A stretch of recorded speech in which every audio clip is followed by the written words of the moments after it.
Springtime is in full swing here at the centre of the karting universe, South Garda Karting Lonato, and we are ready to race round 2 of the WSK Euro Series. Nice to have your company as you join us live around the world here at South Garda Karting. KZ2, the first of our 12 pre-finals this morning. It's the second round of the Euro Series after the first rain-soaked event at Leopard Circuit Viterbo. Before we get underway with today's action, let's take a look at what happened a few months ago at Viterbo, round 1 of the WSK Euro Series.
Yes, the first round of the WSK Euro Series at the magnificent Leopard Circuit Viterbo, north of the eternal city of Rome. We come here to the north of Italy. This is South Garda Karting Lonato. Round 2 of the Euro Series, slightly cloudy skies, but it is springtime. The flowers are blooming. We had beautiful sunshine yesterday, and when the cloud cover does clear, we are expecting the same later this afternoon. Nice to have your company wherever you are joining us live around the world. Round 2, the WSK Euro Series. Ian Silvestrin with you, joined as ever by Zach Sweeney. Zach, good morning. Welcome back to South Garda Karting Lonato. Yeah, it's good to be back, and yeah, looking forward to the second round of the Euro Series. And nice that we've actually got some sunshine this weekend. Let's run you through the grid for the first race of the day. KZ2 Pre-Final A coming up with Senna van Wallstein taking pole position. Alongside him, there will be Max Schleimer with Tom Louier alongside Jean Nomblon on row 2. Vigano from De Brija will round up row 3 with Faradin, and Jensen Graham inside the top 4 rows with Dale and James Anagnostiatis completing the top 10 for the first race of the day. Behind that, you're going to have Travis Anuto from Pichuska, Frigo Mosca from La Martina, Dion van Verven, the Euro Series race winner and championship leader coming into this round, starts 15th alongside Stang, Toscano, Yersey, Ormater, and Asinyi, the 20th driver and final driver to take to the start of KZ2 Pre-Final A. Very much looking forward to this one. 15 laps of racing action around Lonato, which has definitely been, the battleground over the last few seasons, giving us some brilliant racing, particularly when we were here for the Supermaster Series just a couple of months ago. And well, over the course of yesterday, for those that have joined us at the circuit, it has been brilliant racing action. Should be no different, of course, for the KZ2s, which are running their way out on a slightly colder morning than we had yesterday, but still definitely the temperature going to be ramping up as we go through the morning, go through the afternoon. And Senna van Wallstein, so far this weekend, undefeated through the heat. We can say the same for the Sodicat racing team as well. They have dominated everything so far in KZ2 in 2026. Took pole position 2 days ago, did Max Orloff, the Supermaster Series champion. KZ2 World Cup champion, Senna van Wallstein, the reigning world champion, on pole position. Impressive has been the German champion, Max Schleimer, who starts out of grid 2. Slightly cloudy morning here at the moment here at South Garda Karting. Springtime here in the Northern Hemisphere. We are expecting a dry track and sunshine later today for round 2 of the WSK Euro Series.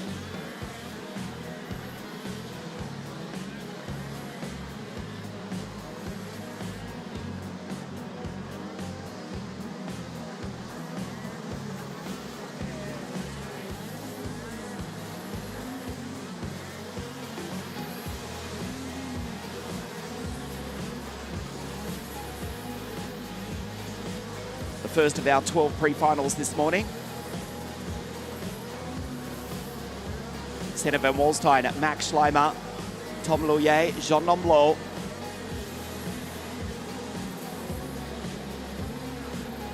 Big news this weekend, Matteo Vigano, Il Bergamasco, 125 for the Tony Kart Racing Team. Powered, the factory team by TM Power. For the first time in 2026, the first time the Tony Kart Racing Team have used non-vortex power since 1994.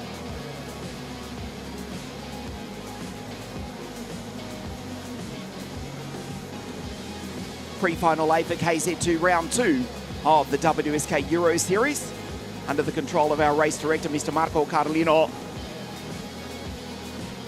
Senna to the right of your screen, Max to the left. We race for the first time today. Max Schleimer rockets off the line. And the 2024 German champion goes through to take the lead, but gets sideways at the exit of turn 2. Senna ranges up behind. Schleimer looks back over his left shoulder. Good start from Tom Louye. 1-2-4 for the Tony Kart Racing Team. Matteo, 1-2-5. Schleimer in P1, but under pressure from Senna van Wallstein. Fantastic launch for the German, for the CL Racing Car team. Senna in second place, back to Tom. We look for Jean Nomblot, former Euro champ, 1-2-0. In P4, also for the Tony Kart Racing Team. Remember, the Tony Kart Racing Team won all 5 rounds of the Supermaster Series. They won 1, 2, and 3 on the podium at Viterbo. The first round of the Euro Series, Senna drives up the inside, and the reigning world champion goes through to take the lead on lap 2 of 15. KZ2 pre-final A. Max back to second. And it's Tom, Jean. Good start from Andrea De Brigida. Head of Matteo Vigano, Andrea Dalet, James Anagnosiadis. This time the Australian, the Mercedes junior driver, has got off the line. He has been quick, but has struggled to get away off the line. This time he's launched ahead of the 2-time world champion, Lorenzo Travisanuto, and the Viterbo race winner, Dion van Verven, in position 10. Jan Pardin, Simas Bachuska, Jensen Graham, the Scotsman who was on the podium at Viterbo. Head of the Maltese driver, Salvatore Toscano. Kipres Yerse, the second Lithuanian. Alessio Lamartina, Vlad Ostini, Max Stanch, Ethan Frigamoska. And from Senegal, in the west of Africa, Mathis Omet in the 102 Tony Kart. His teammate leads the way. Senna from Max. Tom in P3. Yeah, it's been a good start for Senna van Wallstein in the early phase of this race. And Max Schleimer staying with him very, very nicely indeed. Louye from Nomblot, the top 4 remains unchanged from where they started. Biggest gainer through the field, as you can see, Dion van Verven, who was the one to take the challenge to Max Orlov the last time out at Viterbo in a very wet-soaked race. They, well, clashed horns, the 2 drivers, and Max Orlov was the one that came off worse as a result, but Van Verven was able to still hang on despite some adversity thrown his way. Currently running inside the top 10 as it stands for Dion van Verven. Following the battle, though, at the front, the 1-2-2 of Senna van Wallstein. Multiple WSK championships under his belt. Missed out slightly on the 2026 Supermaster Series title to Max Orlov in what was a titanic battle between the two of them. But Senna van Wallstein, you can cut him some credit. He did miss the opening round at Le Conca, missing out on 90 points and, well, finished the championship well within that versus Max Orlov. Max Schleimer across the line. Currently the one setting the pace, but it's actually Tom Louye, the one with the fastest lap, the 1-2-4. We're about a third of the way through this race. Look over the shoulder. Max Schleimer still has got the Tony Kart 4 company.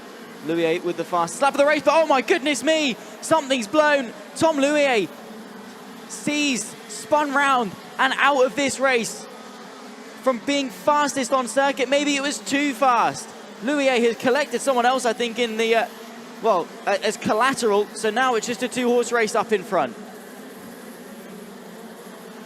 Seemingly a spectacular failure from Tom Louye. You can see debris coming off. It looked as though he lost, we go full course yellow, he lost fluid out of that. We were just speaking about the new TM engine.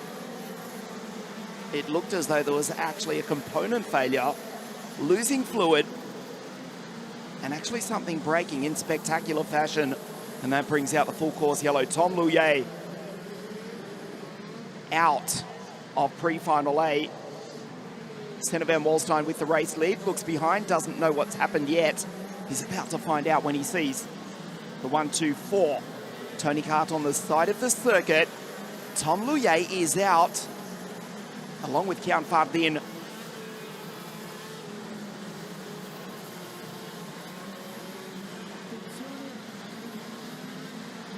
You can see the red and yellow flag being displayed, fluid on the circuit. So it looks as though it was not actually an engine failure, but there was a component failure. He lost fluid, it went around and seemingly collected by Kian Fardin. Senna van Walstein, the race leader on lap 6 of 15, pre-final A for KZ2. Max Schleimer, Matteo Figano, il Bergamasco, e poi il Bresciano, Andrea Dalle. Tian van Verven has made his way up through the field after a tough start this weekend. DNF'd his first heat, he won at Viterbo. He's in P5 from Andrea Di Brigida. Travis Lonato, two-time world champion. Bachuska and Agnostiadis, the Mercedes junior. Jensen Graham, the Scotsman. Jean Nomblot has fallen back to P11.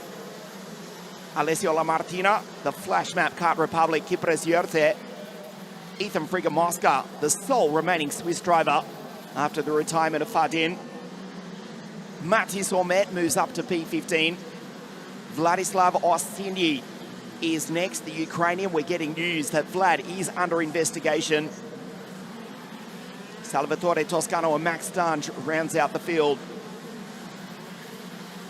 Half race distance, Senna van Walstein, P1, looking to start the final this afternoon on pole position. Round 2 or 3, the WSK Euro Series for 2026.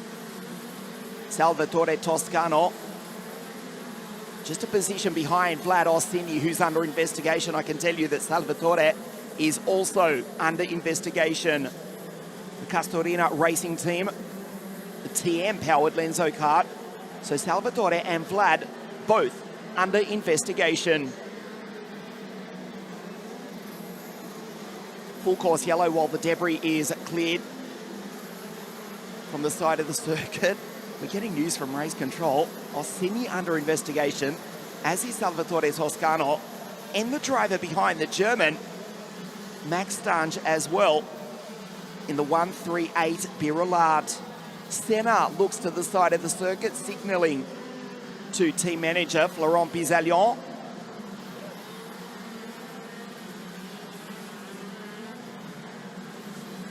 Tom Luye, Kian Fardin's karts on the side of the circuit. Senna with the race lead. Max Schleimer on your screen.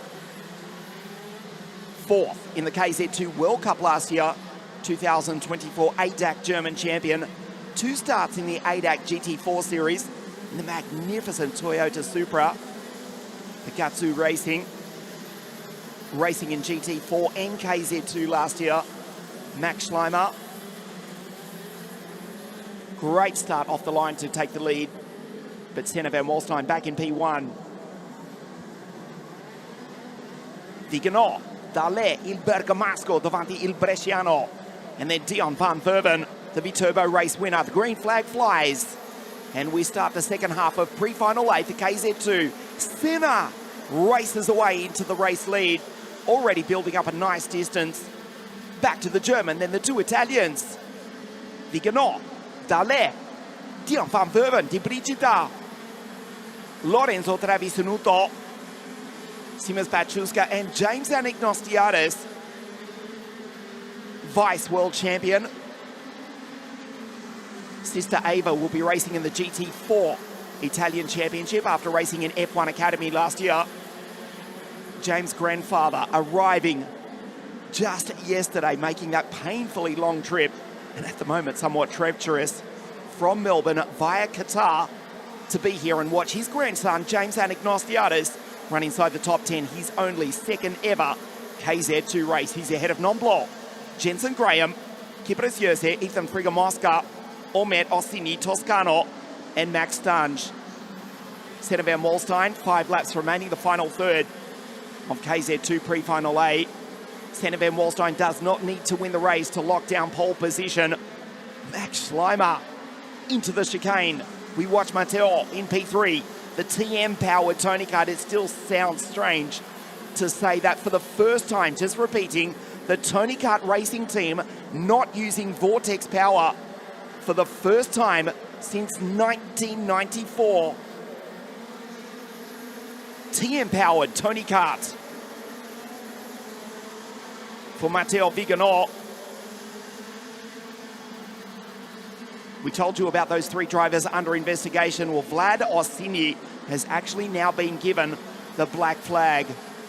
The final few laps, KZ2 pre-final A, Senna van Wallstein in the race lead, but under pressure from Max Schleimer, Viganò, Dalle, the CRG of the Brescian, and Dion van Verven van the Netherlands, the Viterbo race winner in P5. So far, so good, though, for Senna van Wallstein. He's, probably not the quickest on circuit. In fact, matching the pace of those behind them. Senna van Wallstein and Max Schleimer, by the way, only 0.02 of a second cover their 2 respective fastest laps. But van Wallstein, of course, he's not been put under any sort of physical pressure, if you like. He's not been, pressured to have to defend too much, but he's kept his composure very nicely indeed. Side by side, though, Viganò versus Dalle. The 130 tries to go the long way round, gets muscled to the outside of the circuit. That could well allow the 105 of Dion van Verven to start getting back involved and claw his way into the top 3. The top 2, as you can see, breaking away ever so slightly. Then comes Van Verven in the Sodi Kart, of course. He's looking to work his way up and, well, make the most of this recovery drive. Van Wallstein makes a mistake, though, at the apex of the anti-penultimate corner. Has to defend the inside of the penultimate one as Max Schleimer now starts to, well, mount the offence. Gets the drive. Van Wallstein will hang on. An uncharacteristic mistake there from Van Wallstein through turn number 1. A slight lift through, of course, 2. And then, oh my goodness me, Van Wallstein's got a problem.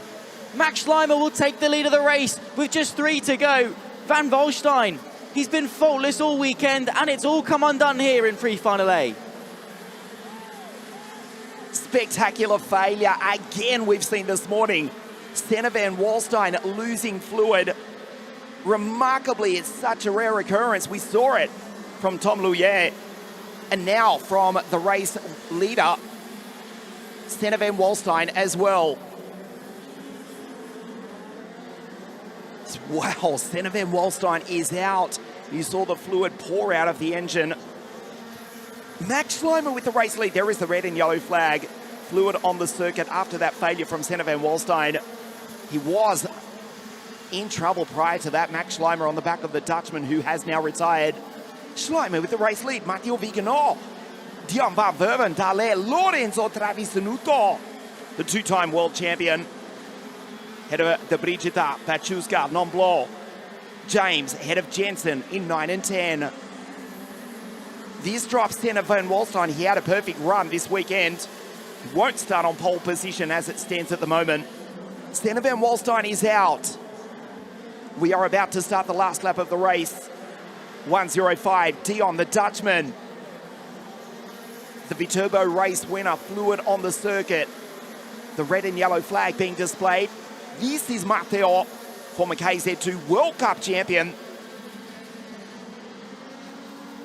Max Schleimer will win pre-final A.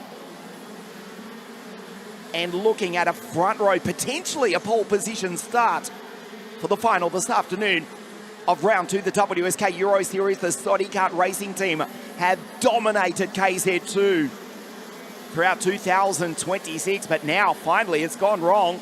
Although Dion van Verven flying the flag for the Dutch team in P3 behind Viganò for the Tony Kart racing team. But the winner of pre-final A for KZ2 from Germany, it's Max Schleimer takes the victory. The Charles Leclerc Racing Kart, the CL Racing team together with Team Renda. Schleimer wins it from Matteo, Dion, Andrea, Dalle from Travisanuto di Brigida, and Simmers Bachuska. Dion's happy with that. Jean Nomblot. James comes home 9 from Jensen. Frigga Mosca, Kipres Jose, Matthias Ormet, and Vlad Orsini. Wow. We take a look at the highlights of pre-final A. for KZ2. Thanks to our principal main sponsor, Define. Round 2 of the WSK Euro Series. Great start from Max Schleimer off the line. Getting ahead of Senna van Wallstein. Briefly, but Senna back down the inside. At the start of lap 2, the Dutchman. This was when we lost Tom early on with a spectacular failure. Senna van Wallstein, the same would occur to him right there. Fluid pouring out of the top of that TM engine. 2 very rare failures in KZ2. Tom Luye out, as was Senna van Wallstein. Max Schleimer wins it for Render Motorsport from Matteo Viganò. The Viterbo race winner, Dion van Verven, 1:05.3, back in form after a DNF in his first heat 2 days ago. Dale travisenuto de Brigida, the first Lithuanian Simas Pachuska, Jean Nomblot, James Anagnostiades, the Mercedes Junior, and Jensen Graham, the Scotsman who was on the podium at Viterbo P10. Ethan Frigamoska, the remaining Swiss driver, Kypros Yershead, the second Lithuanian, Mathieu Sormet, and the final finisher, the Ukrainian Vladislav Ossini. Wow, a wild start to the morning. 1, 2, 3, go! 2 failures. 2 unusual failures in KZ2. Tom Luye and Senna van Wallstein both going out. Both losing fluid. So Senna van Wallstein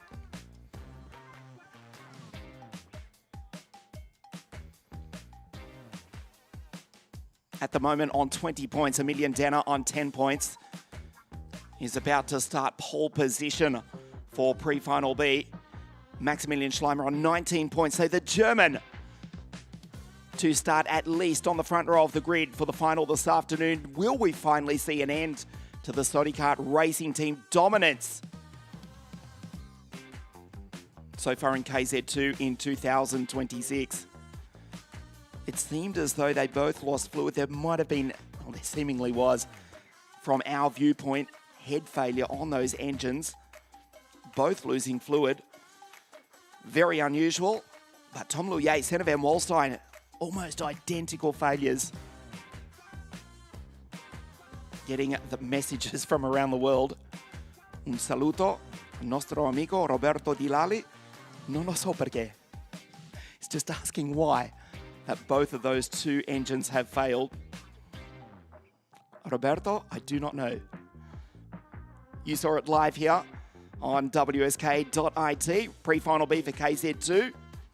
Thanks to our main sponsor, Define, here at the Circuit South Garda Karting Lonato. The karts come out onto the track, being led by Emilian Denner on pole position for the Formula K SRP team. Riccardo Longhi, the former Euro Series champion of 2. Max Orloff, World Cup champion, Final Cup champion, Super Master Series champion, and starting out a grid for the legendary, great 4-time world champion, Davide Forei. Spigel, Genesivico, il Bresciano, Michael Ida, Sam Nopies, il Trentino, Filippo Sala, and Max Varic, the oldest of the 3 Varic brothers from Thailand, starts out of grid 10. Andrea Antonello, Tom Spigel, Darren Schenk for LA Motorsport, Alessandro Zalocco, Enrikas Klepikas, Erika Nash, Kalayan Varbitsaliev back with us after suffering injury in the final round of the Super Master Series.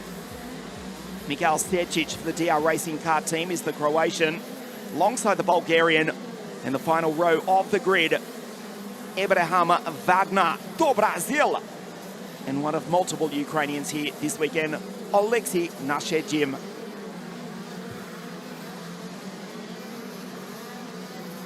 If Denner wins this, or even finishes in the top 3, he will lock down pole position for the final this afternoon. The second of our 12 pre-finals here this morning, KZ2. This is down for the Formula K SRP team. The Italian manufactured, Czech owned team run by the German team, SRP, Sebeki Racing Parts. of the former driver, now team manager, team owner, Mike Sebeke from Germany.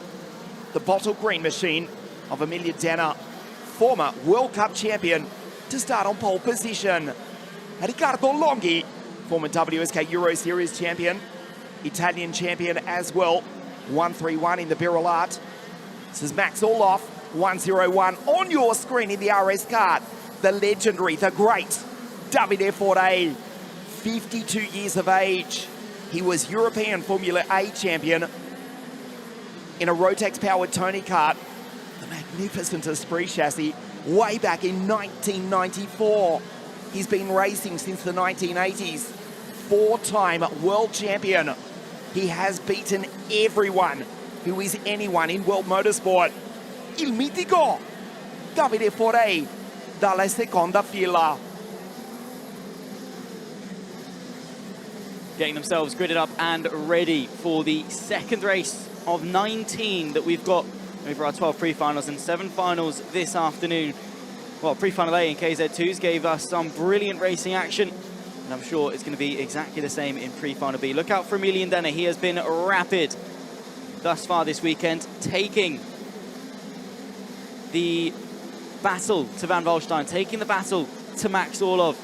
The Supermaster Series champion of 2026 lines up in P3. Lots of opportunity for our 20 drivers as they line themselves up on the grids. The lights go on, the lights go off, and we go racing in KZ2 pre-final B. A great launch from Longhi, but thwarted there by the pole sitter of Emilian Danner, who edges himself up in front. Defensive now towards turn number 3 as they race their way towards the pit lane hairpin. Golden overtaking opportunity is ducking and diving, looking for the space is Max Orlov. He's sent the one to the inside. Riccardo Longhi in the 131 drops behind his fellow Sodicat and gets the point forward. Does the 101, chasing after Dion van Verven in the championship, and where Van Verven's brilliant third position in pre-final A. All of the work to do for Max Orlov to make amends and get some redemption after the woes of Viterbo. Emilian Danner, though, will lead the opening lap of 15 in KZ2 pre-final B. Max Orlov with a great launch to work his way forwards from the inside second row of the grid, upper position, and eyes now on, of course, that teal, white and red of the Formula K factory team. The 134 of Emilian Danner will lead the opening lap from Max Orlov. Spergel, Longhi, who's dropped down a couple of places. Then comes Michael Eder. Spergel up 4 positions from 12th now into the top 8. Biggest mover apart from Menach on the grid, who's themselves up 5. You can see there on the left-hand side of the timing tower. Very helpful to see who's been making some headway and who's maybe not had the most fortunate of luck. Through the chicane, Max Orlov getting the best of exits. Emilian Danner able to get the power down slightly more efficiently, but Orlov now starting to apply that pressure. They have got to be careful because Spergel is right there behind them.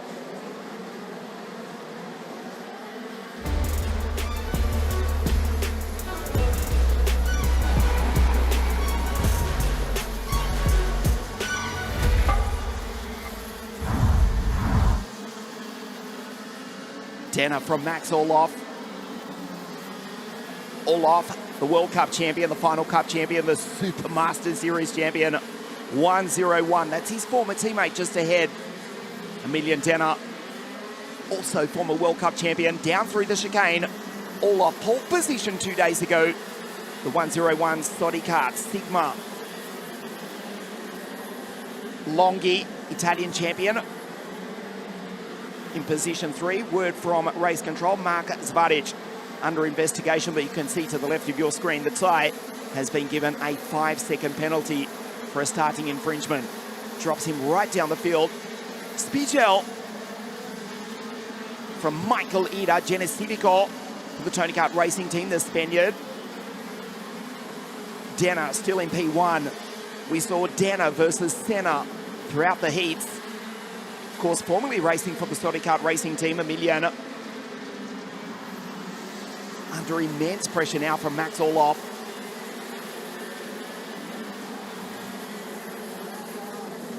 The second of our 12 pre-finals here this morning. KZ2 here at South Garda Karting. The second round of the WSK Euro Series. The 21st season of WSK Promotion World Motorsport. You can see Max Orlov leaning into the left side of that kart, lifting the inside rear as they go through turn 3, down into the pit hairpin. Denner, look at the experience and the skill from the French driver to hold off the Russian. Knew the attack was coming into the 12-metre wide. Pit hairpin just put the kart, drifted into the middle of the circuit. Down through the chicane, Olaf gets a fabulous run. Uses the concrete verging on the side of the circuit. Into the far hairpin.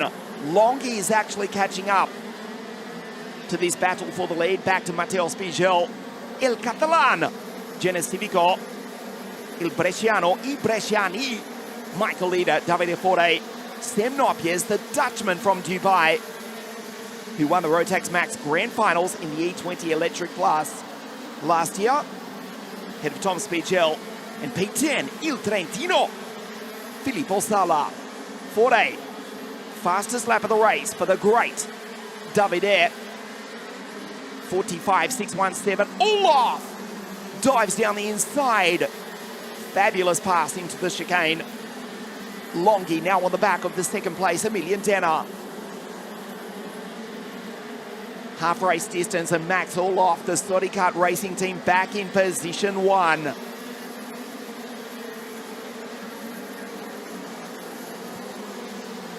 Olaf was threatening for the first half of this race and has now gone through to take the race lead. This is a good drive from Riccardo Longhi. There's the 131 Birulat.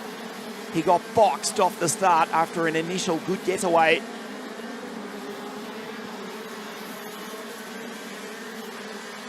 Now under pressure himself from Matteo Spigel. Defends down into the chicane. Genesivico just behind. Ida, Forte, Nopies. Spigel, that's Tom. Sala marks Vardic in P11, but a 5-second penalty. Drops the tie down to P17 behind Andrea Antonello. KZ2 WSK Super Cup rookie champion from 2024. Kalayan Barbitsalyev, Klepikas, Zhang and Nash. Zaloko, Wagner, Sechic and Nashajim. Alexei, the Ukrainian, rounds out the field. Pre-final B for KZ2 as it stands. Denner in second place. That would still be enough for the driver from Strasbourg in France to take pole position for this afternoon's final.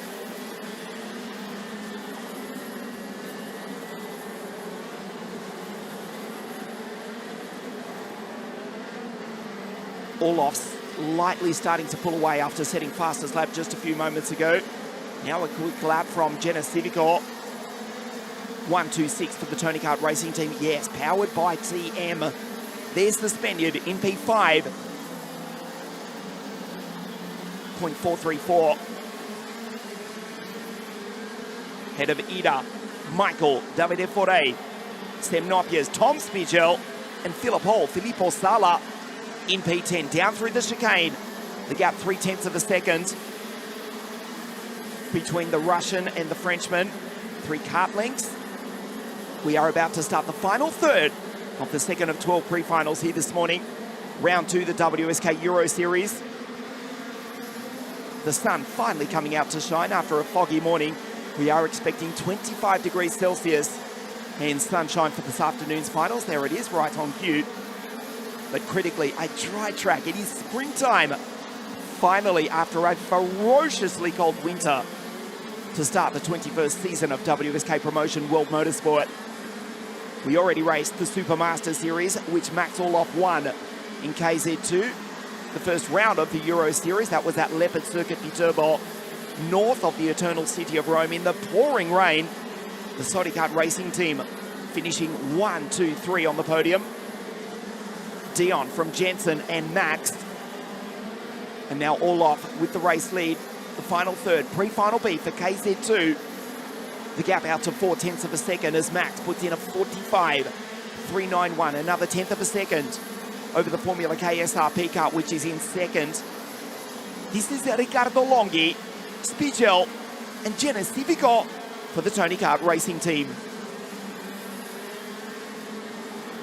Just a handful of laps left to go then in the second pre-final of the day. KZ2 pre-final B seems to be going the way of our newly crowned Supermaster Series champion in the form of Max Orlov.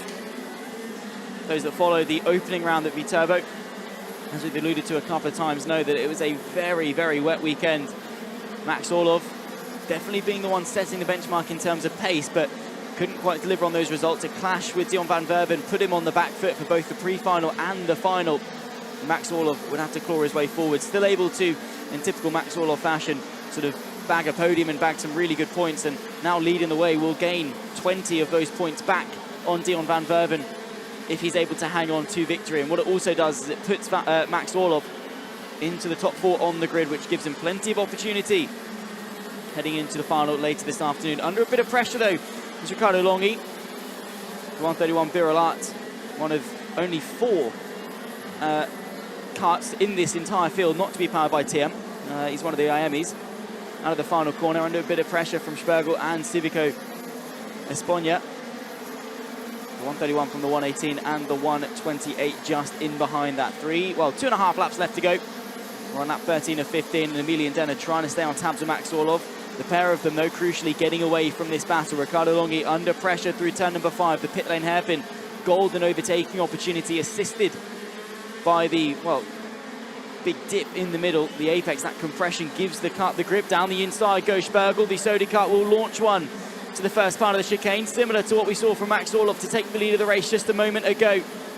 So Spergel will take the top 3 spots, up 2 positions from where he started. Longhi then down a net 2, and now sandwiched in between the 2 of Spergel and Civico. Penultimate lap of the race, Max Orlov from Emilian Denner, then a 1.5 seconds back from that is Spergel, Longhi and Civico. Davide Fore still inside the top 6.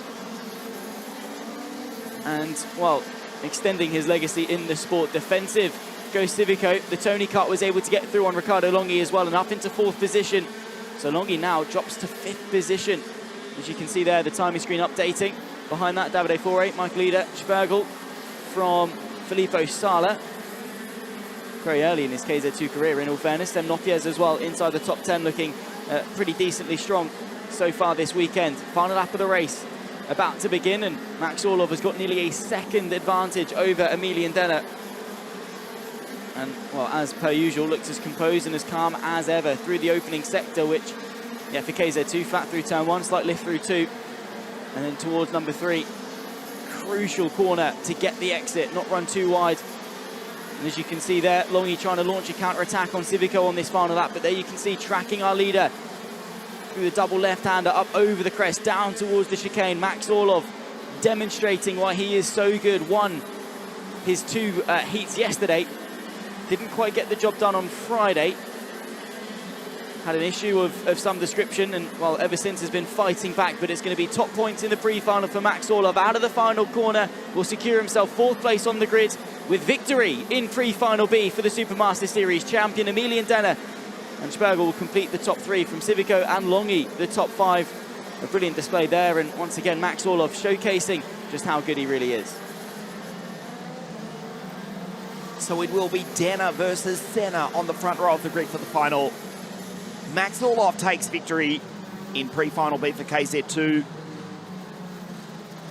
Denner in 2nd place. That's enough for the French driver for the Formula K SRP team to lock down Grid 1 for this afternoon's final.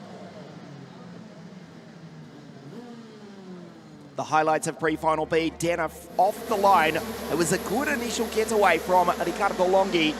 The 131 Birolat immediately into 2nd place, but was boxed as they came out of the pit hairpin on the first lap. Orlov with the move down into the chicane. And from there, the Russian raced away. That was a fabulous pass to take the race lead. Similar from Matteo Spiegel. Come home P3 behind Denner. Orlov takes the victory. And the Supermaster Series champion will start Grid 4 for the final. Denner P2, but it's Grid 1 for the Formula K SRP driver for this afternoon's final. Spiegel from Civico, Ricardo Longhi, che bravo ancora, Davide Fore, Michael Eder for the KCS Racing Team, Il Trentino, Filippo Sala, Tom Spiegel, and Sam Nopiers in the Birolat P10. Darren Cheng for the LA Motorsport Team, Zvadic, Klepikas, Alessandro Zalocco, Erika Nash, ahead of Andrea Antonello, Stecic and Abraham Wagner. The final finisher, the Brazilian, in P18. Unfortunately, we lost Alexei Neshajim and Kalayan Varbitalyev. The Ukrainian and Bulgarian drivers, the two retirements from pre-final B for KZ2. Nice to have your company wherever you join us around the world on a slightly overcast morning. Here at South Garda Karting Lonato in the north of Italy, round 2 of the WSK Euro Series. Continue racing here this morning, pre-final for OK in just a moment. The temperature up to 20 degrees. We are expecting 5 or 6 more than that. Thankfully, a dry circuit also for this afternoon's finals. It's the 21st season of WSK Promotion World Motorsport Competition, thanks to our principal sponsor and main partner, Define, here at South Garda Karting Lonato.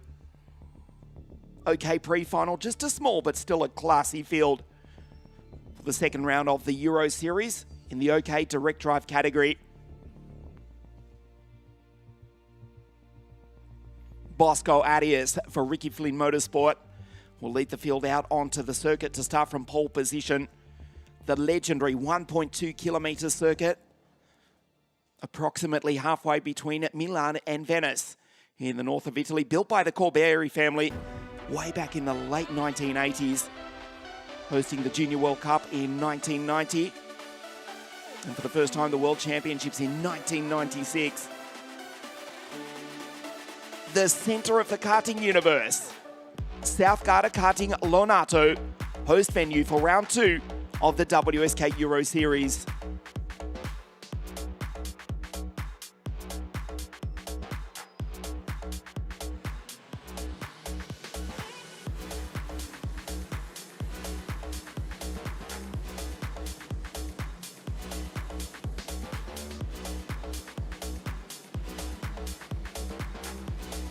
This is the grid for the OK pre-final. Bosco on pole position. Karate Fidan, the V-Turbo race winner out of 2. Iskander, second Ward Racing Team driver out of grid 3 alongside Luke Honda, who won in emphatic fashion the final round of the Supermaster Series. The first of the two Americans, Il Madrileño, Nicolas Stanley, Benjamin Maniac, and Umbrella Jesus Vasquez on debut in WSK. And from north of the border, Shai Derungs, the MH Racing Team driver. Hubler Motorsport starting on grid 9. Looks to be another problem, don't tell me, for the American Jesus Vasquez in 215. Struggling to leave the grid for the third time this weekend as well. Has failed to start 2 heats this weekend. Jesus Vasquez, 2022 SCUSA Pro Tour champion in the United States of America, 2-time Rock Vegas champion. Looks as though he's going to miss the start. We race the pre-final for OK. Bosco races into the lead. Only briefly, because Iskander drives down the inside. The Turk into the race lead, back to 2, back into the race lead. Bosco on the outside. Luke Honda, the second Ricky Flynn Motorsport driver, behind Bosco Arias. There is Nicolas Stanley, who's made a great start for MP Motorsport Team. Gamoto, Il Madrileño in position 4. Vasquez again has missed the start. What a disaster for the American, who's acquitted himself well this weekend when he has been on track. But for the third time, the kart has not fired, leaving the grid. Zulfikari. Here is Fidan. It's a Ward Racing 1-2. Back to Bosco Arias and Luke Honda, both for Ricky Flynn Motorsport. Stanley, Benjamin Maniac. The two RFM drivers trade positions. Luke down the inside of Bosco. Benjamin Maniac's there as well. Adam Brilla and Shai Derungs for Hubler Motorsport. The Swiss driver rounds out the field after Jesus Vasquez did not take the start. Stanley tries to take the place back. Adam Brilla, the team driver, just behind. Iskander. Zulfikari, P1 for Ward Racing. 6 times WSK champion. His father is Fendia, watching on live from Istanbul in Turkey. Familiar side of Iskandar's father, not in the grandstand this weekend. The good news is Isfandia, not only is your boy leading, but it's no longer cold enough that you need to wear that same jacket anymore. There is Luke Corner down the inside, taking Nicholas Stanley. New jacket for the next race, mate. Zulfikari P1 from Karadapiran. The Turk from the Indonesian. There's Bosco, Benjamin Manya, Corner, Stanley Brilla, and Shai Derungs. Stanley still fighting there with Luke Corner. On the inside goes the MP Motorsport Team Gamoto driver. Luke Corner coming off victory in the final round of the Supermaster Series. Zulfikari with the 47.365. Adam Brilla, the team driver, the pole behind the remaining American, Nicholas Stanley, who's sideways into turn 3. There's Shai Derungs having a better run here this morning. Only his second time racing in or at the South Garda karting circuit. The first time was 2 years ago in the Swiss Championship. The Hubler Motorsport driver, there is Shai Derungs, who will also lining up for the third running of the Elia Epifanio Memorial Race at the Vollen Circuit, the legendary Vollen Circuit at the end of September, in memory of his long lost and long missed great friend Elia Epifanio. Home circuit of Vollen hosting the Epifanio Memorial Race at the end of September for the third time later this year. Shai Derungs from Switzerland just coming through turn 3 now. Adam Brilla, the team driver, just ahead. This is Corner on the back of Nicholas Stanley. This is the race leader. The race leaders both for the Ward Racing Team. TM powered Paralins Run 1-2 as we complete the first third of the OK pre-final here this morning.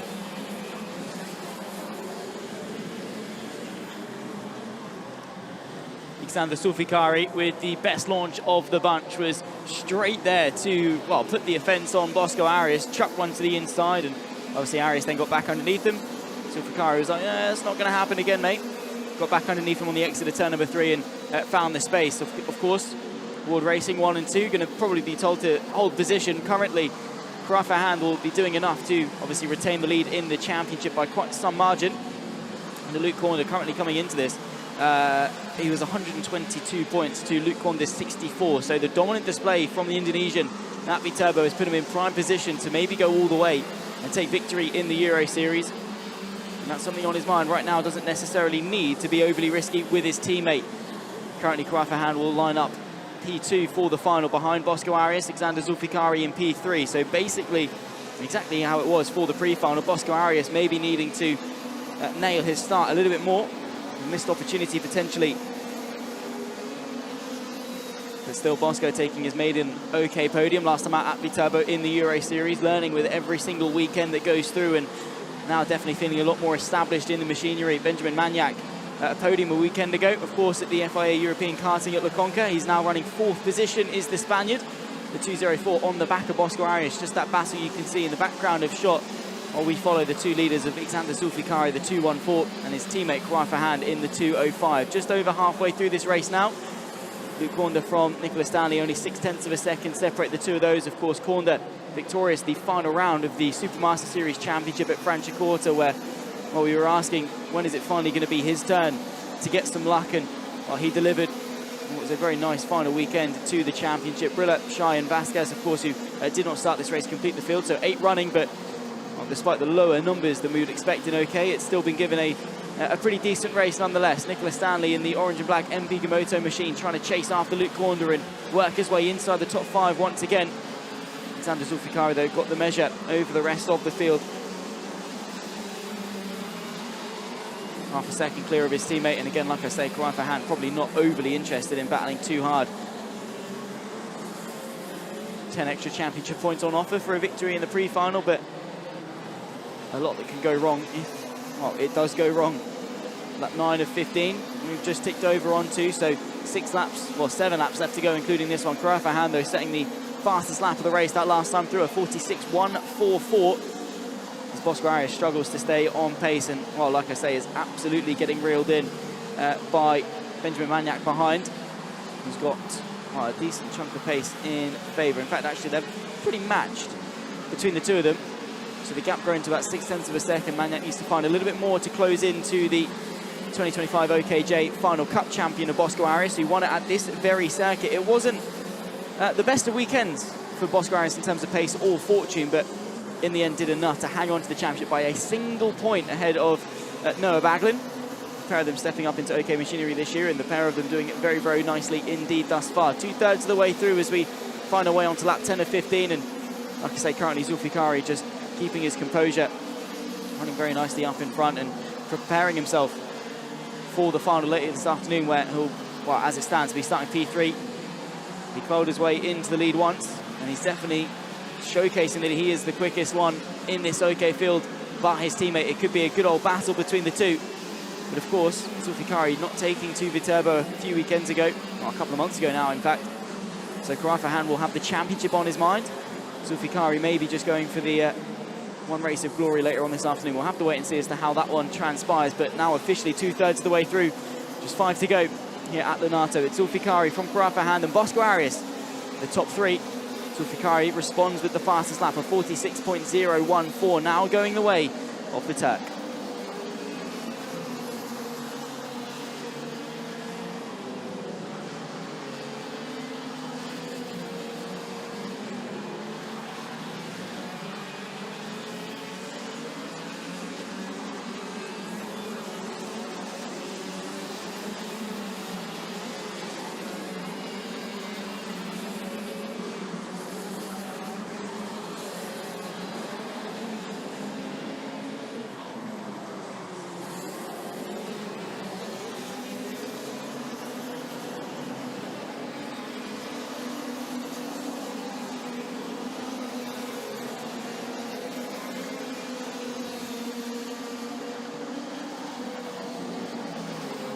Just a handful of laps remaining now in the OK pre-final. Bosco Arias, position 3, looking to start the final from pole position. Ward Racing 1-2. This is lap 12 of 15. Throws it down through the chicane, does Iskander Zulfikari. First round of the championship at Viterbo. Saw Karara Firan take the victory in the rain from Benjamin Magnac and Bosco Arias. Nicholas Stanley came charging through, just missed the podium by a single position. He's behind Luke Corner at the moment. Crosses the line now. Does the Spanish-born American for the Sicilian-Dutch team, MP Motorsport Team Gamoto. Stanley, who won in the Supermaster Series 12 months ago at this very circuit, albeit that was in OKN. And Umbrella Shai Durungs round out the field. Karara Firan to share the front row of the grid with Bosco Arias. Luke Corner back in P5 has been so quick throughout 2026. Victory in the final round of the Supermaster Series. Iskander, the gap 1.5 seconds back to his Ward Racing teammate, the Turk from the Indonesian, with the Spaniards 3 and 4. Iskander, this is Firan in 2:05. Karara Firan, who became the first Indonesian driver to win a WSK race since Presley Martono back at Adria. A much missed Adria circuit back in the end of 2014 in the WSK Final Cup. Iskander Zulfikari rides the bumps on the grip into the final corner. The Ward Racing Paralin chassis tuned by with the TM engine, tuned by the great Joachim Ward, starts his final lap of the race now in P1. Ender Purple, 45.959. The only driver under the 46-second bracket thus far. Iskander goes fastest. Firan, Bosco, P3. He was P3 on the podium at the first round of the championship at Viterbo. Second generation racer Bosco Arias to start pole position for this afternoon's final.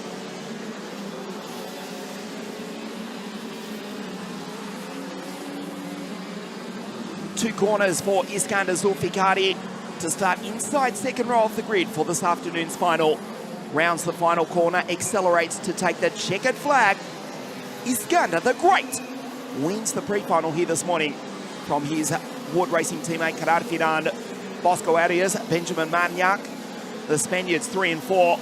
And it's Luke from Nicola, Adam Brilla, the team driver, and Shai de Rungs.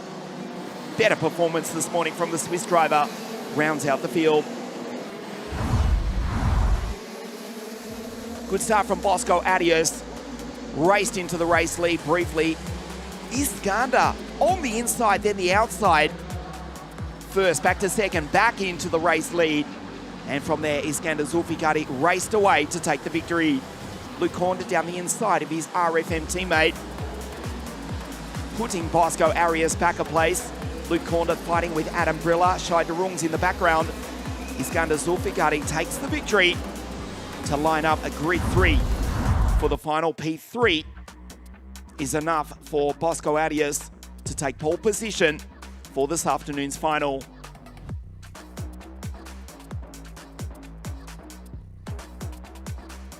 Once again, bad luck for the American Jesus Vasquez for the Kiddix driver performance team.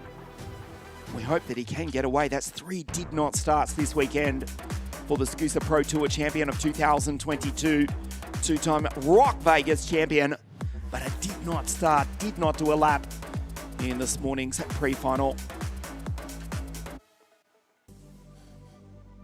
We'll have to start from the back of it. Thankfully, a small grid. The second American for this afternoon's final. The sun coming out to shine here in the north of Italy. OK Junior 29 drivers to come out onto the circuit, led by the Czech Zdenek Babicek in a moment. OK Junior pre-final, the second round of the WSK Euro Series. You're watching us live around the world on WSK.it, Motorsport TV as well, the 21st season of WSK promotion. World Motorsport, the second round of the Euro Series.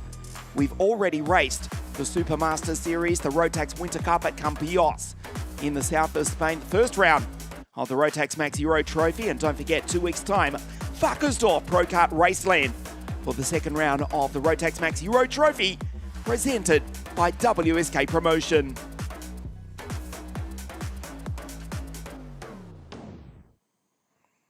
The grid for the OK Junior pre-final, Zdenek Babicek on pole position alongside Leo Gorski. Antonio Pizzonia, the Supermaster Series champion, carrying our onboard camera this morning. Seva from Alex Malota, who's won here in the first round of the Supermaster Series 2 seasons ago. Max Veldet, the Kleine Kumpen, Harry Williams, Austin Newstead, the Forza Racing duo. In fact, the Forza Racing trio, because the 2 Brits are joined by Ramek Samcek. 8, 9, 10 on the grid. Sanchez, Rocha do Brasil, split by Mark Lumetz. JK from WA, Kostecki. Head of the Argentine, Santino Sapia. Tiberius Muller, Stefan Matsep and Jan Garcelic. Manzano, Yubei Wen, Michele Orlando, Lazarus with Ward Racing. Rasmussen, Juan Garciace, Jeff Verbeke. Zvaric, Benjamin, not Ben. Benji Westwood from Malta, who's had 2 did not starts this weekend. Ben Ostermeier and Leon Schalitz there on the final roll of the grid. You ride on board with the boy from Brazil, Antonio Pizzonia.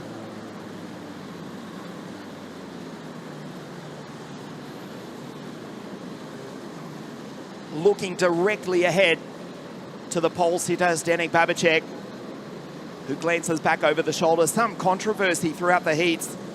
Slow pace. And a couple of drivers stalling coming on to the start-finish straight. Did not start the second and third heats. Back on board with Pizzonia, looking at the 363 of the Czech, the pole sitter, Zdenek Babicek.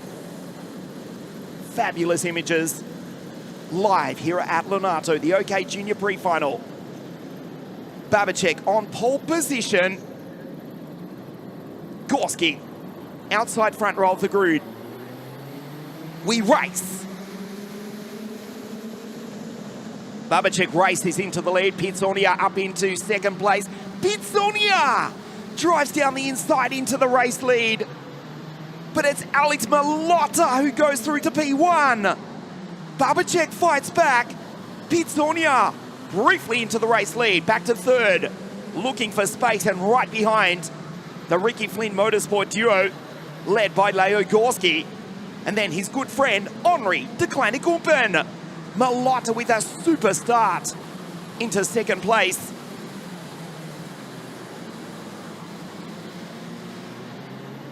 On board with Antonio Pitsonia. Looking at the back of the Slovakian for Hageman Racing as we complete the first lap of the OK Junior Pre-Final. Zdenek Babacek, Rotax Max Grand Finals champion of the world. He won the season opening Winter Cup for Rotax at Campios in the south of Spain. He won at Sano the second round of the Supermaster Series. He took pole position 2 days ago. So we see the RFM duo trade positions. Gorski up the inside of Kumpen, the two Racing Future Management team drivers for Ricky Flynn Motorsport, 4 and 5. Pitsonia, the Supermaster Series champion, carrying our onboard camera in position 3. Zdenek Babacek finding some pace this morning. He was certainly off of it yesterday, feeling the need to defend. There's an almighty lunge there to the inside from one of the Ricky Flynn Motorsport machines. That was never going to happen.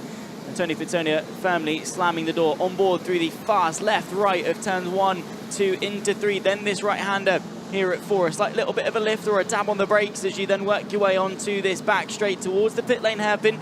The golden overtaking opportunity. Alex Malotta, of course, coming into this one with a P1 in Viterbo's pre-final and P2 in the subsequent final to lead the championship ahead of Michele Orlando, who started this race down in P21. Did Michele Orlando. Currently still running at that sort of area of the grid. In fact, actually, no, he's up 9 positions into the top 12. Is Orlando, the opening round winner. Zdenek Babacek, though, leading the way in the OK Junior pre-final, looking very strong and, like I say, with a lot more pace this morning than he was showcasing yesterday, despite pole on Friday. Well, it was all aboard the Babacek Express over the heats. Not the case this morning. Alex Malotta up 3 positions, now challenging and up in a second position, 4 of 14 complete. There's Sanchez with the fast lap of the race as well, a 48.164. Up 4 positions is the 317 into 7th position. On board with Pitsonia up over the crest, down towards the fast left-right chicane. He's under a bit of pressure from Leo Gorski, who over yesterday was the man to beat. Firing moves left, right and centre like it was no one's business. From 7th up into, well, race-winning contention. Seems that that pace has definitely followed him into the pre-final, but of course everything ramping up as a send down the inside from Musashi Zuzlovsky, the Ukrainian. Finds the gap to the final corner, will put the cut to the inside, and then says point forward with Leo Gorski. Let's work together, let's try and catch the top 3. But what a move. There's Pitsonia settling into a little bit of no man's land. There's the Konski Motorsport machine of Vitaly Zuzlovsky, who we just saw go down the inside of Leo Gorski, who, well, in this race has net down 3 positions from the outside front row of the grid, which obviously is always going to be difficult, being on the outside of a very fast, flat-out left-hander through turn 1. Makes it all that much more difficult to hang on to the lead. Lap 5 of 14, and Zdenek Babacek still being reeled in by Alex Malotta, the Slovakian, in second position. There's the Tony Kart, the Teps Racing through the final corner, and to the start-finish straight once more. Alex Malotta, 3 positions gained for him. He'd definitely like to add 1 more to that as it stands. We'll be joining Zdenek Babacek on the front row of the final later on this afternoon. Provisionally with the classifications, it's Babacek, Malotta, Pitsonia and Gorski, the front 2 rows of the grid, with Henri Kumpen completing the top 5. Currently running in P7 is the 353, about 2.5 tenths off the back of Sanchez, who's got some blistering pace. Has the Brazilian up 5 positions already, from 11th now into 6th, and maybe knocking on the door of Leo Gorski, potentially Musashi Zuzlovsky in that respective battle. But the Ukrainian, the Konski Motorsport machine, has actually been able to pull away from the Ricky Flynn of Leo Gorski and now drive onto the back of the black, yellow and white of Pitsonia in the Ward Racing karts. Lap 7 of 14 now started. Zdenek Babacek still doing a brilliant job. At the moment, it just seems that Alex Malotta doesn't quite have enough to reel in the rest of that gap. Half distance complete in this race by the end of this lap, and Well, yeah, Zdeněk Babicek, it seems that has, well, turned a new leaf in terms of pace. He's found some speed out there and is hanging on for the lead in the pre-final. Zdeněk Babicek looking for his 4th major victory in the past 6 months ago or so. Already taking victory, as we mentioned, in the Rotax Max Winter Cup at Campios at Sano, the second round of the Supermaster Series, as we see Pizzonia. Nice move down the inside of Alex Malotta, who finished as vice champion in the WSK Champions Cup in 2024, won a week later in the first round of the Supermasters Series. That was 2 seasons ago. P3 back to P4. Seva down the inside for Koski Motorsport. The Ukrainian takes the Slovakian for 3rd place. Gorski, Sanchez, Kumpen, Max Felder, Frank Rock, Francisco Roca, having a good run. The 3rd boy from Brazil inside the top 10 from Samchik, Juan Garciache, and now the RFM duo on the attack. That's the move from Leo Gorski. Also goes by and takes Alex Malotta with 5 laps remaining. The pre-final for OKJ. It's Zdeněk Babicek who leads the way.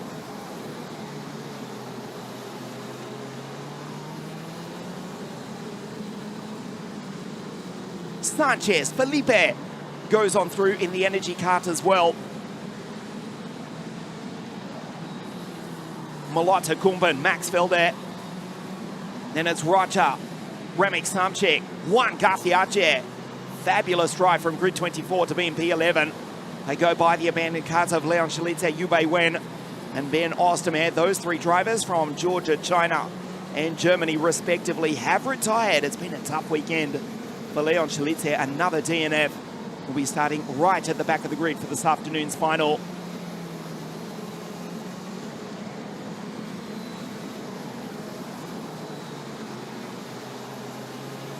Harry Williams in 15th place, incidentally, is under investigation. No action for the moment. But the Brit, who hasn't had the best start, is behind Michele Orlando, the Viterbo race winner. Just coming down the hill now is Williams, under investigation. Also been a tough race for Jake Kostecki, who won the Rock Cup International Final here 2 years ago. JK from WA, from Perth, West Australia, Asian IAME champion as well. From Jeff Verbeek, Santino Sapia, and Christian Rasmussen rounds out the field. Kumpen on the back of Malotta. Can't make the move just yet. Max Felder just ahead. And then the Forza Racing duo of Remek Samchik, and from Sao Paulo in Brazil, Frank Rock, Francisco Rocha, who is managed by the 1995 world champion, the great Gustav Fraguas. GP management driver. Francisco now inside the top 10 for Forza Racing. 3 laps remaining. Zdeněk Babicek controls the pace. Home circuit of the magnificent Třinec racing circuit. On the very edge of the Czech Republic, just walking distance from the Polish border. Albeit a decent walk. Hosting the final round of the Rotax Max Euro Trophy, presented by WSK Promotion in September. Home circuit for Zdeněk Babicek. Teps Racing, the Z in Teps. The T, Teresa. E, Alishka. P, Petra. His 3 older sisters watching on. Their younger brother, Zdeněk Babicek, who won in spectacular fashion the second round of the Supermaster Series at Sano. P1, back to Pizzonia. He is the Supermaster Series champion.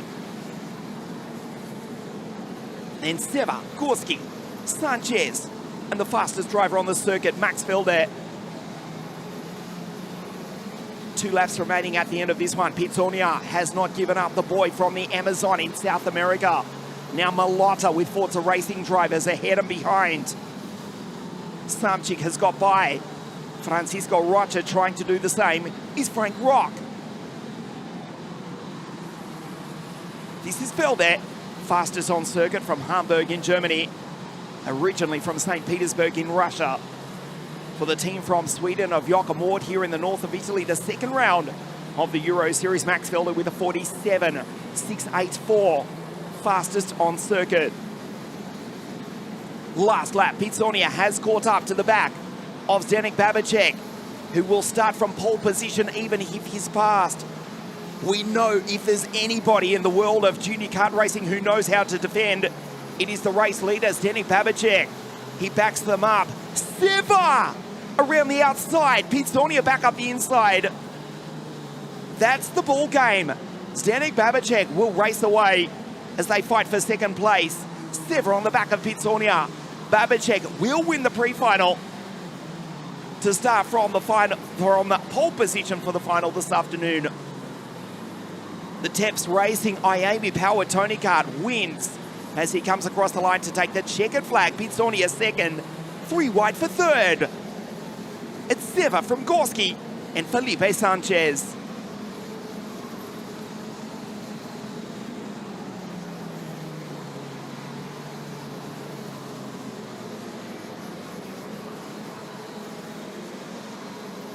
Mazepin crosses the line from Kostecki, Benjamin Westwood. Good to see the Maltese driver take the checkered flag from Verbeke.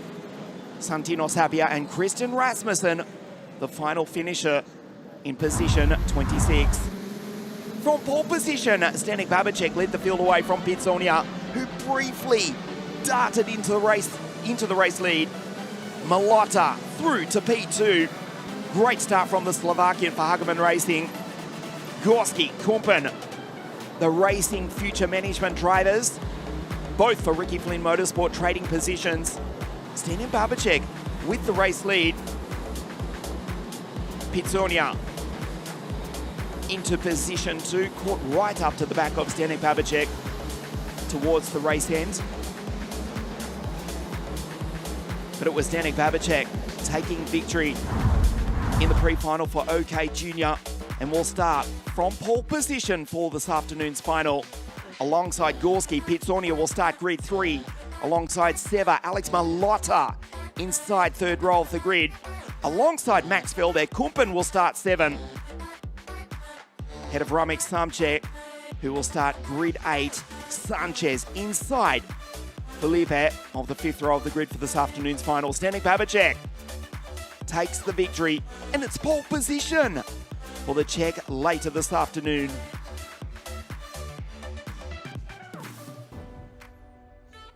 Great drive from Juan Garciache to come from grid 24 to finish P11 from Lazarus, who does take the checkered flag after what has been a tough weekend for the Bulgarian.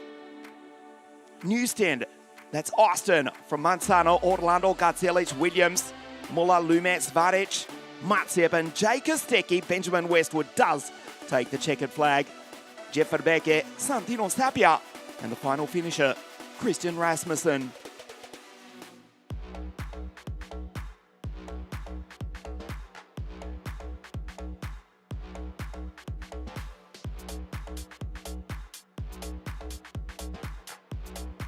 Pre-final A for Mini Under 10 in just a moment. 40 drivers, 40 of the youngest drivers racing here this weekend.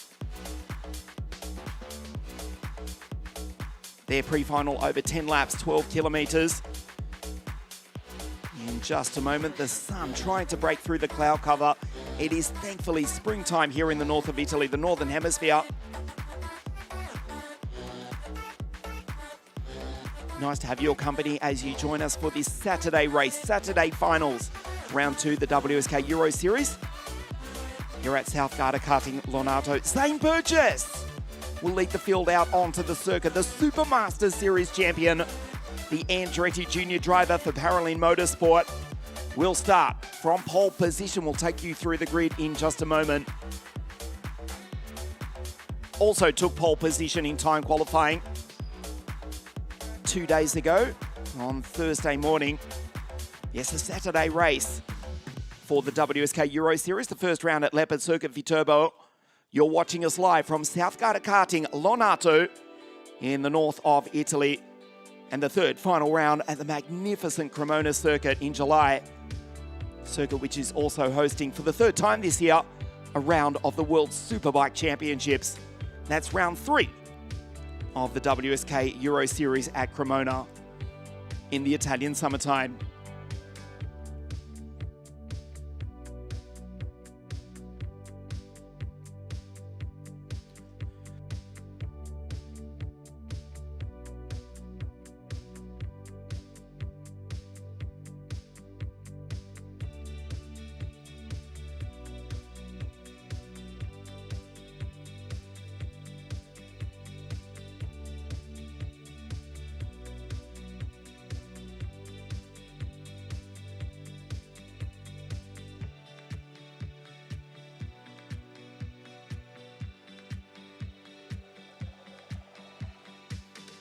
Mini pre-final A, or mini under 10 pre-final A in just a moment. Firstly, the highlights from the youngest drivers racing this weekend here at Lonato.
The youngest drivers racing here this weekend, 40 of them in the mini under 10 category.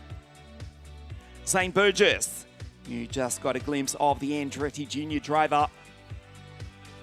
The American-born Jamaican will start from pole position. He's the Supermaster Series champion. He's about to lead the field out onto the circuit under the control of our race director, Mr. Marco Carlino, together with Mr. Filip Trombik from the Czech Republic.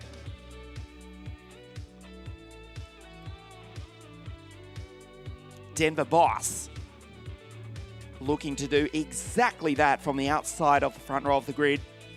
Pre-final A for mini under 10 as the sun breaks through the cloud cover here at South Garda Karting Lonato, round 2 of the WSK Euro Series. This is the grid for pre-final A, mini under 10. Zane on pole, Denver looking to boss the field.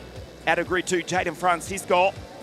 And then the youngest of the three Zvadic brothers is Max out of 4. Hugo Haynar for the Monster K Factory team.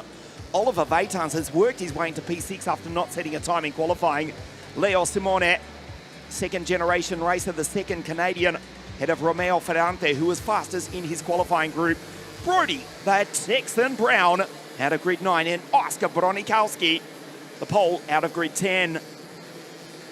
Adam Diacono, Lucas Staciones, Enrico Ticianelli, Alexander Turbinen.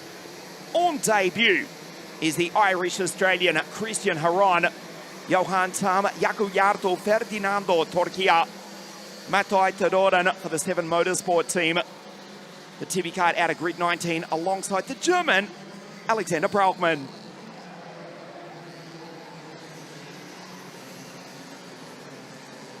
Yes, on debut in WSK, Christian Haran, one of 4 Australian drivers racing here this weekend, the 608, the legendary Ital Course team brand. Had a good run so far this weekend. Racing around the world, in fact, is young Christian. Recently in the AKC, first time in WSK. There is Christian, 608, the Ital Course. Starting right behind the Brazilian Enrico Ticianelli. It's Zane Burgess on pole position. Pre-final A for mini under 10. Watch for Denver looking to boss the opposition from grid 2. Crash coming up to the line. Vaitans and Ferrante come together. We do not start. Contact between the Spanish and Italian drivers. Fortunately, they continue on. An extra formation lap, moments before our race director, Mr. Marco Carlino, was to push the green. Ferrante, Vaitans, they touch. Coming up to the line, they continue on, seemingly, thankfully, for the moment, without damage. So another lap in the Italian sunshine here this morning. Zane Burgess on pole. This is Denver. 506 to the left of your screen, looks over his right shoulder for the Kittix driver performance team, Alessandro Levrati. The IAME-powered Kart Republic. It's the TM-powered Paralin 527. The Andretti Jr. Zane Burgess on pole position.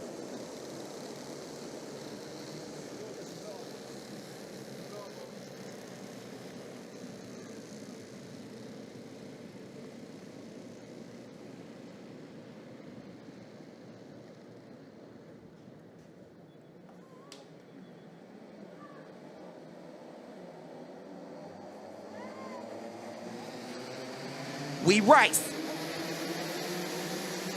Denver box is boxed in off the start. Great start from Jaden. And the Canadian races up into second place, followed by Hugo. It's Haynar for the Monster K Factory team who goes through to P3. Zane P1 under attack, defends white lines at Hugo. Around the outside. Haynar is going to take the race lead. Zane fights back. What a move from the pole. The two-time Romanian champion for the Monster K Factory team. An audacious move, almost going through to P1. Into second place. Zane Burgess under attack. But the Jamaican-American in P1. Hugo in second. Looking for Denver Boss, who started from grid 2. For the Kittix driver performance team as they come across the line for the first time. It's the Paralin Motorsport driver who's got the race lead from Hugo. Then it's Jaden. We go back to Max, 557, Leo Lito Simone. Second generation racer is the second Canadian from Ferrante. Vaitans Boss back to 8 ahead of Brody, that's 6, and Brown. And Bronikowski rounds out the 10. Burgess now tries to find some momentum and pull away from Hugo Haynar. Jaden Francisco, the first of the two Canadians inside the top 5 though, dives down the inside. Jaden goes through to take position 2. Nice pass. The second North American, the first of the two Canadians. Zane Burgess, P1. The Paralins, 1, 2, and 3. Back to the Monster K Factory card of Hugo Haynar. As we start lap 3, Burgess, the gap 4/10 of a second. Zvadic, Haynar, Leo, Lito Simone. Second generation racer, his father Anthony, with a long distinguished career in IMSA sports car racing and the Canadian NASCAR series. Younger brother of Rocco Simone. Leo Pantano by Dam, 532 in position 5. Yellow flag is out. We've had an incident at the pit hairpin. Oliver Vaitans drops right down the order as Zane Burgess tries to pull away, but Jaden is catching the Andretti Jr. Francisco in position 2.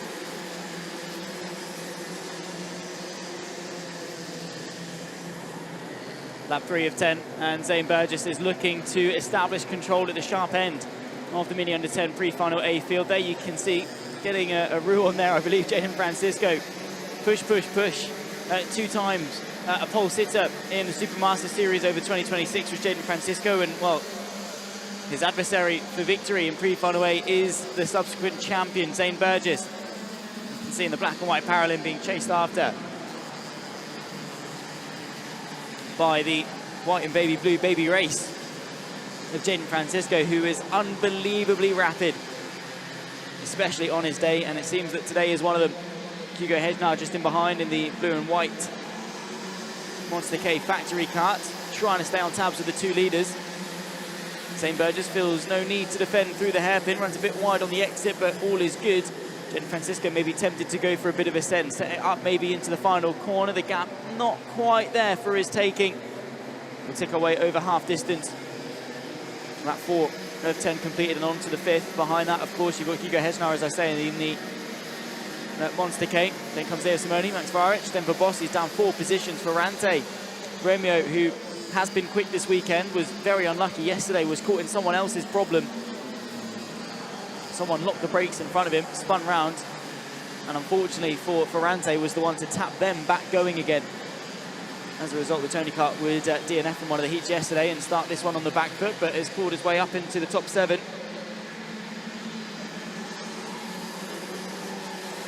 Heartbreak, of course, for Oliver Waitens, who has been unbelievable this season. Podiums and fighting right at the front end is the Spaniard, but won't get the opportunity to do that in the pre-final. Our 2 leaders, though, Zane Burgess still under very little pressure as a swap there for 5th position. Max Varic versus Denver Boss, those 2 trading positions. They come across the line. Leo Simoni drops down to 6th position. Boss and Varic both go through, up a place. Boss now into 4th. And our 2 leaders there, you can see Jaden Francisco very nicely tucked in behind Zane Burgess. Nose to tail between the 2 of them. Nice racecraft on display here from Jaden Francisco. Working really nicely with the Supermaster Series champion to, well, minimise the attack from those behind very easily. Probably could have gone for a move, and even at 8 or 9 years old, these drivers displaying very intelligent ways of going racing.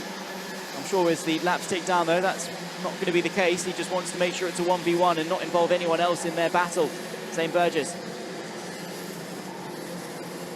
still leading.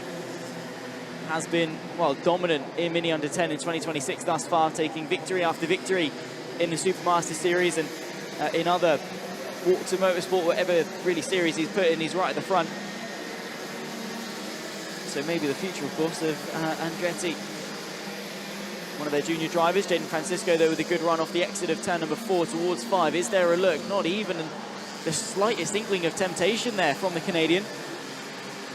But it's working. This working together has allowed them to pull a 1.4 second gap over the rest of the field. So should Jaden Francisco wish to sort of push the button and start going for the moves, he won't really have to worry about those behind. Hugo Hesnar, though, does have to worry about the fellow baby racer Max Varic, who's worked his way back forwards ahead of Denver Boss, who's lost the position to Leo Simoni and back down to 6th for the Flying Dutchman. So Hugo Hesnar for the top 3 needs to be careful, because Varic is the one setting the pace. Fastest lap of the race last time through for the Thai driver, 53.842 going the way of the 5:57. 3 laps left to go, including this one, lap 8 of 10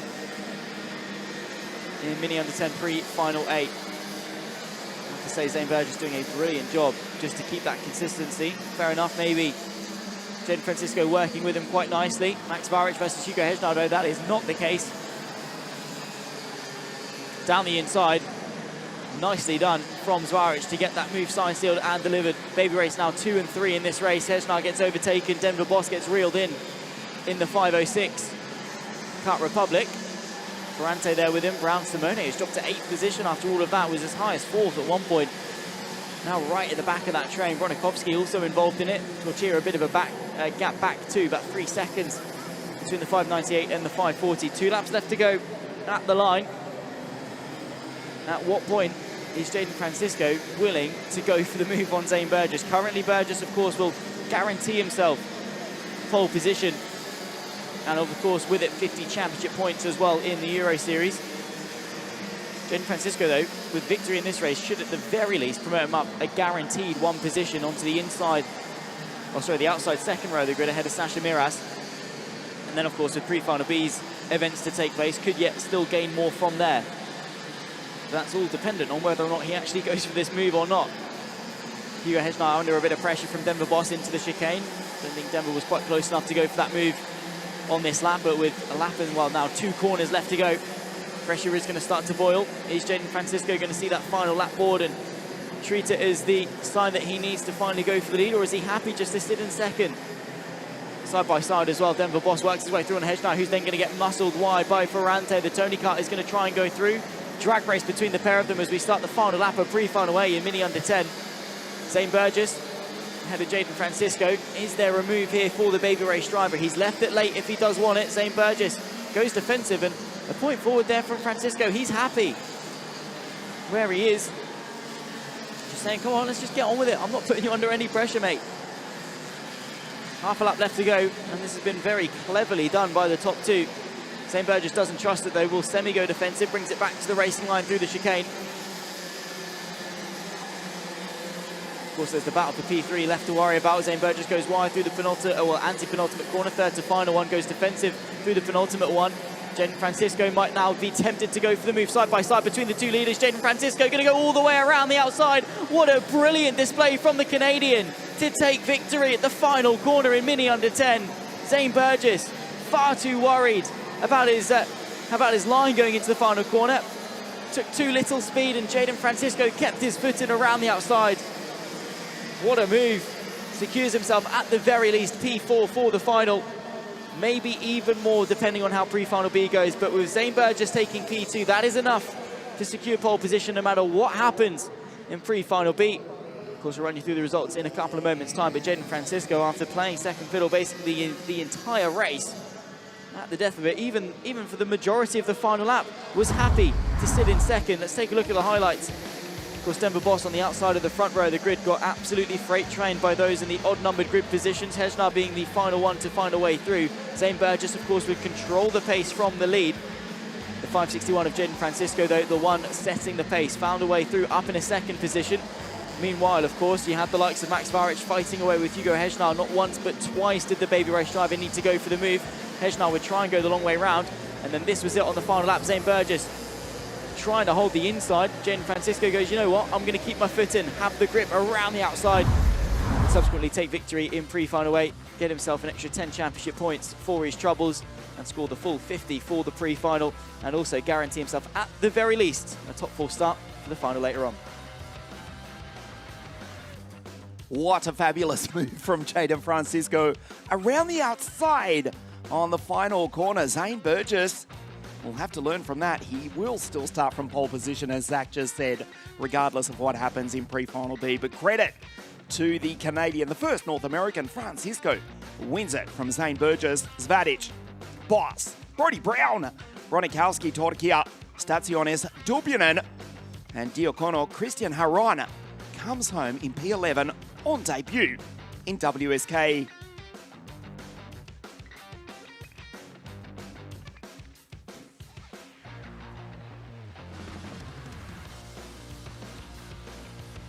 Pre-final B for mini under 10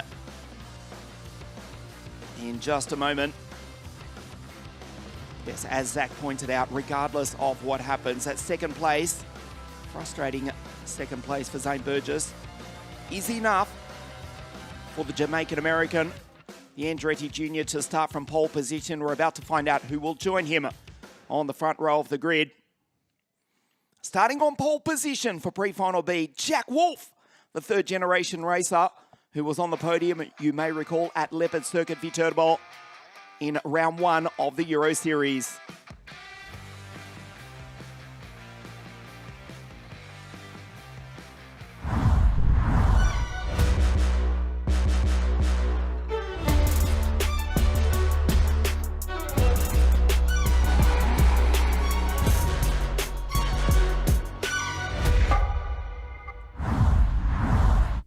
Thanks to our principal partner, main sponsor, Define, here at the circuit for round 2 of the WSK Euro Series. Pre-final B for mini under 10. Yes, in form this weekend, starting from pole position, is the third-generation racer, Jack Wolf, in the Kart Republic, powered by the IAMI. Albert Ferro to start alongside the Scottish-Austrian on the front row of the grid. The Brit, Albert, for the Kittix driver performance team. Second row of the grid, Sasha Medas, Giovanni Venturino. Take you through the grid in just a moment. Zane Burgess, pole position for this afternoon's final. About to find out who will join him. Pre-final B for mini under 10. Over 10 laps of this 12-kilometre circuit. Round 2 of the WSK Euro Series, Saturday, April 18, springtime in the Northern Hemisphere, thankfully on a dry circuit. The cloud cover burning off here this morning, 20 degrees Celsius at the moment. We're expecting 5 or even 6 more than that for this afternoon's finals, which you can catch, of course, live right here on WSK.IT and Motorsport TV around the world.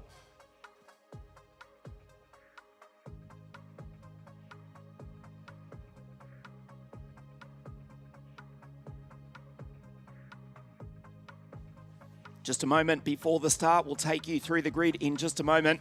Some drivers to look out for. Also on debut, another second generation racer from Pretoria in South Africa, Ronald Venter. Ada Moreira is now with the Tony Kart Racing team. The second Austrian, speaking of second generation racers, Johan Berger. You may remember he did lead for the first time in WSK at Viterbo. JB starting back on grid 8.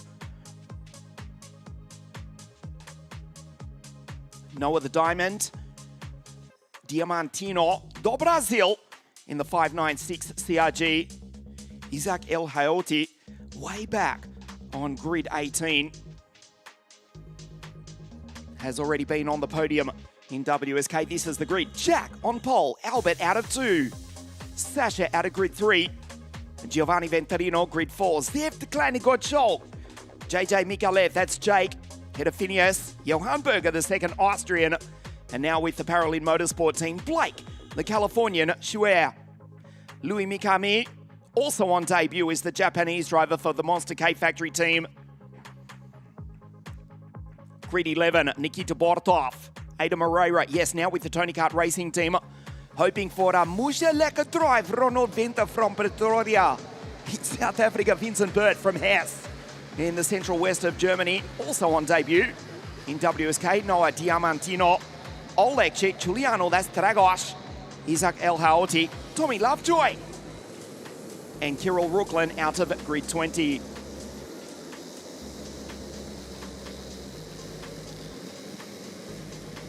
Ronald Venter, his father, regular competitor in the most grueling race on earth. We're talking about the Dakar Rally. So multiple second generation drivers in this race. Another formation lap.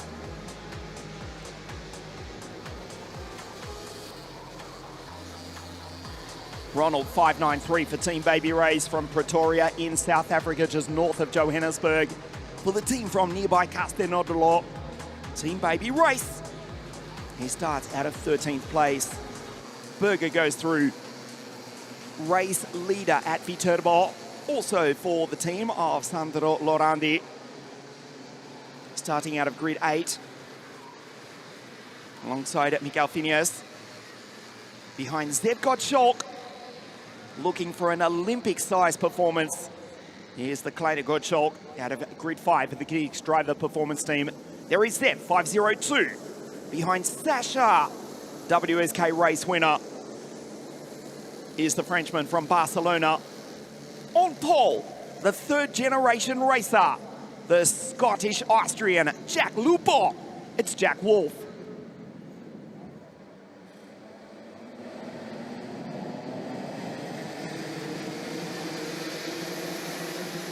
Again, no start. Another formation lap. Our race director, Mr. Marco Carlino, on the gantry. Sends them around for another formation lap. Ably assisted by Mr. Filip Trombek from the Czech Republic, and also on the gantry, tanti auguri, nostro gold Di Bari, Mr. Oronzo Di Bari, 47 years of age today. Happy birthday to Oronzo in race control, alongside Mr. Marco Carlino, race director. Third formation lap for the Mini Under 10 pre-final B here this morning.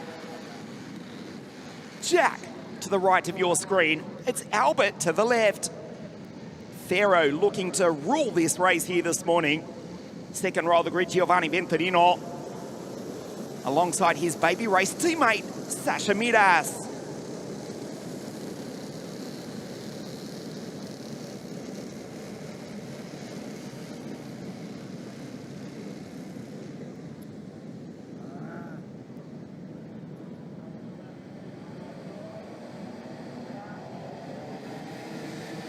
We race. Great start from Jack. Sasha Miras follows on through. But it's the Scottish Austrian in P1. Sasha down the inside. Wolf tries to defend, does so. He'll white line as they go down into the pit hairpin for the first time. Contact between Sasha and Gottschalk. Gottschalk onto the back of Sasha. They continue on. There is an incident in the pit hairpin in the background. Phineas involved. Bortov, Nikita, Mikami Diamantino, and Dragos Giuliano. 5 drivers in the pit hairpin. They do continue on, but way down at the bottom of the field. There's Berger going through. Good start from the second Austrian, but it's Jack on the attack. Wolf in position 1. Gottschalk, nice pass.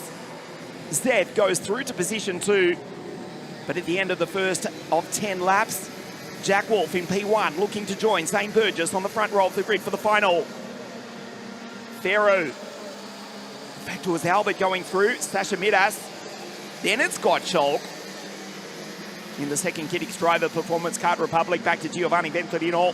Mikalev, Berger, Schuer, Blake from Vincent Burt, and Aidan Moreira from north of the border.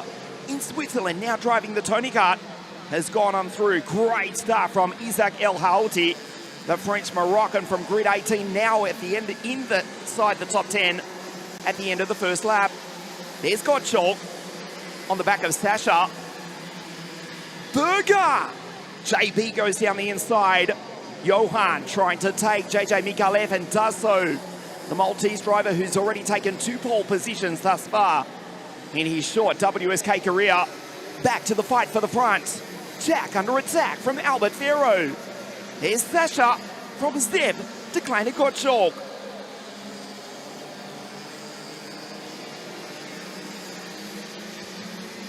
Lap 3 of 10. Jack Wolf leading the way. Down the inside goes Sasha Miras, though. What a move from the 556. Gets it stopped. Drives their way up in a second position. Championship leader Sasha Miras did the sweep at Viterbo. Topped the qualifying heaps. Won the pre-final. Won the final. And is now on course to finish second in the pre-final. But still time to chase after Wolf. Down the inside goes Zev Gottschalk, finds the gap on Albert Ferro. What a move there. And Zev Gottschalk once again demonstrating some brilliant racecraft at such a young age. Again, qualifying maybe not his strongest of suits. He's found some progress in that, but always finds a way to come back through in the race. Or I think back to Sano, round number 2 of the Supermaster Series, where he put on a brilliant display to be in podium contention from sort of P15 or something on the grid. Unfortunately was wiped out on the final lap, but the racecraft was there, his overtaking ability, and well, part of that probably due to how well he can hype himself up there, as you can see on the exit of turn number 5, keeping it smooth up over the crest, through the roller coaster and down towards the chicane. The top 4 now nose to tail. Jack Wolf, Sasha Miras, Zev Gottschalk and Albert Ferro. Down the inside, a move spotted there from Zev Gottschalk, who barges Sasha Miras wide. Says, I am coming through. Sasha Miras, as a result, drops to 4th position. Zev Gottschalk inherits second and now has sight of the race leader of Jack Wolf for KR Motorsport. Took his maiden podium at Viterbo, not in the Euro Series, but in the Supermaster Series in a very intense final in Mini Under 10. Coming down to the wire, and he narrowly fended off, I believe it was Denver Boss, for a podium by something less than half a tenth of a second. Did Jack Wolf, the 503. Got basically his entire family cheering him on this weekend, and it's definitely going to be part of the fact to his success. Also just his raw driving ability now, putting him right at the sharp end. Zev Gottschalk, though, aware of the adversary. He's worked his way forward through the pack, and of course all that battling has given Jack Wolf a bit of breathing space that he's, I'm sure, very grateful for at this stage in the race. As we tick over half distance, down the inside, Sasha Miras battling away with Albert Ferro. Ferro goes 2 wheels onto the grass, keeps it just about on the inside. The up and under, though, is there from Johan Berger to get the move. Nicely done, as Berger will now take 3rd position, reading that situation to perfection. Ferro and Sasha Miras too busy tripping up over each other. Berger with the clean tyres, able to get the up and under on the 2 of them. Now here comes JJ Mikalev in the Novolux machine. A couple of times a pole sitter already in WSK, and now actually fighting inside the top 5 versus the likes of Albi Farrow. This has allowed the top two to bridge a nice gap though. Jack Wolf from Zev Gottschalk, who's trying his absolute best to stay on tabs. They're matched on lap time, the top two. Johan Berger though, what a move that was to read that situation, to climb up a couple of positions. And now up a net 5. Johan Berger inside the top 3 from Ferro, Mikalev, Miras El Halti, Lake Shuaib, Moreira and Venturino, your top 10, with still 4 laps left to go at the line. We complete lap 6 and on to 7. It's looking good for Jack Wolf. Certainly is Zach. The Austrians at run 1-3, split by Zev Gottschalk. Good performance from Zev. Declared Gottschalk in P2. Look at the attack from Mikalev, Ferro, Sasha Miras, Isaac El Halti. Remember, the French-Moroccan has come from grid 18 to be in position 7. Ada Moreira now goes by, as does Blake, the Californian. Venturino, Vincent Bird, Tommy Lovejoy, roaring through the field from the back of the grid ahead of Venta, the South African. Brooklyn, Oleksic, Mikami, Phineas, Dragos Giuliano, Diamantino and Nikita Bortov, who was caught up in that first lap incident. This is Jack, back to Zev, Johan in 3. Mikhailov, Sasha Midas in 5.56. 53.754, Jack Wolf. Mentor, here's the great 3-time vice world champion Joe Turney. JT from MK in the UK. As we see contact between the baby race driver. And also Jake Mikalev in the 5.60 Lenzo kart. Then Torino losing places. This is Jack in P1. Impressive performance. Here's the 3rd generation racer. His grandfather, former competitor in the ferocious, terrifying Isle of Man TT back in the 1980s. His father Toto, of course, the winner of the first ever Dubai 24-hour race. Not to mention his mother's exploits in the German Touring Car Championship, the DTM. One-time Williams Formula One test driver Susie Stoddart. Also, now Susie Wolf, of course, former driver for Ward Racing. Racing at this circuit in the Winter Cup 1/4 of a century ago. She's watching on. Her boy, P1, looking to join Zane Burgess. The front row of the grid for the final. The Austrians 1st and 3rd. Split by Zev Gottschalk. Glances back over the shoulder. Good performance from Johan Berger. Team Baby Race in 3rd place.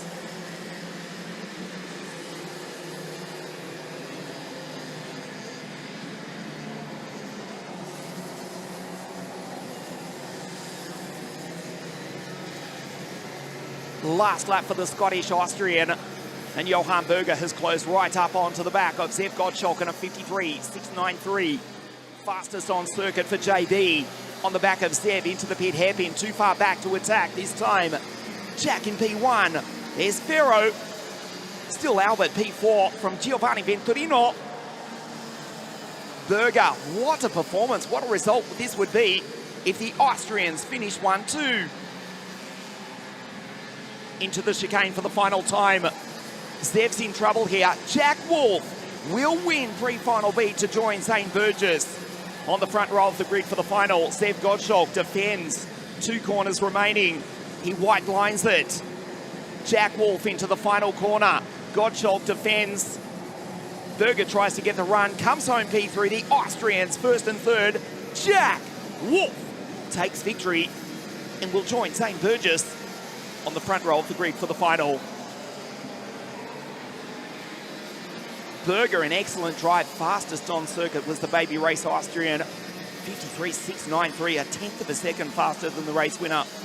2/10 faster than Zev Gottschalk. Caught him right up at the end of the race. Wolf takes the victory. Zev 2, Berger 3. Ferro, Venturino, Sasha Midas. Take a look at the highlights of pre-final beat. Jack Wolf from pole position. Perfect start, contact down into the pit hairpin between Ferro and Sasha Midas. Sasha, already a WSK race winner, never really did recover from that. came home in P6. Will start grid 6 for the final. Will Sasha Midas. Jack Wolf under attack earlier on, but as they fought for second place, the third generation racer pulled away. Berger driving up the inside. Excellent performance from Johan. Mikhailov in the Lenzo kart, making contact there with Sasha Midas out front. Jack takes victory. Zev second, Johan in third. Front row of the grid for the final, Zane Burgess and Jack Wolf. Zev Gottschalk second, the Austrians 1-3. And it's Ferro Venturino, Midas, Blake. The Californian now with the Paralympic Motorsport team, Mikhailov, Ada Moreira. Now with the Tony Kart Racing team, and a good drive from Isaac. The Moroccan home in 10th place. Vincent Burt on debut. Those three drivers, also Tommy Lovejoy, and from Pretoria in South Africa, Mushaleka. Ronald Venter in position 13.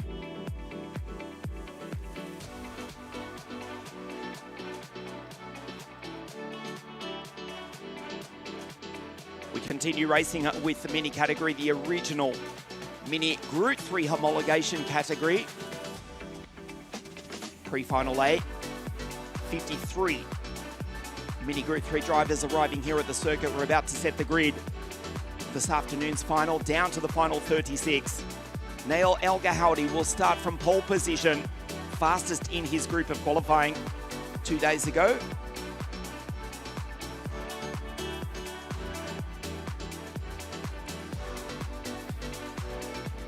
He'll lead the field out alongside Zane Patch, who became the first ever WSK race winner from Malta. Zane certainly on the pace. Starting out at grid 2 for the Tony Kart Racing team. Devon, the Mercedes AMG junior driver, Kiddix driver performance team. The German out of 3 alongside Andrea Buffo. What about Lennox Lockhart, the first ever driver from the Bahamas in WSK? Fabulous run this week. The kid from the Caribbean out of P5 alongside Case Moyes, Alexander Machak. Nicholas Yurley driving for the Swiss Hutlers Karts racing team, albeit in a Birilat, and the Siberian David Sitov alongside Aman Pantoli.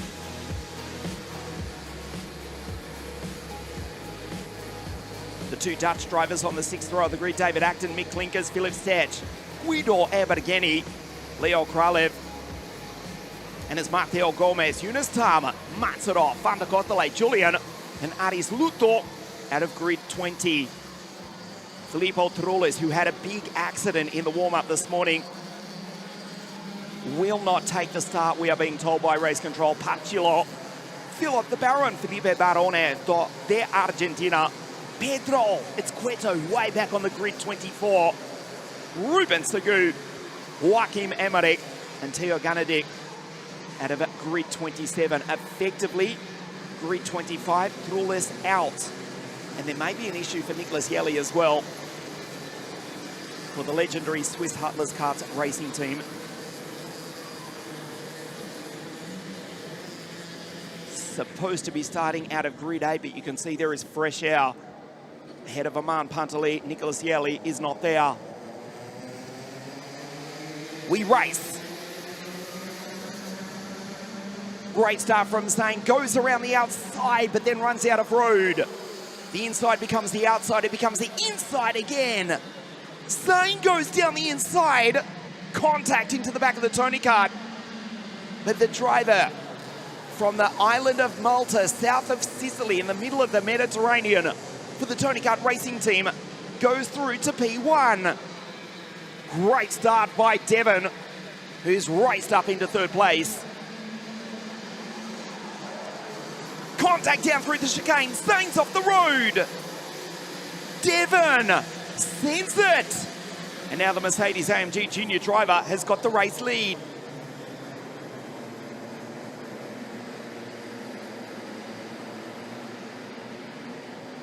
Fabulous start from the German, who completes lap 1 in position 1. Andrea in second from Alexander Machak, Case Moyes, Elga Howdy, Stech, Klinkers, Titov, Kralev, Pacillo and Guido Ebergeni just outside the top 10. Fabulous start from Pacillo.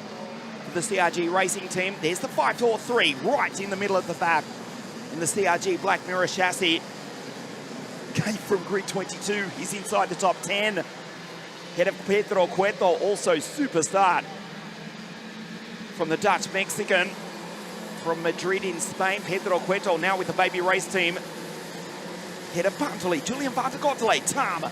Good start by Ruben Segou, the team driver, who is right behind, would you believe, Zane Parch, who started on the front row of the grid. Lennox Lockhart had a great run this weekend, starting out at grid 5, but the kid from the Caribbean, from the Bahamas, is way down the field as well. He's in P18 behind Julian Vandergotele. Devon leads, Andrea second, Case Moyes. Third place in the Soddy Kart, only his third race with the Soddy Kart racing team. Elga Howdy, Clinkers, the second Dutch driver, and it's Stetch. Zane Patch, way down. He's just got by Julian Vandergotele in P15. Case from Nell, Elga Howdy. 5-5-3, the French Moroccan on your screen for Team Baby Race behind the Soddy Kart. It is still Devon for the Kiddix Driver Performance Team. Tits from Germany in position 1. Andrea Buffon, also for Team Baby Race. That's his teammate who's now got by and taken third place away from the Dutchman, Case Moyes.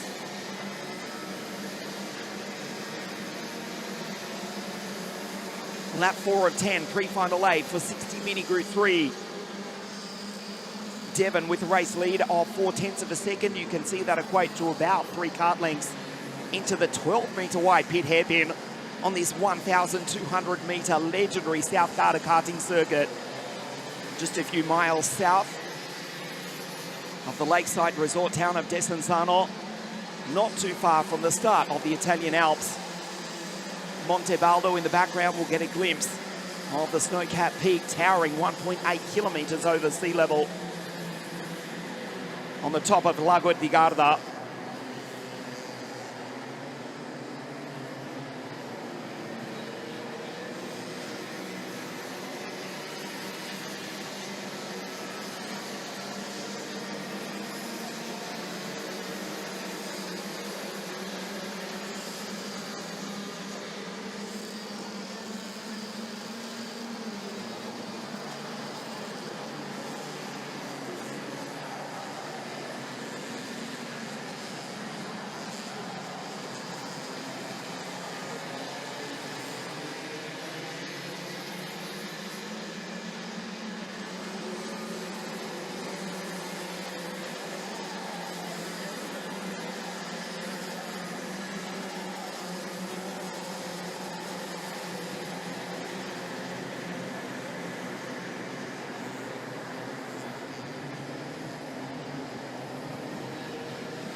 Half race distance, Devon still with the race lead from Andrea Buffon. The Italian has caught up to the back of the German. You can see the Soddy Kart of Case Moyes in the background of P4. Head of Pedro Cueto, who has come storming through the field to be in P5. Outstanding from Pedro.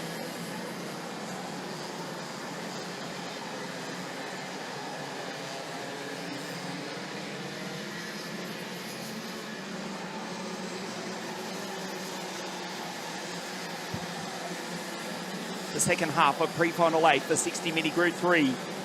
Andrea closing in on the back of Devon, the Mercedes AMG junior driver, the German in P1.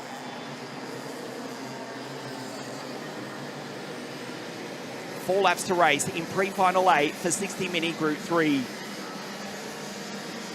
Not long left to go now, and Devon Tits feeling the pressure from Buffon behind. Side by side between the two of them, Buffon is going to go for the lead through turn number 4. What a move that was! Devon Tits caught off guard there. Now the Mercedes Junior Kart Republic will have to get up and underneath, gets the drive. Buffon gets shoved off there. Elga Howdy through to second. Nice racing there from Tits. Right on the limit and not a millimetre over it. Pedro Cueto, what a drive! Up 19 now into 5th. Taking the move over to Baby Race, was P2 on his debut weekend with the team. And now with what a recovery drive this is for the 524. Battling for 4th position as well between Buffon and Stays Moist. It is going to go the way of the Dutchman as they come across the line. El Ghaoudi will go through, of course, after brilliant racing to take second. Now on the back of the Mercedes Junior of Devon Tits. 3.5 laps left to go. Yunus Tam, the one with the fastest lap. He himself up 7 positions. Down the inside goes Andrea Buffon. Takes Stays Moist to turn number 5 and gets it stopped. Probably going to be feeling a bit hard done by because a lap ago he was going for a move for the lead. Tits from El Ghaoudi. Baby Race currently 2 and 3. Continuing their form in the mini category through the chicane. El Ghaoudi definitely close enough for a move, and he's going to send one to the inside. Gets it to the apex first, runs a bit wide. That's going to force him to go defensive through the penultimate corner. Devon Tits tries to get the up and under. There's no space to the inside of the final corner. We start what will be the penultimate lap of racing in Mini Group 3 pre-final A. What a move from now El Ghaoudi, a late one to dart to the inside.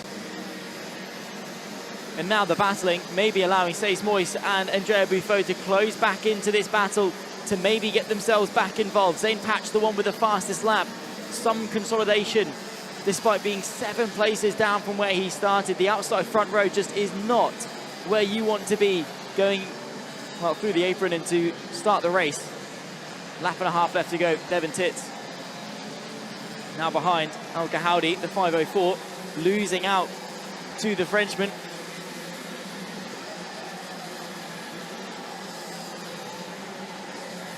So with 1 lap left to go at the line, it's El Ghaoudi from Tits, Buffon, then comes Stays Moist. 2 Baby Race drivers inside the top 3, sandwiching the Mercedes Junior across the line. Final lap of the race. There you can see just in the background a shot 3 cars battling away towards the lower echelon of the top 10. One of them dipping 2 wheels into the grass there. Final lap through turn number 4. Yunus Tan once again sets the fastest lap of the race. Is there any answer now for El Ghaoudi from Devon Tits? I don't think he's close enough. There's about 2 kart lengths between the 2 of them. Devon Tits is going to need an almighty run through the roller coaster, but it's basically flat out in the mini, so there's not really much that he can do. Down the crest towards the chicane for the final time. The Cut Republic is throwing everything he possibly can at this. It's still going to be a remarkable result, but losing the victory could well cost him inside 3rd row of the grid. P5, which is a golden place to go forwards in the final. Right now, it's only looking good enough for P6. Out through the final corner, though, and now El Ghaoudi from pole position does not tell the whole story in the slightest. Takes victory in Group 3 pre-final 8, but a sensational move 2 laps to the end. Saw him, well, unbeatable from Devon Tits and Andrea Buffon, the top 3. Stays Moist and Philip Stetz complete the top 5.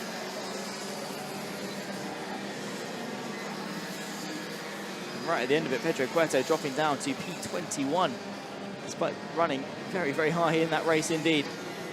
A shame for the Mexican, a roller coaster race for him, but one that I'm sure he can bounce back from. Good drive nonetheless, and once again 10 laps of intense racing action. Let's take a look at the highlights now. El Ghaoudi would get them underway from pole position, assuming the outside of the field, which is not something we often see. That, of course, was the issue that saw Zane Patch out of contention. More drama through turn number 4 through the rest of the race as well. So Zane Patch almost immediately knocked out of contention through the chicane. Meanwhile, Devon Tits would assume the lead of the race. The 553 of El Ghaoudi would battle his way back forwards again, fighting with Devon Tits at the sharp end. And then this is the move that sealed the victory very late on, just before they turned the karts in. El Ghaoudi went for the move that got him victory in pre-final A, and good enough to secure himself pole position for the final later on. Let's run you through the results. It was El Ghaoudi from Devon Tits and Andrea Buffon that took the top 3, 2 Baby Race drivers inside the top 3 spots in pre-final A. Stays Moist, Philip Stetz, Mick Klinkers from Leo Krylev, Yunus Tam, Zane Patch and Piccolo in the top 10. Lennox Lockhart from David Chitov, Guido Ebegenyi, the team driver, popping a wheelie at some point during that race from Machak, Ganadik, Acton, Van der Kotley. Then comes Lutu, Emmerich, Barone, Pedro Cueto just outside, and Sargu from Matsarov becomes the final of our 23 finishers from Pantoli, Gomez, Yerli and Trulis, who of course did not take to the start of that one. Done and dusted for pre-final A in Mini Group 3, but staying with the mini category, of course, for pre-final B in what is going to be the battle for pole position. Power and Warrisk Superchock will start this one alongside Abraham Shelvis on the front row. We'll run you through the full results and, well, the full grid in just a moment. well, with Al Gahoudi's victory, there's not anything that anyone can do to deny him pole position for the final later on. But between Rocket Superchok and Shelvis, Rocket Superchok needs to make sure that he's maximising this race, because he's got 13 penalty points in favour over the rest of those in the Mini Group 3 field. And, well, not only are there championship points on offer for the pre-final, 50 of them to be exact for a victory, increasing from the 40 that was available for Viterbo. Rocket Superchok has got, well, a very comfortable ride to secure the outside front row of the grid for the final later on, provided he can lead comfortably from pole position. Look out for the likes of Dan Ferguson, Wyn Godshalk, who are 3rd and 5th in this race. Wyn Godshalk here at Lonato for the Supermaster Series clawed his way from, well, outside of the top 30 all the way to a podium. Last time we were here, Alfie Mehr as well starting 7th. Look out for the Tony Kart Racing Team driver, who's had not the best of luck, but when he has had the machinery and the confidence over the duration of an entire race distance, he has been able to work forward and, well, get the results that he most definitely deserves. Abraham Shelvis as well on the outside front row. Going to be difficult for the Spaniard, because we know how difficult it is to retain that position. But if he's able to stay in and amongst that lead fight, there'll be one to watch indeed. 10 more laps of racing for and Rocket Superchok will start this one from pole position alongside Abraham Shelvis, Daniel Ferguson and Alessio Ottaviani complete row 2, with Wyn Godshalk alongside Shooting Chang on row 3. Alfie Mehr from Matteo Garcia complete row 4, with Damir Halilovic and Gatti Armikdad completing the top 10. The two Austrians, Bosch Racing from Team Driver, rounding out the 5th row of the grid. Behind that, of course, you'll be looking to P11, which is going to be Mauro Nario Uris, just in behind, of course, the two Austrians. Then it's going to be Andreas Papagiorgio, the Cypriot, completing row 6. Medeiros, Padavan, Theo Steindorf, MP Academy Gamoto completes the top 15. Ahead of Roots, Beretta, Dimuno from Vertino, and Salazar for Baby Race completing our top 20. The 11th row of the grid is between Kakeris, Kosei, Sufi, Alfie Garrett from Gilmore, and DeLeon, the 26th and final driver to take to the start of the Mini Group 3 pre-final B here at South Garda Karting Lonato. Look out, like I say, for Rocket Superchok. No one can deny El Gahoudi pole position, but the fight for second still on. Daniel Ferguson, who has been remarkable, narrowly missing out on the Supermaster Series Championship in Group 3, fighting away with the likes of Wyn Godshalk for that respective title. It was a very close battle all the way to the end of Mini Group 3, and you've got to commend these young drivers again. Basically the second step on the WSK ladder, if you like, from Mini Under 10 up into Group 3, and already demonstrating some very, very good racecraft indeed. They'll roll their way to the line, of course. Warren Rocket Superchok, the Baby Race Driver Academy, the Thai driver on the AME-powered Paralin, alongside Abraham Shelvis for CRG alongside him. They'll roll their way to the line. I don't think we're going to get going this time by, so an extra formation lap for Mini Group 3. Another opportunity to warm up their tyres. Not that they need it, 21 degrees Celsius here at Lonato. It's been a very nice day indeed, and, well, nice racing to go with it as well. Zach, we finally got blue sky here. The cloud cover has burnt off this morning. Yes, into the early 20s. Stark contrast to the start of the season, the Supermaster Series. In the pouring cold, pouring rain, I should say, and freezing cold. Extra formation lap, pre-final B. 60 Mini Group 3, looking further back. Grid 22, Selim Kosei from Turkey. Remember, January 23 at La Conca Murolagese World Circuit. The Turk took pole position. He's now back on the 11th row of the grid. Giovanni Gilmore, the Portuguese-American. Back on grid 25 for the Kiddix Driver Performance Team. Is Gilmore, 590. Racing in the Portuguese Rotax Championship as well. Starting on the final row of the grid is Gilmore for the Kiddix Driver Performance Team. We race. Shelvis tries to go into the lead, but is being pushed back out wide. Position 2, position 3, position 4.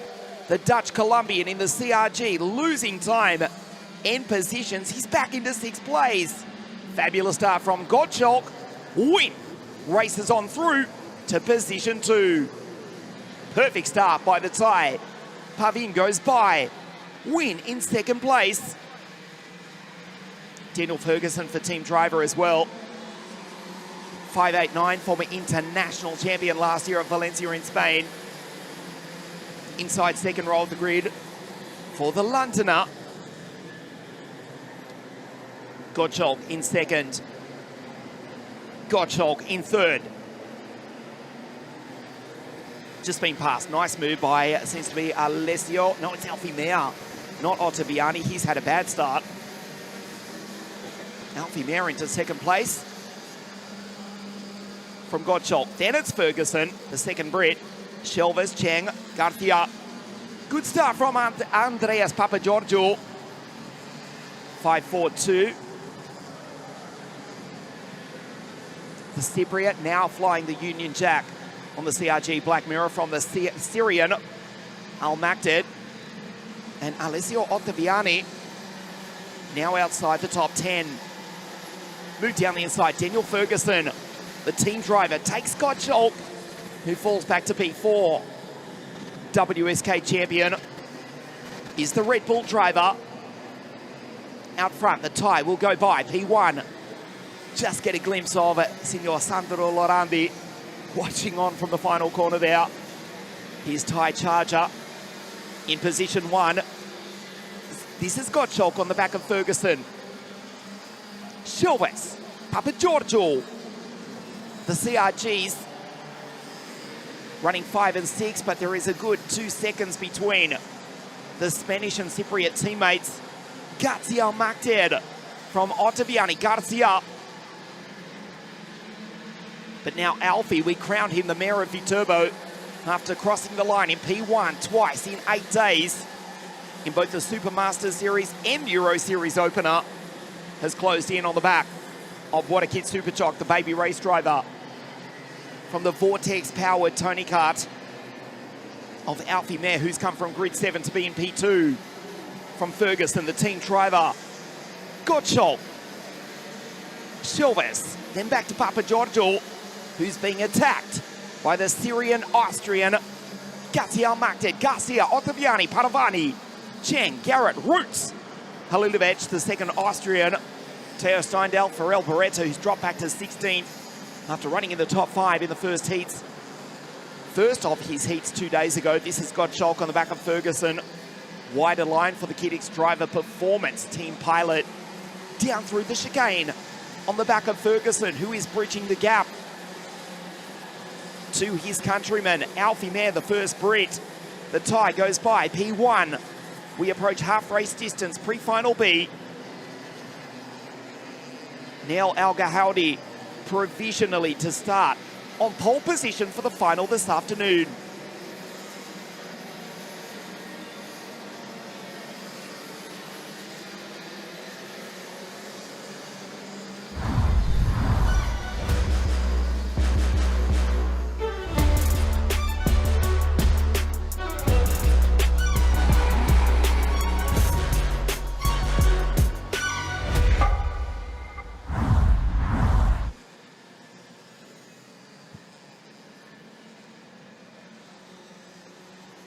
Alfie Mehr glued to the back of the tie pavilion into the far hairpin. Mehr just waiting. We pass half race distance. Pre-final B for 60 mini group 3. Can see Gottschalk has been caught by the Dutch Colombian from Spain in the CRG, Abraham Shelvers. Back to his Cypriot teammate, Andreas Papagiorgio, who has just put in a 53.440 fastest on circuit. Although Teo Steindl has just eclipsed that with a .332. We get news from race control, incidentally. There is confirmation at the top of your screen that Teo Steindl, the fastest on track. Nico Salazar is under investigation. The Costa Rican, the Central American from the South American, Alvaro Medeiros. Penultimate position in the field, and it's seemingly about to get worse for Nico Salazar, who is under investigation. That never normally ends well. Now, Ferguson, Tony Kart Racing Team and team driver, Baby Race in first place. That was the index finger of Mr. Sandro Lorandi, pointing to his Thai boy. Go, boy, go. The gap, 0.0, just a kart length. The parallel from the Tony Kart, the Kart Republics, 3 and 4. Alfie Mehr dives down the inside, and the Brits go 1-3. What a kid, Superchalk back to second place. A great start from the tie, but now he's been passed by the mayor of Viterbo, Alfie, for the Tony Kart Racing Team, looking to take his third victory in WSK in 2026. Took pole position 2 days ago, did Alfie Mayer for the Tony Kart Racing Team, a 52.806. They're not doing those times at the moment. He was fastest in time qualifying. And now Alfie Mayer, if he wins this, he hasn't had the best run in the heats. It would be a grid 8 start for the final. Another fastest lap, incidentally, for Teo Steindal, who's got by Cheng, Roots, Ryan, Timuno, Selen Coste. Steindal on the back of Padovani, Garrett, Ottaviani, Garcia, and Gazi Almagded. Andreas Papagiorgio leads that group in position 6. The second CRG just coming down the hill now. This is Andreas. In 5.42, it was. Shelvers, 5.47. The first of the CRGs. It's the Vortex-powered Tony Kart in position 1. Alfie Mayer racing with us in 2025 in the Rotax Max Euro Trophy. Incidentally, the second round of which, Pro Kart Wackersdorf Raceland in 2 weeks' time, the magnificent circuit in Bavaria, Germany. Second round of the Rotax Max Euro Trophy presented by WSK Promotion. Gottschalk, the Red Bull driver, 5.01, WSK Final Cup champion. Penultimate lap of the race, Alfie Mayer. If he wins this, at best, it is a grid 8 start for the final this afternoon. Waterkitch Superchalk right behind to start grid 2. The tie beside the French Moroccan. That is provisionally the grid, the front row for this afternoon's final. Round 2, the WSK Euro Series. Shelvers has got by and taken Gottschalk for P4. Win back to 5.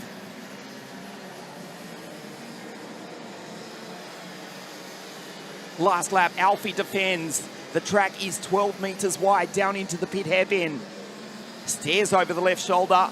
Now goes out onto the racing line and just drives the tie off onto the rubber line. Defends the Tony Kart from the Paralin.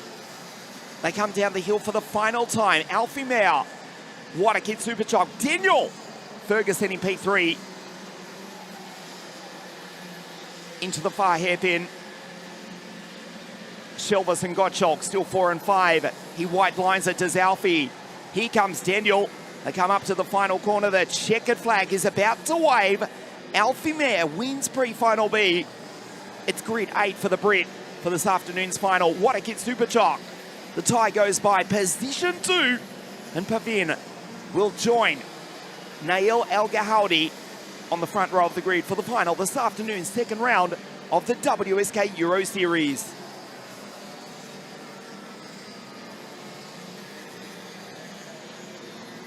Great drive there from Alfie Mayer to come through from 7th on the grid up to the lead.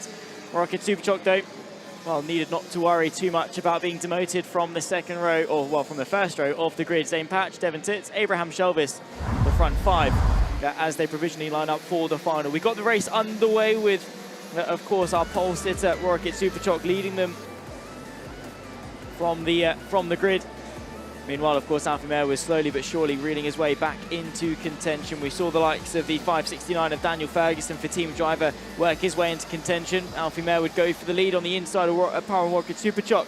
The baby race driver would try his absolute best, but Alfie Mayer wise to it, defending, bringing it back to the race line and hanging on with the momentum to take the checker flag, and with it take victory in pre-final B for Mini Group 3, which is going to set the grid, of course, for this afternoon's final. Alfie Mayer from Warwick at Superchalk, with Daniel Ferguson rounding out the top 3. Andreas Papagiorgio up 8 positions from 12th to 4th from Gazi Almagdad. Garcia Win Gottschalk down to 7th from Abraham Shelvis. Alfie Garrett up a good few positions as well. Up 15 from Padovani, who completes the top 10. Teo Steindl, Ottaviani, Roots, Chang, Demuno from Kose. Then comes Halilovic, Nario Urias, Flatino, Kakares, the top 20 with Beretta, De Leon, Sufi, Gilmore and Salazar. The 25th and final finisher with the lone non-finisher, 6 laps in, or 4 laps in. from Aidan Medeiros, who was classified in 26th position. Of course, like I say, that's going to set the grid for Mini Group 3. Poran Warwick at Superchock takes pole position from Nail El Gahoudi. In fact, after the pre-finals, ranked 19 points ahead of the 24 for El Gahoudi. Next up, though, of course, we'll be moving to OKNJ with pre-final A coming up for these guys very, very shortly. Colton Schniekenberg, the Supermaster Series race winner, starts this one on pole position from Robert Poulbert, Sebastian Riedel and Giuseppe Noviello, the top 2 rows. Schniekenberg looking very, very good indeed. One of the drivers to take the battle to Nicolo Pedico through the Supermaster Series in OKNJ. And, well, deny total domination from Perico de Schniekenberg with a great final round at Franciacorta. A few good people to look out for over the course of this field. Like I say, obviously, Schniekenberg, Sebastian Riedel has been looking quick this weekend. Giuseppe Noviello as well making some moves. Look out for Luigi Di Ascoli over the heats this weekend. Slowly but surely working his way forward with some nice moves, particularly into the hairpin. So one of his strengths, getting it stopped on the brakes. Leo Lahtinen as well, the Finn for Parallel Finland, starting this one P7. Could be looking good to go forward again. Anyone basically inside the top 10 on an odd-numbered grid slot, 1st, 3rd, 5th, 7th and 9th, all have an opportunity to go forwards right at the start of the race. Look out for Sebastian Riedel. I'm sure will be very eager to get the jump on Robert Poulbert and almost immediately find his way up into 2nd. 14 laps of racing for OKNJ, 2 pre-finals for them as well to set the grid for this afternoon's final. Pre-final B, of course, look out for the likes of Elton Headforce. We'll get to that, obviously, in about 15 minutes' time. But again, 2023 Euro Series champion, Elton Headforce for some time trying to take the fight to Nicolo Pedico in the Supermaster Series. But, well, that was, yeah, a futile attempt, to say the least. 14 laps in OKNJ. Like I say, a very nice day here at Lonato. Sunny skies. 20 degrees Celsius and a very dry track to go with it, the second round of the Euro Series. A complete contrast to what we saw a couple of months ago at Viterbo, which, well, in its own right, gave us some brilliant action to go with it. An intense format. And one round, of course, left to go after this one at Cremona from the 8th to the 11th of July. The final round of the WSK Euro Series to crown, of course, our champions in this 3-round sprint. Then, of course, it's all eyes to the final cup to round out what would be an 11-weekend season for the core WSK Series. Of course, as Ian has been alluding to, we've got the Rotax Max Challenge Euro Trophy presented by WSK this year. Backersdorf in just a couple of weeks' time before we go to Genk and Trinek to hand out the tickets to the grand final. Let's run you through the grid ahead of pre-final A for OKNJ. Colton Schniekenberg from Robert Poulbert will run up on row 1 with Sebastian Riedel and Giuseppe Noviello completing row 2. Verber and Luigi Di Ascoli alongside each other on row 3 with Leo Lahtinen and Keserovic sharing row 4. Leopardi and Mirabella make it an all-Italian 5th row of the grid. Of course, completing the top 10 as the karts roll their way out onto circuit. Behind that, of course, on row number 6 is going to be Ania Pizzuto from Zakhary Slepchenko for Ward Racing. The Ukrainian starts 12th ahead of Eduardo Colucci. Anthony Achepa for Novolux down in 14th. Davide Di Filippo, Rafali Minana for Victory Lane in 16th from Tommaso Corsi, Hugo Kalia, Alonso Gonzalez and Alexandros Iliopos completing the top 20 and thus the front 10 rows of the grid. Behind that, on row 11 is going to be David Vasquez from Hefi Zavala. Wojciech from Tube make it an all-Polish 12th row of the grid from Kastamani. McClellan, the American for Ward Racing, completes row 13 from Catalea. Bagrov, Lauren and Santucci, the 30th driver and final driver to take to the start of OKNJ pre-final A. They're on their warm-up lap currently at the moment, and well, Colton Schniekenberg, the one in form heading into the pre-finals. Thus far this weekend, I believe, undefeated through the heats, and the Ward Racing driver will be looking to extend that streak from pole position. The Texan for the Swedish Ward Racing team on pole position. Robert Poulbert for the Gold Star Racing team, the Modena Powered Kart Republic, is alongside Colton. Pre-final A for OKNJ.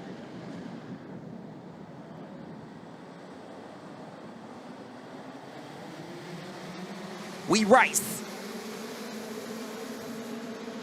Perfect start from Colton. Sebastian Riedel into second place immediately as the German team driver. Great start from Sebastian Rydell. Looking at Daniel Verba down the inside, trying to take second place away, and look what that's done for the American race leader, Colton Snickerberg, who's got a great lead after just 6 corners, comes down the hill for the first time. Rydell still just in second place. Down through the chicane, a clean start for pre-final A for OKNJ. Leo Latin, in fact it is, has come storming up from grid 7. Well inside the top 5 at the end of the first lap. Colton Snickerberg will have the race lead. At the end of the first lap, Robert Pulbauer has dropped down to 4th behind Latin and the fast-starting Finn. Diascoli, Verba, Noviello. Great start from Enea Pezzuto. Obviously, Pezzuto likes this circuit. Pezzuto has taken a liking to the South Garda karting track. He's up into P8 from Colucci. Pezzuto goes by and takes Noviello. Enea Pezzuto feeling right at home here at Lonato. The South Garda karting circuit, he's into P7 behind Verba.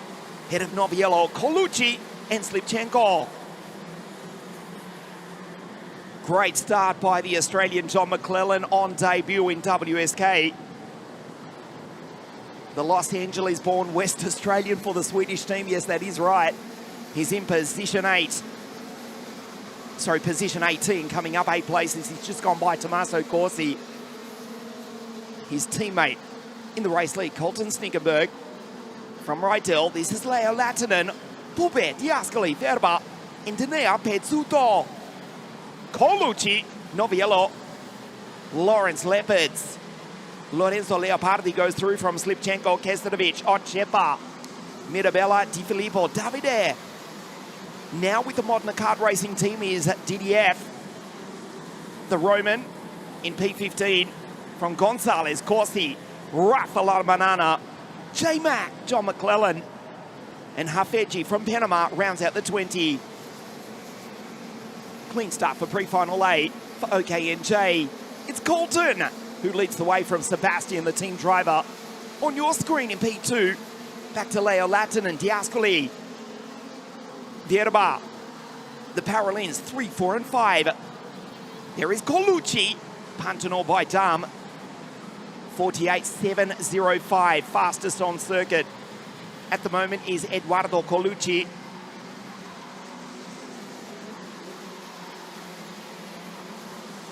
Driver coach this weekend, former WSK racer Leonardo Bizzotto, who raced with us in years gone by, all the way from Mini up to KZ2. Also a couple of seasons in the Italian F4 Championship with BVM Racing. His sister Letizia, race engineer with the Dallara Group. Leonardo Bizzotto, driver mentor for Eduardo Colucci, who has set the fastest lap of the race, sitting in P8 behind Enea Pezzuto.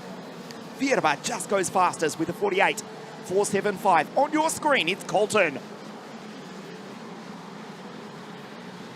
Verba behind, did not get a good start, and it's about to get worse because the Italian has been placed under investigation. He's down in 15th at the moment. There's Colucci going through the fluorescent. Pantano by Damkart. Making a move on the inside of Enea Pezzuto. Noviello, Pulbauer has dropped back to P9. Robert, remember, the Gold Star Racing Team drivers started grid 2. Colton looking to start grid 1 for the final this afternoon, second round of the WSK Euro Series. The gap half a second as Ochepa now puts in a 48.286. Fastest on circuit is the pole in P11. The LKE-powered Lenzo kart in the 711 machine. Coming down the hill, this is Colton.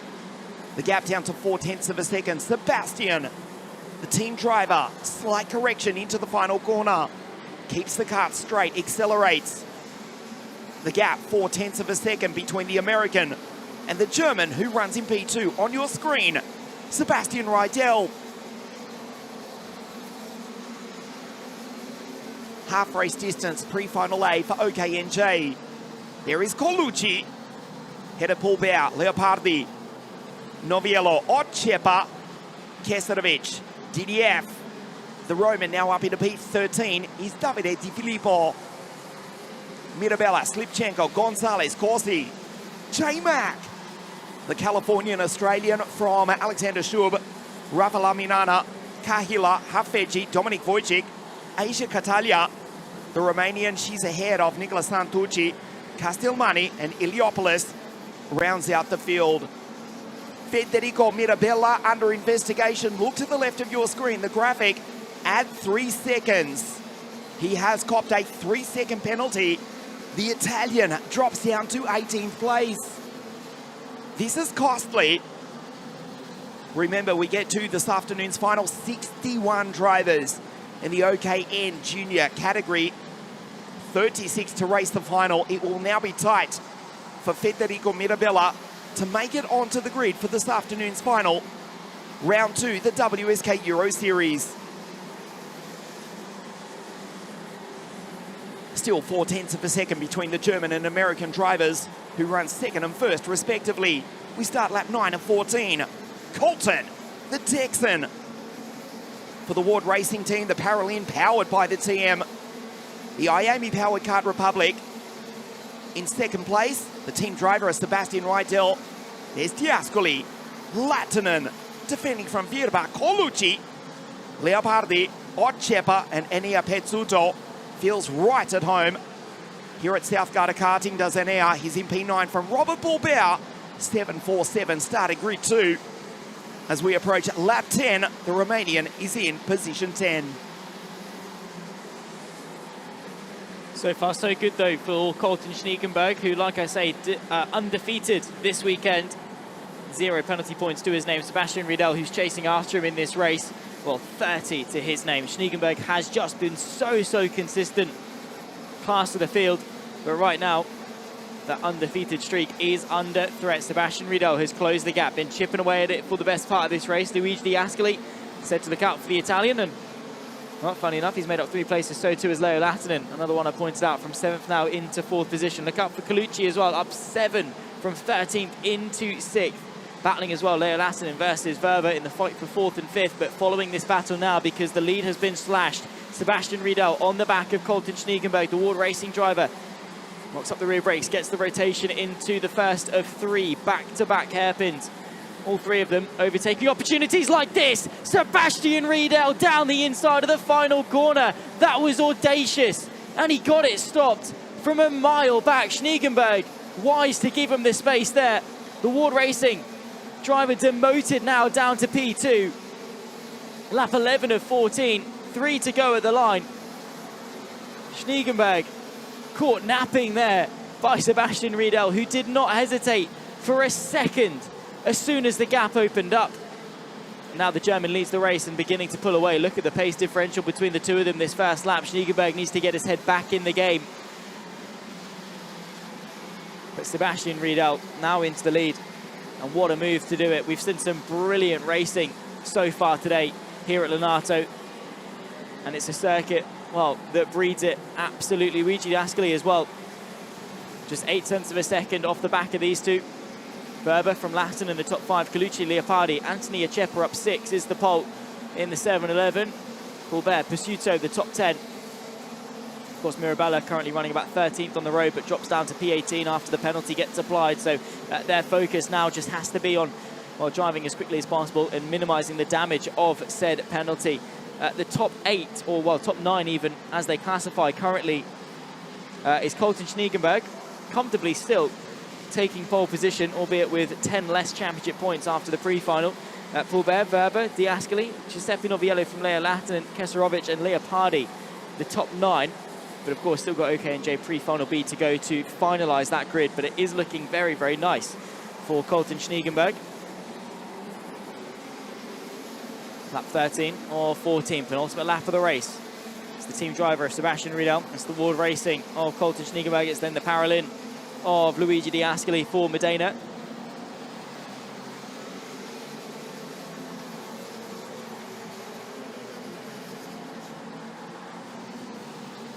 Driving onto the back of them is Luigi Diascoli. His pace the last couple of laps has been pretty decent, matching that of the top 2. In fact, the last lap, identical between Sebastian Riedel and Colton Schniegenberg, both a 48.232, with Luigi Di Ascoli about half a tenth off that with a 48.285, and it's minor differences like that, but the top two, well, maintaining the gap between each other, maintaining the gap back to third position. Final lap of the race for Sebastian Riedel.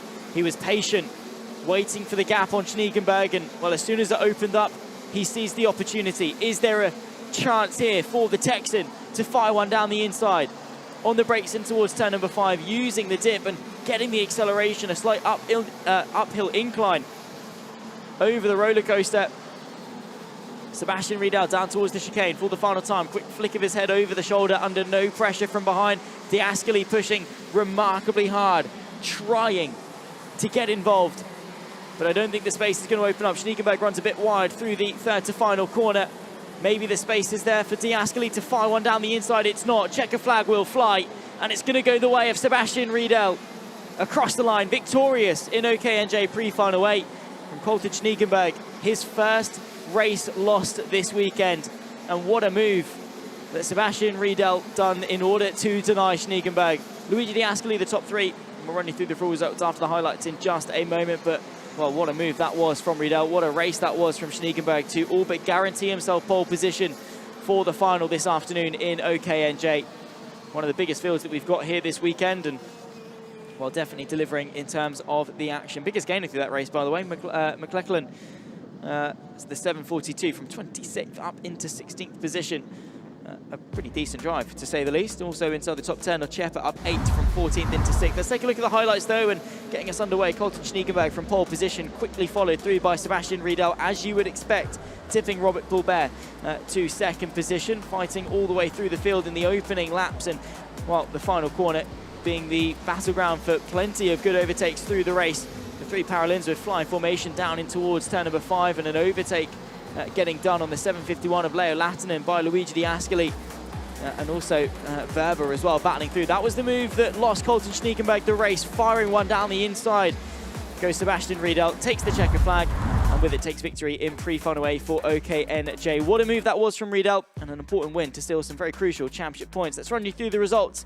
It was Riedel, Schniegenberg, and Luigi Di Ascoli. Team driver Ward and Medina, the top 3. Leo Lattinen from Leopardi, Anthony Ochepa from Robert Poulbert, the Romanian in P7 from Verber, Pisuto, and Colucci, your top 10.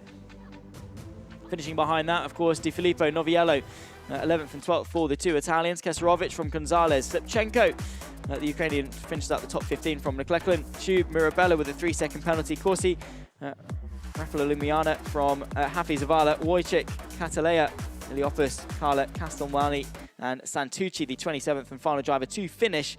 We lost Vasquez and Laurent, and no start for Vagirov. Did not complete the opening lap of the race. 30 to start, 27 to finish, and Sebastian Riedel at the front of all of it. Up next, of course, OKNJ pre-final B to set the grid.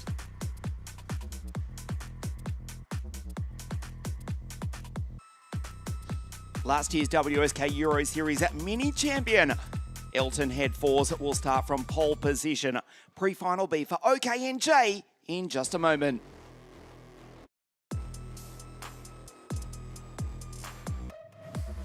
Mark Green will start on the outside of the front row. Marco Verde, the team driver. Pre-final B for OKNJ, but firstly, some of the highlights, what's taken place thus far this week here at South Garda Karting Lonato.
Elton head fours to start pole position, pre-final B for OKNJ, alongside Mark Green, Marco Verde on the outside of the front row of the grid. Round 2, the WSK Euro Series. The finals this afternoon. 3 pre-finals remaining here this morning. We look for GC, starts out of grid 3 in 7.57. Alongside Victor. Colton unbeatable for pole position for this afternoon's final. Elton head fours, he won the WSK Euro Series in Mini last year.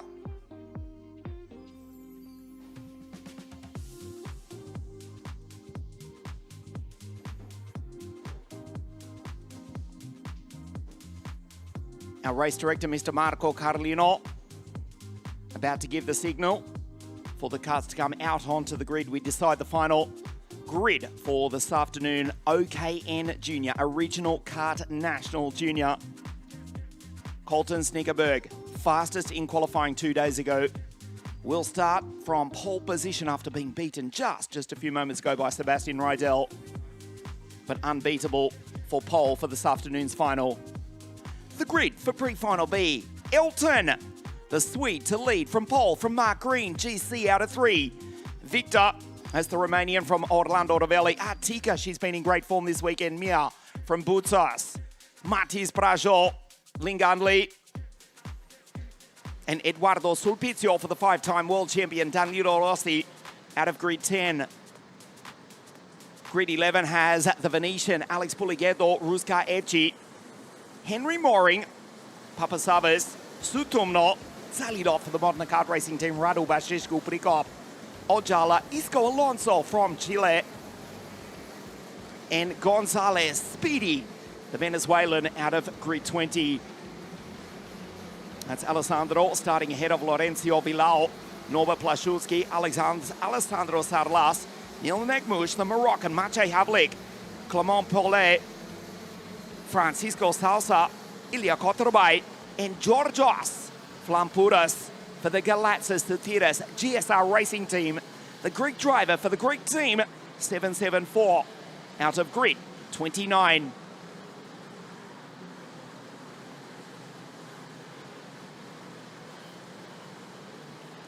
This is Elton. Took the fight right up to Il Bergamaschino, Nicolo Perego in the WSK Supermaster Series. He is the WSK Euro Series champion from last year in Mini. His older brother Leon about to make his debut in the British Formula 4 Championship. Watching on this weekend is his older brother Leon. Elton on pole position, 720 to the right of your screen. Marco Verde, sideways, he knew there was no start. There was a flashing yellow light.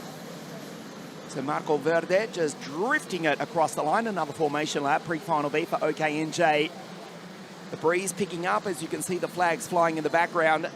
Thanks to Define, official main sponsor of WSK Promotion, our 21st season of World Motorsport Competition. 2 weeks' time, Wackersdorf Pro Kart Raceland in Germany for the second round of the Rotax Max Euro Trophy, presented for the 3rd year now by WSK Promotion. And then the first round of the world's most competitive junior car racing series, the Italian F4 Championship on Italy's Adriatic coast. That is the Marco Simoncelli circuit of Misano. Nice to have our former drivers and Formula 4 drivers here at the circuit. Sasha Bondarev, Lewis Francis making their way trackside here this morning. Morning, boys. Nice to have you here. First round of the F4 Championship in a few weeks' time at Misano. We race. Pre-final B for OKNJ. Elton. It is the Swede who's got the lead. GC from P3. Joelle Carrier almost takes the lead away from head fours. But it's Elton who's gone through to P1 from Joelle Carrier in the EKS, the Condor chassis, in position 2. Great start from Orlando Rovelli.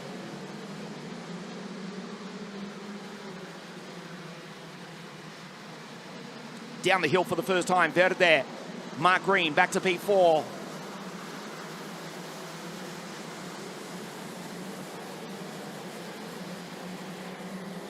Martis Bracho, the Antonelli Motorsport driver, almost running off the road into the far hairpin.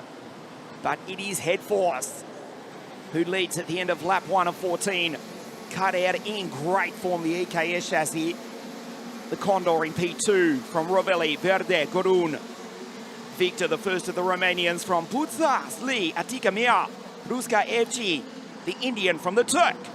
Eduardo Sulpizio in P10, Mark Green. Marco Verde races down the inside and takes his Swiss-Italian teammate to third place. Headforce. Joël Carder, 1-2 down through the chicane. As it stands, yes, this is only the early stages. Elton Headforce, he's just been passed. We'll get back to that in a moment. Carder goes through to take the race lead in the EKS Condor chassis, powered by the Modena engine. It is the Modena kart racing team Paralin, powered by the TM of Elton, who's back into second place. Just to finish that point, Elton Headforce in P2.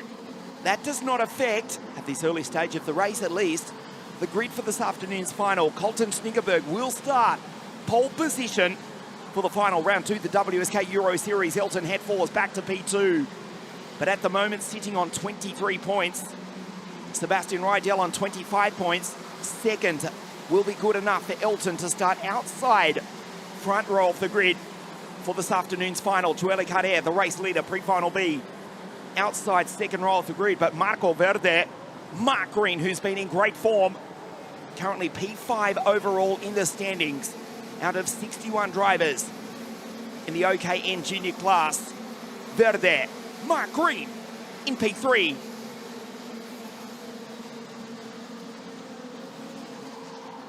There is Victor in the background, the Romanian-American from the Bulgarian Georgia Butsas. Bulgarian-Romanian, we should correctly say. Two-time Romanian karting Masters champion. Rusko, FG, Lee, Henry Mooring up into P9. Sulpizio, Lorenzo Villau, what a start from the Portuguese driver, P21. Into 11 is Lorenzo ahead of Atika Mia from the second Romanian, Radu Basescu Prikop, who puts in a 48.892. 829, I should say, just eclipsed now by the race leader, Joël Carder, 48.661. He's pulling away now 0.4 of a second back to Elton Headforce. P2 is the Swede. He'll start P2 for this afternoon's final. But he has been caught by Marco Verde. Mark Green, the team driver, P3, is flying. He is indeed. He's been looking pretty good this weekend thus far as well as the team driver. Currently down in net position. João Correa, of course, up there. The only driver, apart from Colton Schneegerberg, to deny Nicolo Pedico of a victory over the Supermaster Series in 2026 as well. It was a pretty decent victory in the pre-final at Sarno in a very wet and wild pre-final for João Correa. He was able to tip Dangerous to the victory then, and right now he's looking to tip Elton Headforce to victory now. Is the 7.57. FG with the one with the fastest lap, the 48.442 going the way of the Turkish driver. Our focus here at the front though is down the inside on the 7.75 goes Boussas. The 7.56 tips his way up and into what will be fifth position now ahead of Ravelli. Nearly halfway through this race, and the Emmy Racing EKS of João Correa trying to keep Elton Headforce at bay. Headforce, of course, has been making some good progress in the 2026 season. Like Ian was saying, it was P2 runner-up to Nicolo Pedico in the Supermaster Series Championship. This year, 5 long rounds that was, 4 of them going the way of Pedico, only missing out on 2 point scoring opportunities. So a tough adversary to finish runner-up to. Elton Headforce, a previous champion of the Euro Series as well. The Romanian Basescu Prikop takes the fastest lap away from FG with a 48.3 of his own. A very low 48.3, 48.301 as he's battling away to stay inside the top 10 with the likes of Nekmush, who's up 12 positions. Halfway through this race officially. Lap 7 of 14. currently. What can Elton Headforce do to get onto the back of Joao Correa? It's a very warm day today. 21 degrees Celsius air temp. The track temp probably going to be a little bit more than that. Plenty of rubber down. You don't have too much grip that the car almost skipping through the corners. Plenty of bumps around here at Lonato as well you've got to watch out for, especially going into turn number 4. Just that right-hander there before this run towards the pit lane hairpin. I've got to be careful under braking, especially as well going into the final corner and on the exit of the traction zone at turn number 5. It's a very challenging circuit, is Lonato. All the setup adjustments these drivers are making, and especially on a warm day like today, nailing tyre pressures and chassis adjustments and all that sort of thing. Quite a complex job, and one that all of these drivers have probably around Lonato got nailed to a T. Thousands upon thousands of laps completed by each of the drivers, by each of the teams. They know how to get one dialed in around here. Probably as optimised as you could possibly ask for. Lap 8 completed onto lap 9. Joao Correa from Elton Headforce 1 and 2, pulling away from the rest behind. Elton Headforce the one with the advantage in terms of pace, clawing in about 1/10 of a second on Joao Correa that last lap time.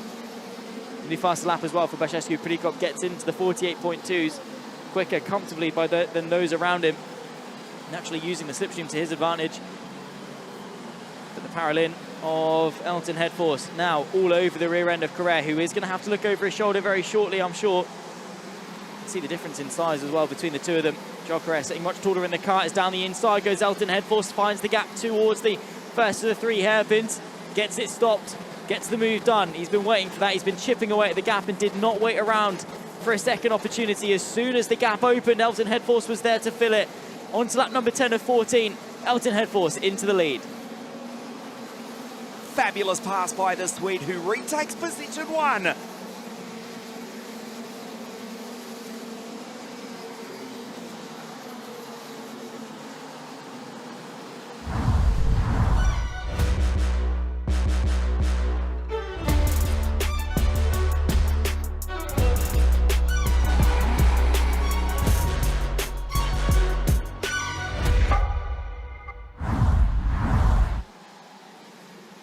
Four laps remaining in pre-final B. Elton Headforce, the Swede, back into the lead. The most nervous person at the circuit is his mother, Gloria, watching on. I hate to think how many cans of Diet Red Bull she's gone through this morning. Heart rate through the roof with that fantastic pass. Her boy, P1. GC from grid 3 back to second. Headforce. Cadere. Mark Green still in P3 is Marco Verde from his team driver teammate. Rovelli, Victor Grun, FG Putzas, Henry Moring. The second Romanian, Radu Băsescu Pricop. And Mia Atika. She's in P10 from Neil Nekmush, who's come from grid 23 to be in P11.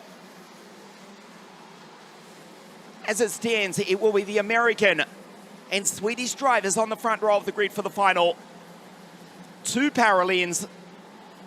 1 for Ward Racing and the other for the Modena Kart Racing team. Elton head down behind the steering wheel trying to pull away, and does so. 0.3 of a second clear. Cadere back in P2.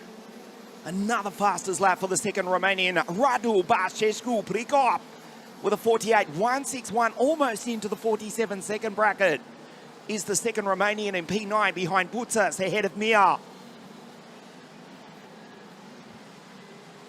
2.5 laps remaining. Last year's WSK Euro Series champion P1. As Cadere over the ripple strip, that was not the cleanest pass down through the chicane. Correction on the exit. And Marco Verde, the team driver, the first of the 2 team drivers, is catching. 2 laps to race. Pre-final B for OKNJ. 0.6 of a second clear, goes purple, does Headforce with a 48.134. But a 48 dead again for Radu Băsescu Pricop, who is absolutely flying. Also for the Modena Kart Racing team, starting out at grid 17. Fastest on circuit is into P9. This is Cadere, 7.57. The EKS Condor chassis built not too far from this South Garda karting Lonato circuit. EKS karts, 40 years of manufacturing in the world of kart racing, going back to the early 1980s. We've said it all season, the kart is beautifully presented, magnificently clean colour scheme. and quick as well. P2 for Kader. It will be enough for grid 4 for this afternoon's final. Last lap, the gap 0.8 of a second. Elton Head Force will win pre-final B. He will start grid 2 for this afternoon's final. The championship which he won in 2025, albeit that was in 60 Mini. Down through the chicane for the final time, Verdes catching up to the back of Kader.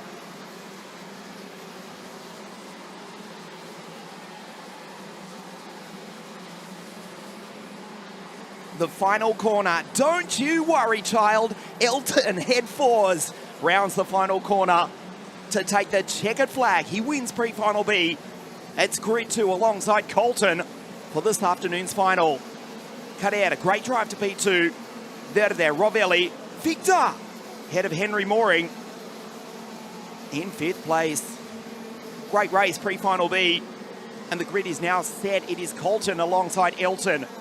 For this afternoon's final, second row of the grid will be Sebastian Rydell alongside Joelle Kader, Mark Green, Marco Verde, Robert Paulbert, third row of the grid, Victor Garoon and Rovelli on the fourth row. That is provisional, of course, as they cross the line. Elton with the victory. The gap was 1 second in the end. From pole position, the Swede took the lead. Great start from Joelle Kader as the two team driver teammates, Rovelli and Verde, traded positions. Kader going through to take the lead. Actually pulling away until this. Great pass into the far hairpin. Head Fours back in front and would win by just over a second. Pre-final B for OKNJ. Kader takes P2 from Mark Green. That's Marco Verde. Rovelli, Victor Garoon, Henry. Great drive from Mooring. FG, fastest driver on the circuit consistently. The second Romanian, Radu Basescu Brigop. Bertas and Atika Mir from Kashmir in India. Also for the Modern Kart Racing team, home in position 10.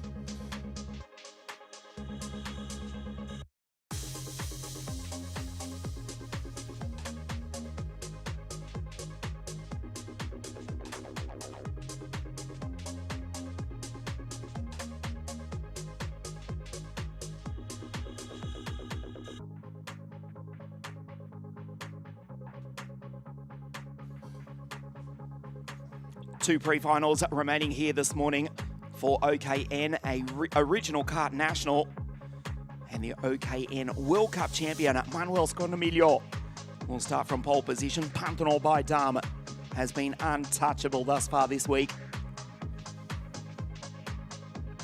Pole position 2 days ago for Scognamiglio with a 47.233. Starts pole position alongside Lamberto Ferrari for pre-final A for Original Kart National. In just a moment, the penultimate pre-final of the morning. Round 2, the WSK Euro Series, here at the centre of the karting universe. South Garda Karting Lonato, the third round, of course, at the magnificent Cremona circuit in the Italian summertime. After the almost washed out first round of the 3-round series at the fabulous Leopard Circuit Viterbo, north of the eternal city of Rome, earlier in the year. This is the second of 3 rounds.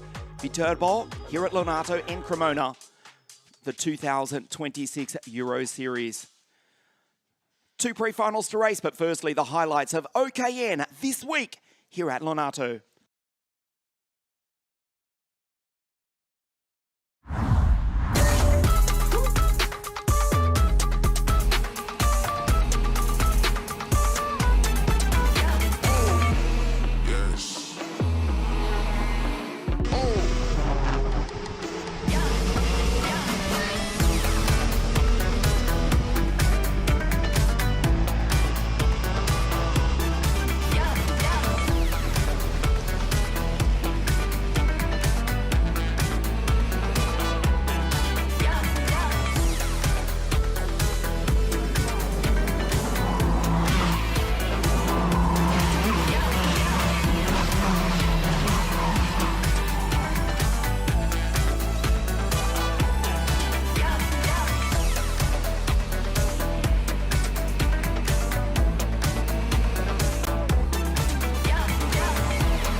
Just 2 pre-finals left to go to set the grid for our 7th and final category.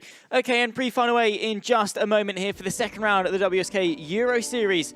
South Garda Karting, Lonato, myself, Zach Swinney, Ian Salvestrin in commentary, bringing you the action, and delighted to have your company on WSKkarting.it and Motorsport TV as well. A very sunny day here at Lonato. Let's run you through the grid for the penultimate pre-final of round number 2. Manuel Scognamiglio alongside Lamberto Ferrari. Behind that, Leonardo Dondi and Kevin Battistoni on row 2. Andrea Barberi, Julia Yerkan complete row 3 from Nicholas Karagiannis and Christian Bladino. The front 4 rows with Julius Cechepa and Papa Filippo rounding up the top 10. Giuseppe Piccolo and Lorenzo Lully complete row 6 with Milos Smuck and Ryan Carrere on row 7. Row 6 from Nardozi on row 8 with Kopetsky and Kerry completing the 9th row. Emil Patiri and Osaka completing the 10th and 20th, 10th row and 20th grid slot on the grid. Sarachik and Gutierrez on row 11 from Simonov, Frey, Vise Cruz and Kamalengo, the 26th and final driver to start pre-final A for OKN. 15 laps of racing, and Manuel Scognamiglio, undefeated thus far this weekend, comes into the pre-final with 0 penalty points to his name. Top 4 finish is all he needs to guarantee pole position for this afternoon's final. Alongside him, Lamberto Ferrari, though, is looking to deny Nicolas Marchesi of a front row start as they roll their way out on the formation lap. Of course, tyre warming, quite important, albeit probably fairly easy with the track temp and how much rubber that we've got laid down now. Whips the camera as well from the driver in P4, Battistoni. Italians, as is usually the case in OKN, 1, 2, 3, 4 and 5 on the grid. To the Yerkan, the Romanian rounds out row 3. Karagiannis just in behind in 7th position. Look out for Julius Cechepa as well from P9. The Novolux Lenzo kart looking to go forward. Off the start though, the King Racing Team Kart Republic of Leonardo Dondi from P3 will almost certainly be looking to get a good start and get through on Lamberto Ferrari in the Monster K kart. The outside front row of the grid, don't want to say it's cursed, but it just is suboptimal to be on for a flat-out left-hander. It's hard to then keep the inside for the right-hander. Those in 3rd and 5th typically make their way up a couple of places off the start by virtue of, or just the advantageous side of the grid. They'll roll their way up to kickstart 15 laps of racing. The lights go off and we go. Manuel Scognamiglio will lead them through turn number 1 and 2 and 3, followed by Leonardo Dondi. Under a bit of pressure towards turn number 3, though, is trying to fire one back down the inside as Lamberto Ferrari, who's dropped down now to 4th position. Defensive already is Dondi in towards turn number 5. That's going to give Scognamiglio a little bit of breathing room, and you can see the gap that's already been formed, about 5 or 6 kart lengths by the time they reach the roller coaster section up over the crest and towards the chicane. And the Pantano car of Scognamiglio leading by quite some margin, looking to extend his winning streak. Lamberto Ferrari, who joined him on the front row, is down and dropping through the pack, down the inside as well, trying to jostle for 2nd position. Leonardo Dondi trying to keep hold of it and defending very hard in order to do that. He currently sits P5 in the overall classification, wants the 40 championship points for a P2 and wants to be starting as high up as possible for the final later this afternoon. The opening lap is done and dusted at 15. Scognamiglio from Dondi. Barberi up 2 places into 3rd. Lamberto Ferrari, the contrary, down 2 from 2nd into 4th. To the Yerkan, Blandino, Karagiannis, Battistoni, Julius Cechepa and Carrere, the top 10. Of course, the 881 up 4 places from 14th, already inside P10. Nicely done indeed. Scognamiglio from the opening lap alone has got a 1.1 second advantage from the rest of the field. Then comes the King Racing Team 860 of Dondi, who's got about 4/10 margin back to Barberi. The defence on the opening lap bunched everyone else back up. Dondi was trying to feed those behind to the pack of wolves. Lamberto Ferrari down the inside of the penultimate corner, gets it stopped, but firing one straight back down the inside potentially is Barberi. Ferrari able to thwart that attack though and work his way back into 3rd position and begin the recovery. Dondi's very clever defence on the opening lap has given him a couple of laps stress-free up in 2nd place. 3, 4 and towards 5 at the pit lane hairpin there. Scognamiglio, fastest lap of the race, as you would expect, using all of the track, getting 2 wheels as close to the edge of the curb as possible to open up turn number 5, because that exit, all important. To the Yerkan following through Lamberto Ferrari as well. He's been able to do quite well in the Gold Star Racing Kart Republic, up 2 places from 6th is the Romanian, now into 4th and chasing after Lamberto Ferrari. a regular front runner in the OKN category, was right up there with the likes of Nicolas Marchese through the Final Cup in 2025, and about a fifth of the way through this race now and completing lap 3 on 2-4. Scognamiglio 1.4 seconds clear from Leonardo Dondi, who himself, as they come across the line, about 3 tenths off the pace relative to Scognamiglio, who sets another purple lap, 48.319, going the way of the Italian. And Italians 1, 2, and 3, Scognamiglio, Dondi, and Ferrari. Broken up by Tudi Erkan, followed by 3 more Italians, Barbary, Blandino, and Battistoni, who's dropped down a few places. Started this race on the outside second row. The grid has dropped down to P7. So a net loss of 3 positions. Scognamiglio extending the gap through the chicane under very little pressure, is down the inside there. Nice little bit of a battle forming, I think, between Blandino and Battistoni. So doing battle for 6th and 7th there. Now recovers to only a net 2 loss for Battistoni. 4th lap completed and on to the 5th. It's looking very, very good indeed for Manuel Scognamiglio. So far undefeated this weekend.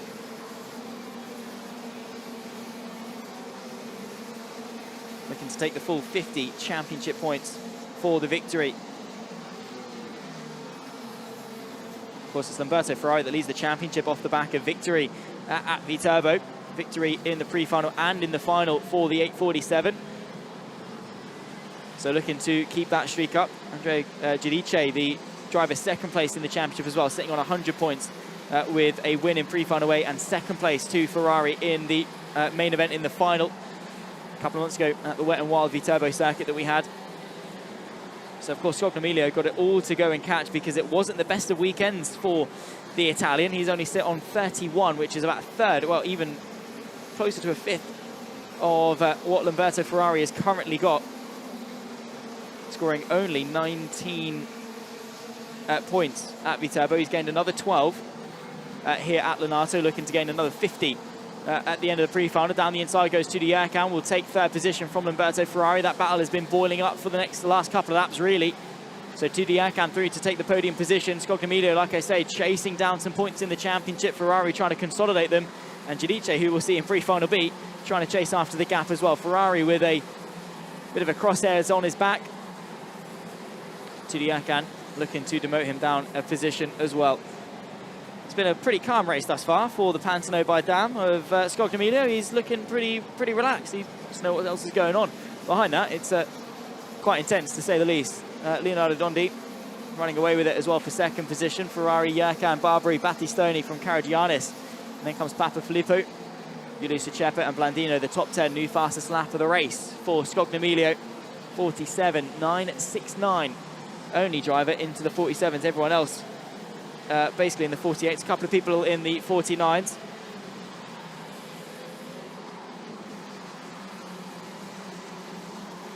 Scognamiglio sits 2.6 seconds clear as down the inside. Nicely done. That's Tudi Erkan getting his way through and up in the 3rd position against Lamberto Ferrari. The Monster K-Kart gets demoted, and that's championship points lost that he definitely does not want slipping away. Onto the 9th lap of racing, well, onto the 8th lap of racing, I should say, just by virtue of how far away Scognamiglio is. Leonardo Dondi in 2nd, then it's a bit of a brawl. Tudi Erkan now leading the charge and looking to get after the fight for 2nd. Scognamiglio choking at the IAME engine as we have a crash coming out of turn 3. Certainly one of the Lenzo karts involved. It was Nikos Kopetsky and Federico Nardozzi, the DR Racing Kart team driver, coming together in turn 3, and we go full course yellow. The track is blocked because of that incident. Full course yellow, Scognamiglio with a lead of 2.9 seconds. That instantly evaporates. Frustration for the Italian. Well, he was just choking the engine into the pit hairpin to try and get maximum fuel, Aspen fuel, going into the IAME engine. No need now. Look at the debris on the circuit. Scognamiglio just sees it at the last moment. There is Dondi for the King Racing team. Jerkan. So Kopetsky, Nardozzi come together in turn 3. Debris all over the circuit. The track blocked slightly. And that brings out the full course yellow on lap 9 of 15. Pre-final A for OKN.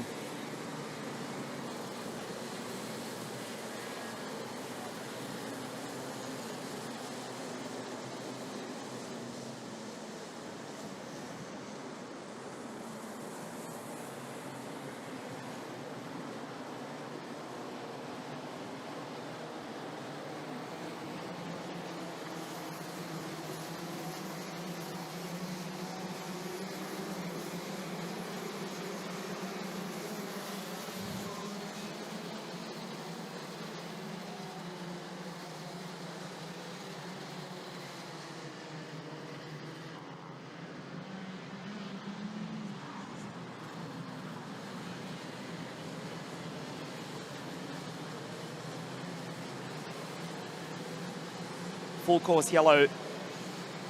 Pre-final A for OKN. Scognamiglio from Dondi. And Tudor Jurkan.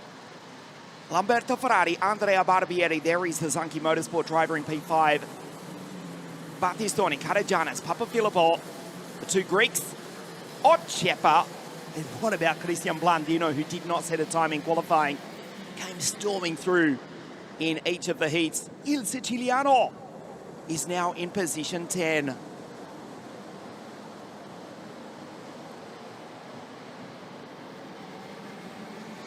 We race green to the checkered flag. So the gap of 2.9, we'll call it 3 seconds, is now just a few kart lengths. Dondi, Jurkan for second and third. Jurkan up the inside. Goes through to P2, but Ferrari races around the outside. Lamberto gets the both of them. The Monster K factory car through to second place.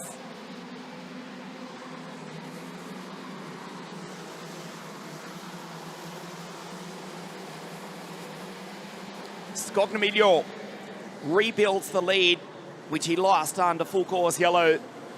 But it's Ferrari in second place. Jurkan. There is Andrea Barbieri. Zanchi Motorsport in P4. Battistoni, Karajanis, Otchepa, Dondi, Fighting Papafilippo, and Christian Blandino, who started at the back of the grid in each of his heats.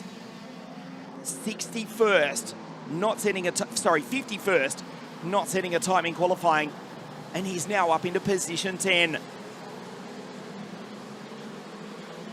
Papafilippo trying to go by Julius Otchep at the pole in the Lenzo kart. Karajanis just ahead is Nicholas for the Monster K factory team. This is the Pantanal by Dam kart. The great Giorgio Pantanal, multiple European World Cup champion, former Jordan Formula One driver, two-time Formula 2 or Formula 3000 champion of the world. Pantanal by Dam together with team driver Scognamiglio, the OKN World Cup champion, has already put a gap of 1 second between himself and Lamberto Ferrari. Still debris on the side of the circuit from that incident which eliminated Nico Skopetsky and Federico Nardozzi. Incidentally, we've also lost Emil Petteri, Joseph Little, Giuseppe Piccolo, and Emiliano Gutierrez.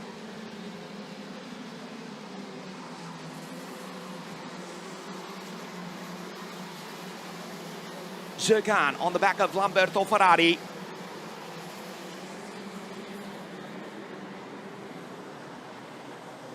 The Gold Star Racing team driver makes the move down the inside into the final corner.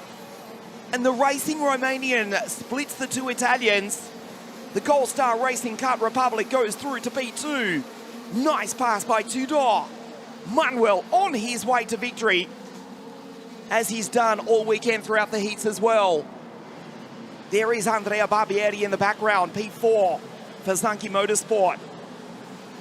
Jurkan, Gold Star Racing in second. The Italians 1, 3, 4, and 5 back to Kevin Battistoni for LGK Racing.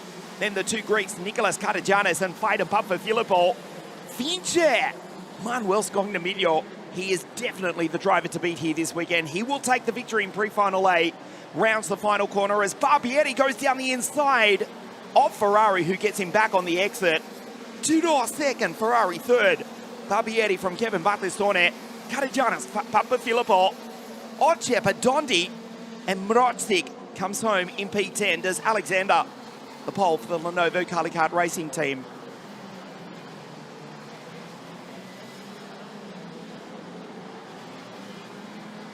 Okay, I'll make the correction. This is the final lap. We'll see if the order does change. Scognamiglio. I won't take that back. He will win the pre-final or pre-final A. The order, still Jurkan, Ferrari, Barbieri. Okay, a lap ahead in anticipation, but the order does stay the same. This time, Scognamiglio takes the victory in pre-final A. On this lap, from Jurkan, Ferrari, Barbieri, Battistoni. The only change is that Leonardo Dondi does split the two Greeks. Nicholas Karajanis, Fighting Papafilippo. Julius Ocheba and Morosic still does come home, position 10. Zach, a lap ahead of myself then, but no change to the race winner. Manuel Scognamiglio, dominant again in OKN pre-final A. Slightly embarrassing, but fortunately nothing really happening on the last lap. Yeah, no, exactly. I mean, it was pretty obvious that Manuel Scognamiglio was going to win that one. He was clear from the very get-go. Ferrari battling his way through as well. Championship leader coming into this round, had it all to sort of showcase. Fighting away with the likes of Tudi Erkan, who slowly but surely worked his way forward, battling with Lamberto Ferrari. Not once, but twice, maybe even 3 times they drew side by side. That was the event that caused the full course yellow. Manting each other and riding up as they obviously waved desperately to warn the oncoming traffic. Side by side, Tudi Erkan went down the inside, trying to demote the likes of Dondi and Barbary down a couple of positions. That then allowed Lamberto Ferrari to get back involved, send down the inside of the final corner once again from Tudi Erkan in what was a very enthralling final battle in OKN. Meanwhile, Manuel Scognamiglio was having none of it, would fire and rocket away in the lead. And then the battle for third, of course, raged on. Of course, a shame for Dondi, who for the best part of the first half of the race was pretty secure in second position. In the end, finished only 7th position. Let's run you through the results. It was Manuel Scognamiglio for Pantano by Dam, who took victory by 2.1 seconds despite a late full course yellow from Tudi Erkan, Lamberto Ferrari, Barbary, Battistoni.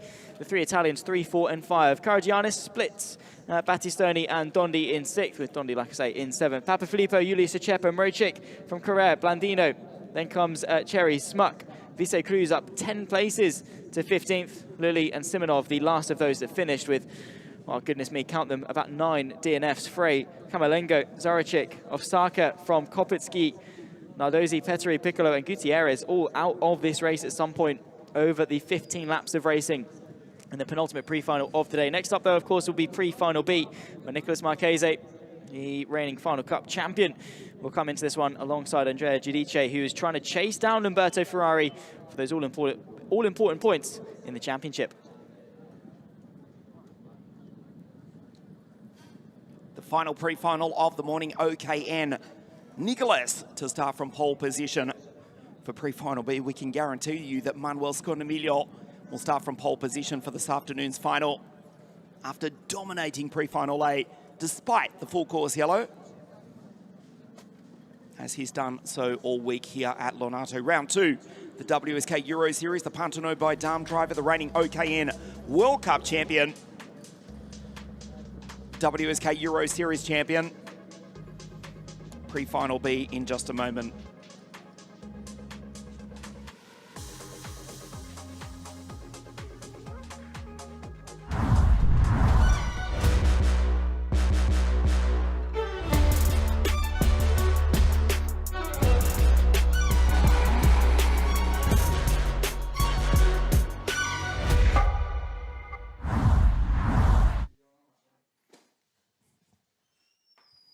Pre-final B in just a moment here in beautiful springtime sunshine.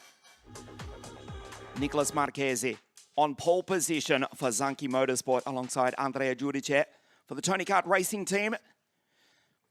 12th and final pre-final of the morning, round 2, the WSK Euro Series. Beautiful sunny skies. Sunshine here for round 2 of the series. Our final pre-final, and then we go straight into the 7 finals. Round 2, the WSK Euro Series.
Our race director, Mr. Marco Carlino, gives the signal for the green flag, and Nicolas Marchese will lead the field out onto the circuit for pre-final B for OKN. This is the grid.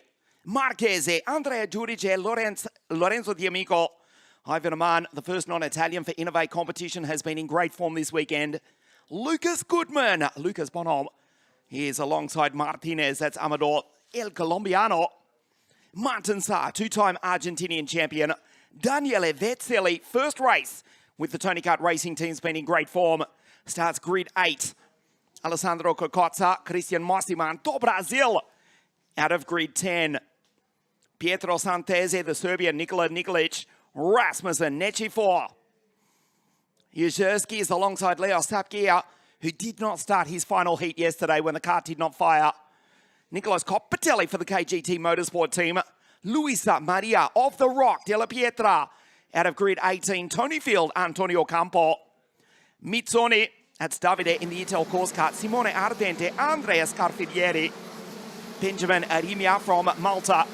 Josué Belletti, son of the 1990 European champion Fabiano Belletti. And Itam Turkin for the Galatsis Sotiris Racing team, the Israeli on debut in WSK out of grid 25. Marchese, former WSK Final Cup champion, now with the Zanki Motorsport team. Ivan Aman from Switzerland, Innovate competition in great form. 8.56, we watch for Daniele Vezzelli, who has been so impressive this week. First race with the Tony Kart Racing team. He's had one previous WSK start. That was at the much-missed Adria circuit in KZ2 back in 2017. Watch Vezzelli, 8.96, out of grid number 8. Marchese on pole position. We race the final pre-final of the morning. Nicolas shoots through into the lead. Giudice up the inside. Lawrence friend Lorenzo D'Amico on the outside. He's almost off into the marbles now. He slots back into P3. Lucas Bonholm on the inside. The Frenchman goes P4. Does Goodman. What a move from Lorenzo D'Amico. Incident for Nechifor in the background. You can see the dust is flying. And it looks as though we've lost the Romanian on the first lap of the final pre-final this morning. Marchese over the ripple strip. There is Vezzelli, un'altra bellissima partenza. Daniele Vezzelli for the Tony Kart Racing team. Marchese will lead them across the line for the first time. Pre-final B for OKN. It is the Zanki Motorsport driver who's got a 1 second lead over Lorenzo D'Amico. Giudice, Bonhomme, Sa. The two-time Argentinian Rotax champion, Cocozza, Martinez, Vezzelli, Aman, and Christian Mossiman do Brasil. Started in P10, that's exactly where the South American runs. D'Amico, Giudice, Bonholm, the two Tony Karts, and then Martin Sa for Zanki Motorsport. The Argentinian, it is his teammate who's got the race lead. We go back to Cocozza, Martinez in fact. El Colombiano has gone on by. Aman, Vezzelli, Mossiman, and Oliver Rasmussen. Martin trying to line up in the second Zanki Motorsport kart. The gap 1.5 seconds. Nicolas Marchese will join Manuel Scognamiglio on the front row of the grid for the final, almost certainly.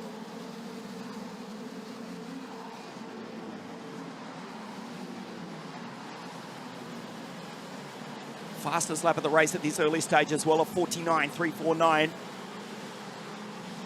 It was Scognamiglio who took pole position 2 days ago. Cocozza, he was fastest in his group. There is the Story car of Alessandro. Just behind this battle in P7 is Alessandro.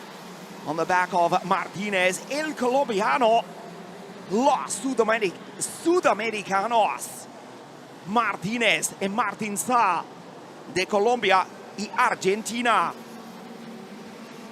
Marchese, the gap 1.8 seconds. He's not even on your screen. This is Lorenzo D'Amico. As Nicolas disappears down the road, the Zanki Motorsport driver almost the length of the back pit straight. Ivan Aman has dropped back to P8. After starting from grid 4, he's got Daniele Vezzelli breathing down his neck. Marciman, Tony Field, Antonio Campo with a super start. Up into P11 from Jezerski, Stapke, Rasmussen, Nikolic, Copatelli for the KGT Motorsport team. As Martinez has a look at the back of his fellow South American, the Argentinian from the Colombian. Right behind Alessandro Cocozza, the Italian in the French Sodi cart. Marquez leads by 1.9 seconds. But Andrea Giudice with a 48.777 now starts to find some rhythm. He puts in his fastest lap.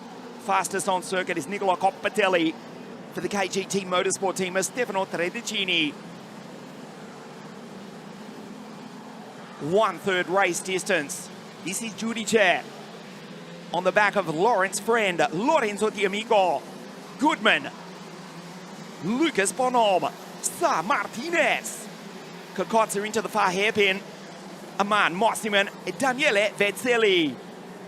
1/3 race distance. Scott Emilio watching on from pit lane, looking to see who will join him on the front row of the grid for the final. At the moment, it is almost certainly going to be Nicolas Marquez as Giudice tries the outside, but runs out of road. D'Amico closes the door, dives down the inside into turn 3. Fantastic. Que bellissimo sorpasso. Andrea Giudice approaching half race distance. Pre-final B for OKN. It's Nicolas Marquez who leads the way. So far, so good for the reigning Final Cup champion. Meanwhile, of course, the 862 of Bonhomme trying to keep the rest of the field behind. It's all aboard the Bonhomme Express at the moment into the triple hairpin complex, and look at that train. Bit of a bump to pass in the background there. Got to be careful of the pushback penalty. At the back of the field, some dust being kicked up as well in this fight for what is 4th position now.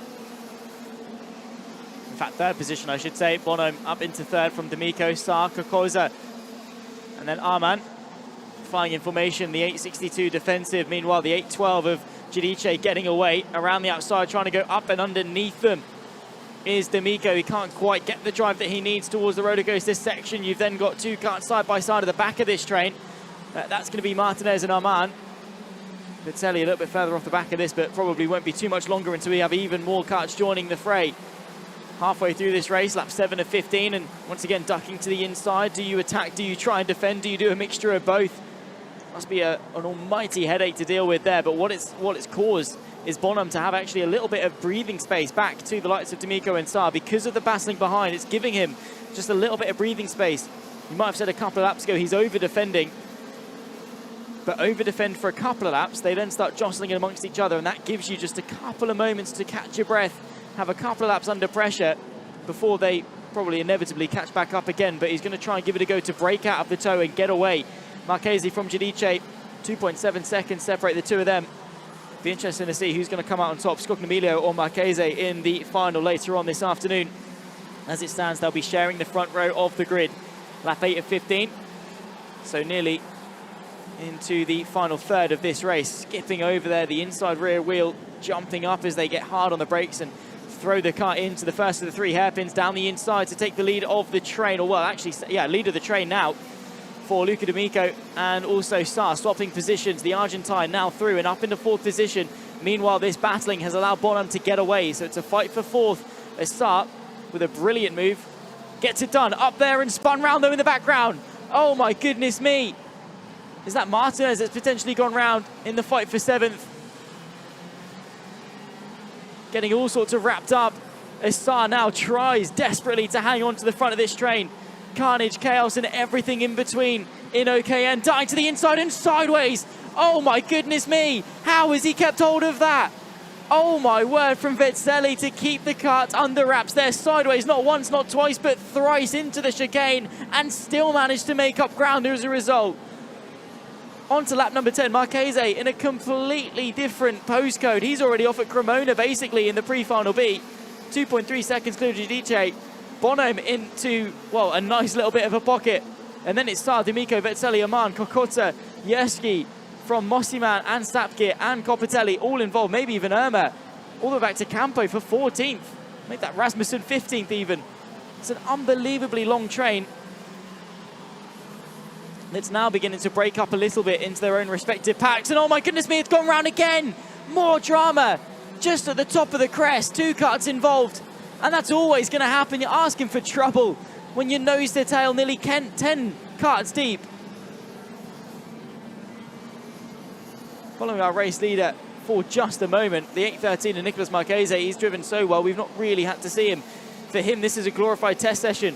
For everyone else, it's an all-out brawl in the OKM pre-final. It's only the pre-final. We've got the final later on this afternoon yet as well. For some of these drivers, they're desperately trying to battle to qualify themselves to be in the top 30, to get onto that grid. Just a handful of laps left to go, though, for Marchese. Giudice is actually starting to reel in the gap. I say reel in. He's managing it and bringing it down about a tenth or two. Last lap of the race for Giudice at 48.205. For Marchese, 48.241. Fastest lap going the way of Giudice. And the pair of them giving everyone else a demonstration as how it is to keep it clean and consistent in an OKN field. Bonhomme and Starr counting their lucky stars to get out of that field as quickly as they possibly could. And the all-out brawl that ensued as a result. You have to say, Bonhomme indirectly responsible, obviously not for the crashes per se, but for punching up the field as aggressively as he did in the opening phase of this race. Just a handful of laps left to go. And, well, drama at every turn here in OKN. What a ferocious, frantic finish to our final pre-final of the morning. We have lost Nicolas Copatelli, Leo Savgier, Martinez is out, Turcan is out, Luisa Maria Della Pietra is out, and Simone Ardente. Unbelievable move by Daniele Vezzelli down into the chicane. Sideways in a move that Carly Rovanpera would have been proud of. He's in P5, ahead of Ivan Aman. As Zach pointed out, yes, the field has certainly spread out. This is Nicolas Marchese. He will join Manuel Scognamiglio on the front row of the grid for the final. Giudice, P2. Bonhomme, Sa, Daniele Vezzelli, Ivan Aman, Kokotsa, D'Amico, Mossiman, and Lucas Jezerski in P10. Great drive from Benjamin Erimia from Malta. From grid 24, he's into P11, has avoided the carnage. Here is Iman behind Vezzelli, Kokotsa, Alessandro, who was fastest in his qualifying group 2 days ago. Marchese, Sankey Motorsport.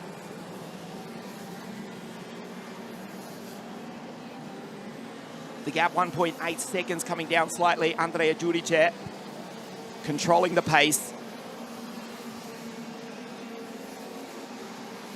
This is Lucas Bonhomme coming through turn 3.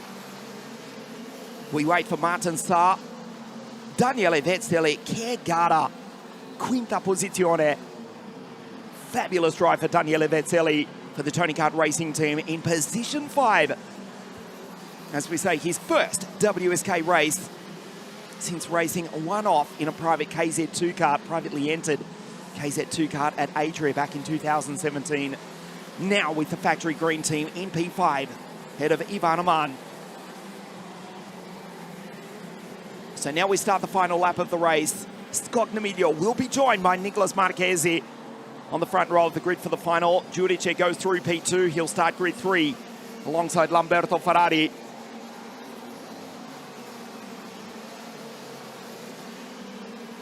Good drive from Lucas Goodman. Lucas Bonhomme.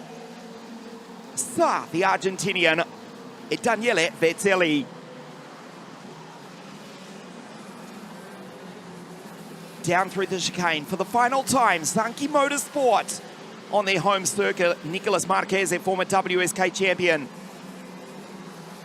rounds the final corner to take victory in pre-final B to join Manuel Scognamiglio on the front row of the grid for the final.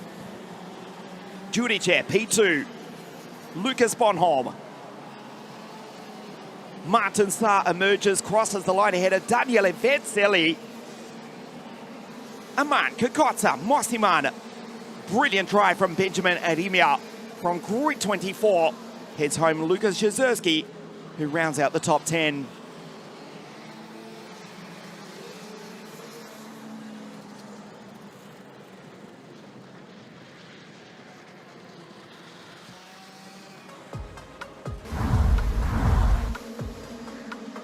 We take a look at the highlights of pre-final B for OKN.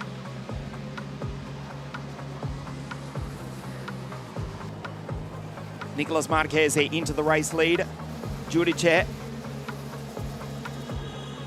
and Lucas Bonhol for the Tony Kart Racing team.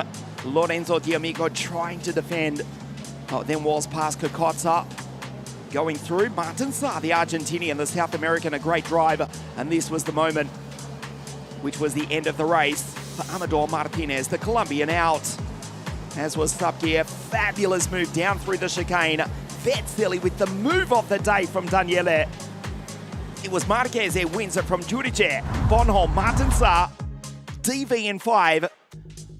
And it was Aman, Kokotsa, Mossiman, Benjamin Edimia, and Lucas Jezerski. Good drive for the pole for Ward Racing to round out the 10.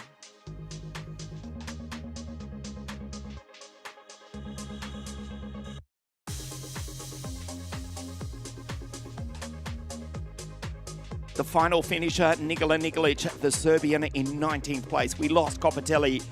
Subgear, Martinez in that crash in turn 3. Turkin, that's Aitam. Luisa Maria Della Pietra and Simone Ardente. Scognamiglio, Marquez, the front row of the grid for the OKN final. The first final for KZ2, that's in just a few moments. You are watching us live from South Garda Karting Lonato, round 2 of the WSK Euro Series. We'll take a very short break. Don't go too far away. The KZ2 final in just a moment.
It is springtime here in the Northern Hemisphere and we are well underway. The European season is in full swing. This is round 2 of the WSK Euro Series in the north of Italy at the centre of the karting universe, South Garda Karting Lonato.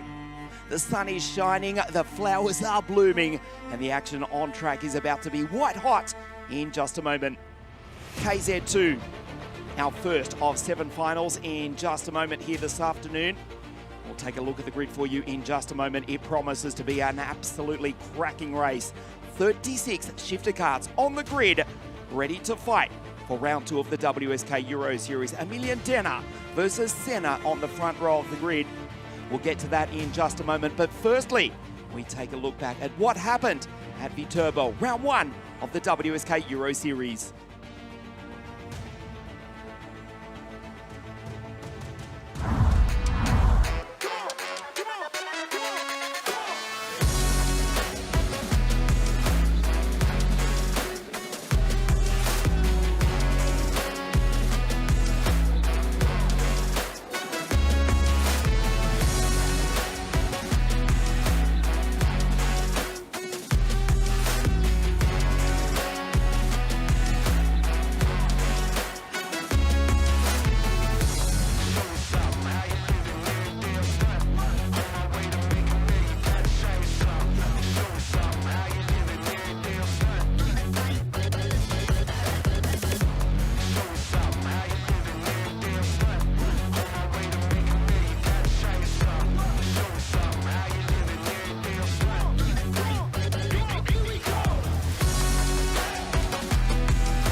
We welcome you to the centre of the karting universe, South Garda Karting Lonato in the north of Italy. It is springtime. The European season is in full swing. We are ready to race round 2, the WSK Euro Series. We've raced 12 pre-finals this morning, 7 finals this afternoon, starting with KZ2. It is Senna versus Denner on the front row of the grid for the final. But firstly, let's check out some of the highlights this week. What's happened at Lonato in KZ2?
As you join us at South Garda Karting Lonato, round 2, the WSK Euro Series. Beautiful springtime sunshine The flowers are blooming, the sun is shining. We are ready to race. KZ2 over 17 laps, 36 shifter cars on the circuit. Denner versus Senna on the front row of the grid. Ian Sylvestrin with you in commentary for round 2 of the WSK Euro Series. Joined by Zach Sweeney. Zach, will get to you in just a moment as we have a look at the grid for KZ2. Denner versus Senna van Wallstein. Max Schleimer out of grid 3. We watched the German Max Orloff, the reigning Supermaster Series and KZ2 World Cup champion. Ricardo Longhi, former Euro Series champ. Matteo Viganò, Tony Kart Racing Team powered by TM out of 6. Fore, Il Grandissimo, Mitico Fore. Out of grid 7, Spiegel, Jean Noblo and Tom Louye. Starting out of grid 11 for CPB Sport, Andrea Di Brigida. Alongside Jenna Civico. Yes, big news, the Tony Kart Racing Team, TM powered, not using Vortex engines for the first time since 1994.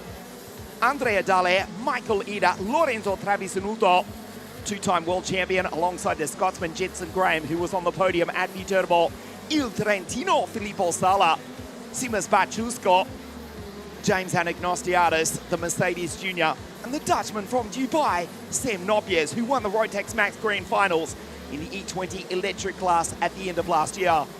Dion van Verven, he won in the rain of Viterbo. He starts back on 21. Kian Fardin, and it's Varic, Spiegel, that's Tom. Zheng for LA Motorsport, Ethan Frigga Mosca, Andrea Antonello, KZN, rookie WSK Super Cup champion of 2024. The Flash Map Kart Republic of Alessio Lamartina, Alessandro Zalocco, and Henrikas Klepikas out of grid 30. Kipres Jurse, another Lithuanian, starting alongside Erika Nash. Mati Zormet from Senegal, Miguel Secic from Croatia, Max Stanch, and Kalayan Varbitsaljev back from injury. He's the Bulgarian who starts out of grid 30. Ian Sylvestrin with you in commentary, delighted to be joined here in a sunny north of Italy, direct from Norwich in England. Good afternoon, Zach Sweeney. Yeah, thank you very much. And, 12 pre-finals this morning set the stage for should be 7 fantastic finals this afternoon. First of which, of course, KZ2 and leading the championship coming into this event, Dion van Verven, but catching back up after a suboptimal weekend for Max Orlov after contact in both the pre-final and the final. The Russian dropped down and had to fight his way back forwards again, limited his opportunities just north of Rome. From here at Lonato, has closed the deficit in the championship to just 23 points to Dion van Verven, now in a 3-round championship. Well, we're on round number 2, so we're well over halfway through by the time we get to this stage in the season. So all eyes to those point scores, and Max Orlov will be looking to go for his second WSK title in 2026. Already wrapping up the Supermaster Series title with the man who lines up alongside Emilian Denner on the front row, Senna van Wallstein being his rival, taking him all the way to the wire. Senna van Wallstein, hopefully his engine behind him is going to make it all the way to the end. The longest race of these drivers this weekend, 17 laps, 20.4 kilometers around the 1.2 kilometer circuit of Lonato. We had 2 blowouts earlier. Tom Louis for Tony Kart on their switch, of course, to the TM engine. Not the best of debuts. Senna van Wallstein, of course, for Sodi Kart, also having issues later on in the race. Let's see what Tom Louis can do from P10 on the grid. Let's see what Senna van Wallstein can do from the outside front row of the grid as well. Of course, the standing start for the KZ2s. All eyes to the lights for the first final. Round number 2 of the WSK Euro Series here at Lonato. Emilian Denner, Senna van Wallstein share the front row. The lights are on, the lights are out, and we go racing. Great launch from the front row there for Emilian Denner as Senna van Wallstein is forced to tuck in. Max Schleimer and Max Orlov swapping positions as Orlov gets the jump and up now into 3rd position, chasing after the 2 in front. Denner feels the need to defend as Max Orlov will go to the outside of his Supermaster Series title rival of van Wallstein. Forced to concede though there as the Frenchman will lead them through the opening couple of sectors. Orlov trying to dart one to the inside of van Wallstein, but no gap opening up there. Max Schleimer in 4th position as well, trying to apply some pressure as van Wallstein will try and get up and underneath, not once but twice. Now towards the 3 hairpins, Emilian Denner driving over his shoulder, trying to keep the race lead in the early phase of the KZ2 final. The end of the first lap, it is Denner from Senna. A ferocious start to the KZ2 final. Emilian Denner for the Formula K SRP team. Stennever Wallstein, Max Orloff. Great start from Max Schleimer. 2024 German champion with a couple of starts in the ADAC GT4 Championship in that magnificent Toyota Supra last year. He was 4th in the KZ2 World Cup. He runs 4th in the early stages of the KZ2 final, behind the reigning Supermasters Series champion, Maxim Orloff. Behind is Riccardo Longhi, former Italian, former European champion. From Nonblo, Vigano, Civico, his Tony Kart Racing teammate, but it's Emilian Denner in the bottle green machine for the Formula K SRP factory team. We have asked the question since January 25 at La Conca. Has anybody got an answer for the Tony Kart Racing team? As now Orloff dives down the inside and takes his Dutch teammate, the KZ2 World Cup champion, the Supermasters Series champion. He takes the reigning world champion, Senna, back to 3. Orloff, there was a slight animated discussion between the two teammates. Orloff signalling that their former teammate, Denner, remember, he won so many races, did the French driver for the Tony Kart Racing team. Orloff signalling to Senna van Wallstein that Denner is going to get away. Orloff has got the pace in the early stage of this race. We have raced all 5 rounds of the Supermaster Series, the first round of the Euro Series, and the Tony Kart Racing team has won everything. The first round of the WSK Euro Series, they finished 1, 2, 3 on the podium. Finally, in 2026, somebody has got an answer for the manufacturer from Nantes in the west of France. And it ironically is their former driver from France, Emilian Denner, who's got P1. Orloff is catching though, he puts in a purple sector. The Russian Supermaster Series champion, Final Cup champion at this circuit at the end of last year. He won the KZ2 World Cup, as did Emilian Denner, don't forget. Driving the Formula K with the SRP tuned CM engine in P1. We know they are super powerful. The faster circuits, Sano and Franciacorta, consistently 2-3 kilometers an hour faster in a straight line. Denner's got a problem! Denner is out! No! No, no, no, no! Emilian Denner from the race lead has retired. We were just telling you how impressive he has been taking the fight up to the French team. And now, can you believe it? Tony Kart 1-2 again. Denner is out. Rolls to a stop at the exit of the pit hairpin on lap 5. Denner is out.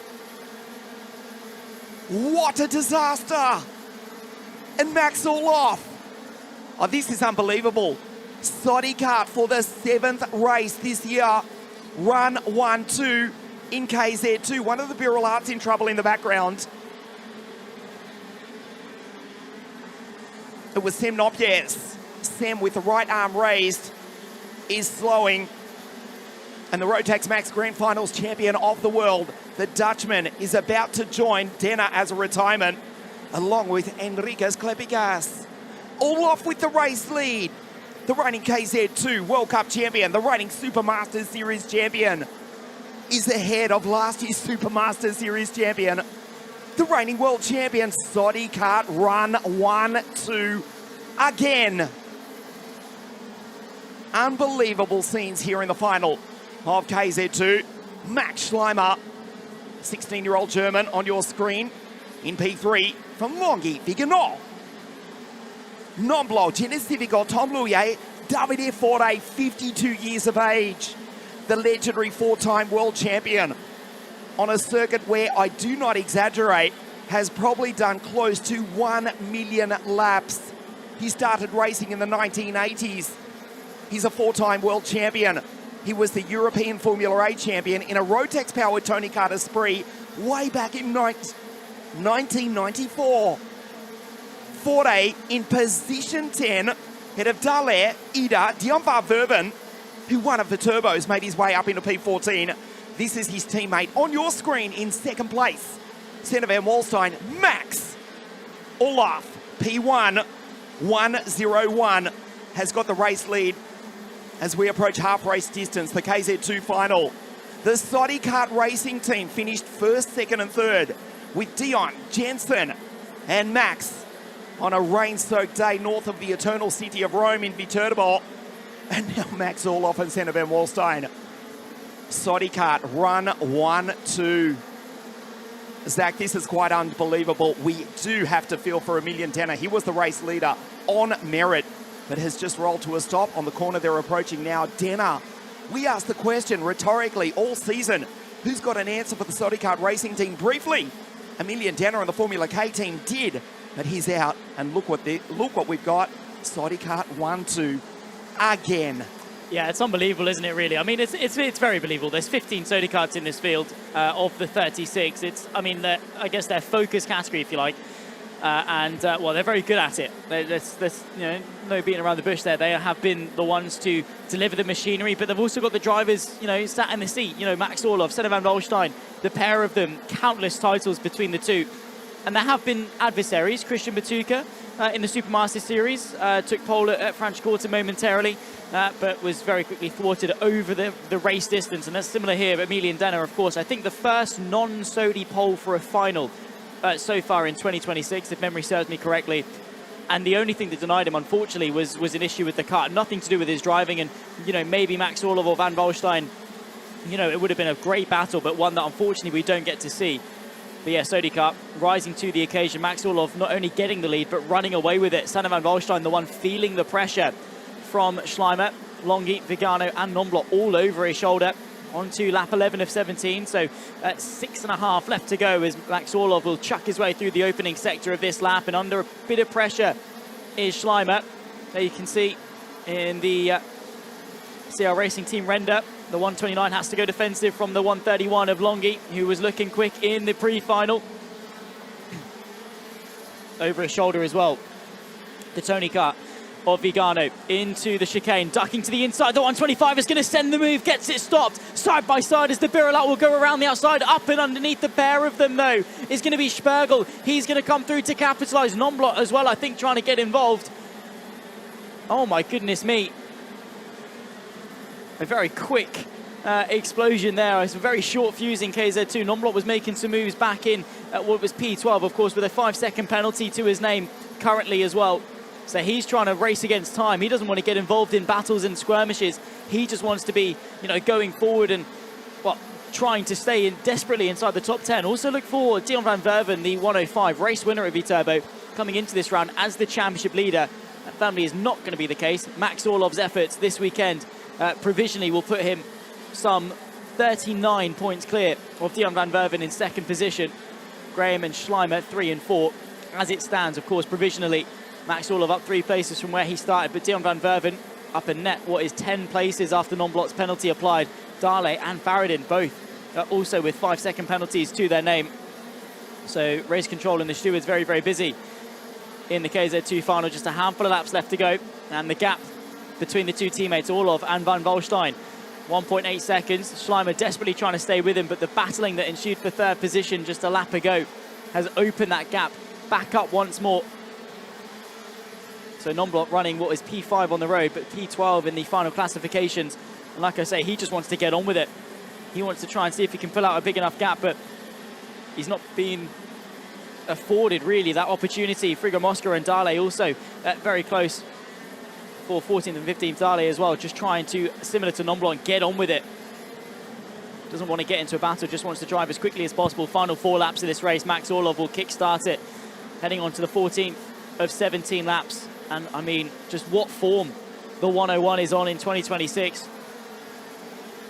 World champion coming into this season, won the Supermaster Series title as well in what was a brilliant, titanic battle with Centre Van Wallstein through the 4 rounds that they shared. Van Wallstein, of course, not taking to Le Conquer, but the 4 rounds they shared, they took 2 victories apiece. And it came down all the way to the wire. Orlov winning it, of course, in the pre-final at Franciacorta.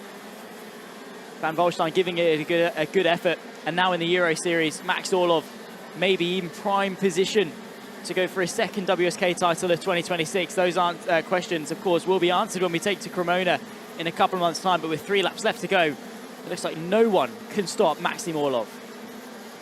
For the 7th race in a row, the Story Kart Racing Team run 1-2.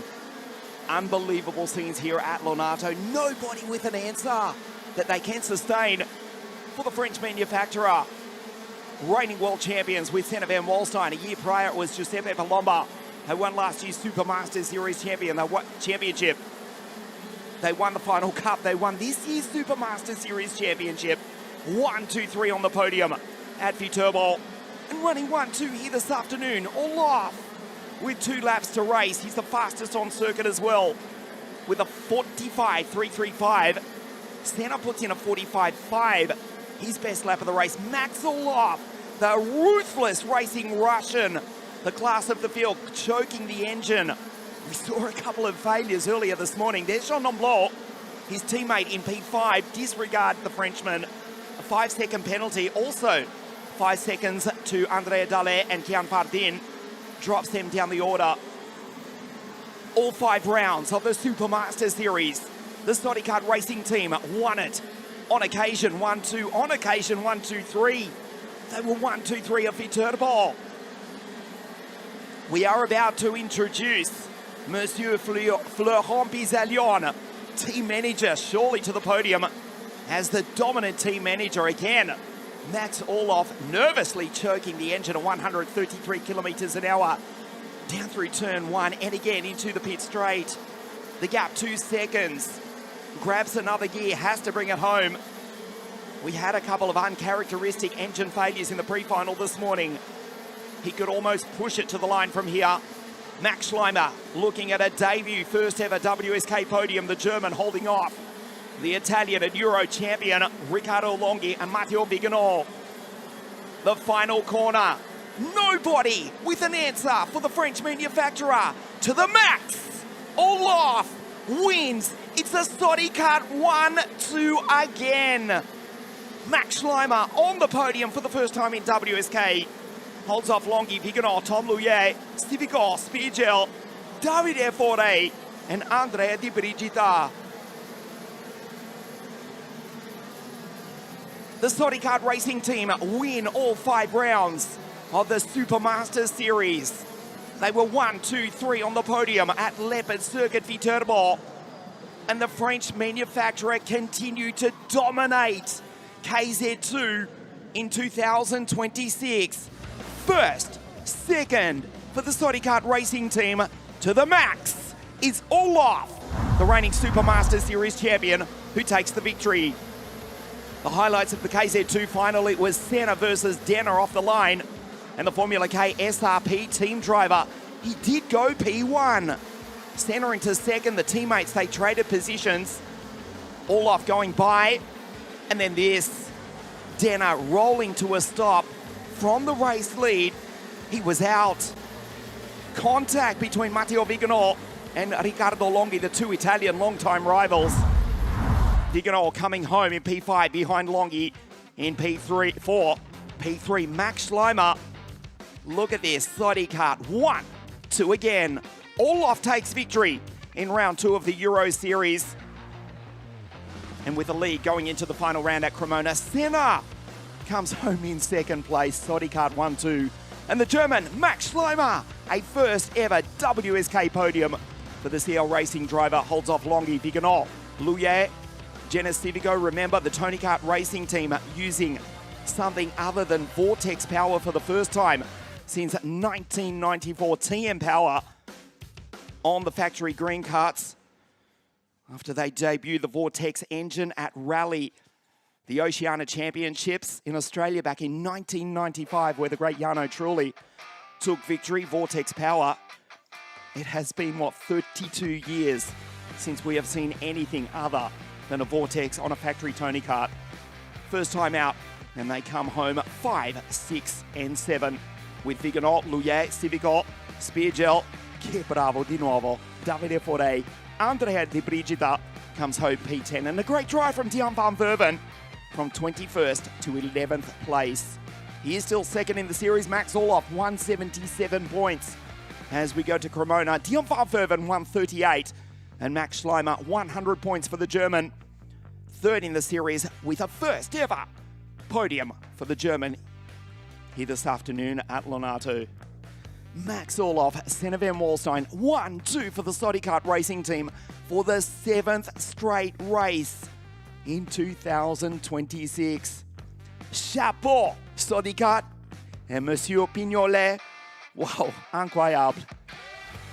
The podium in just a moment. Max to stand on the top step, Senna in second, and a first WSK podium for the German Max Schleimer. The podium presentation for KZ2 in just a moment.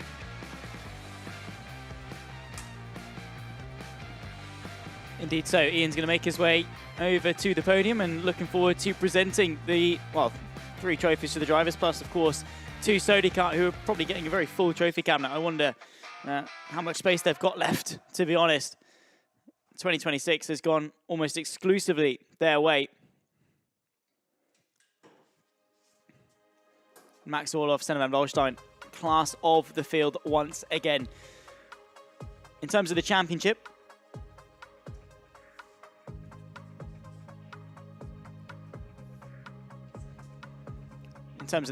Max Orloff sits 39 points clear of Dion van Verven, despite coming into this round about 50 or so points off the back of him.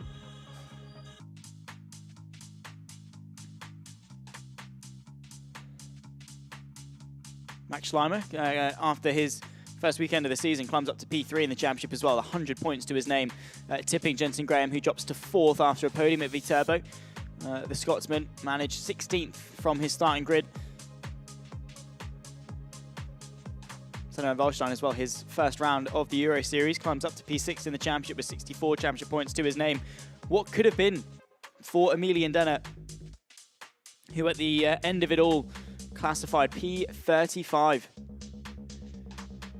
Sam Nopiers as well, DNF for him. A couple of laps into the race, but yeah, Emilian Denner from pole position, I believe, correct me if I'm wrong, the first non-Soddy pole position in a final. I think Christian Batuka did it in a pre-final at Franciacorta. Didn't quite manage to hold on to it for the final. Ultimately was beaten by the Soddy Karts, with Max Orloff chasing victory in the championship and Senna van Wallstein chasing after him for the Supermaster Series title in 2026. Max Orloff, like I say, looking to go for his second WSK title this year. There you can see Senna van Wallstein, who will be awaiting yet another trophy in 2026. Let's head down to Ian for the first podium of the day.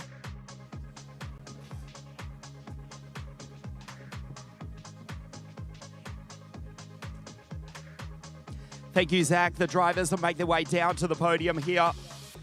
KZ2, can you believe the Soddy Kart racing team 1-2 again, round 2 of the WSK Euro Series. It is with great pleasure we would like to invite the CEO of Define, Mr. Oskar Rincevic, to present the trophies in just a moment. But firstly, we call on the drivers for the podium. Round 2, the WSK Euro Series in KZ2. In third place, from Germany, a first ever WSK podium for the CL Racing Team driver, Max Schleimer.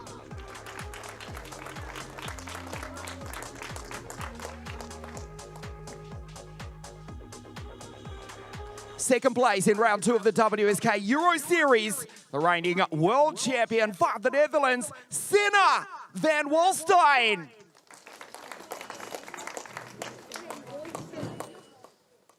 And the winner of round 2, the WSK Euro Series for CPB Sport and the Soddy Kart Racing Team. Let's hear a big round of applause for the Soddy Kart team driver, Max Orloff.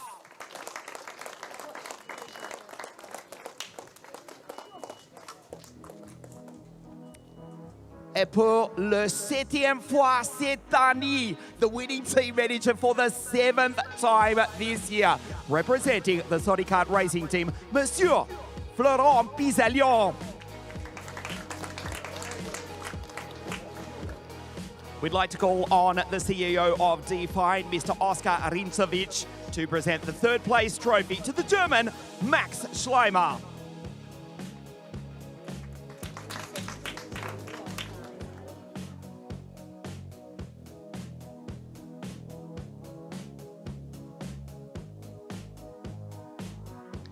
from the Netherlands, in second place, Sinna van Walstein.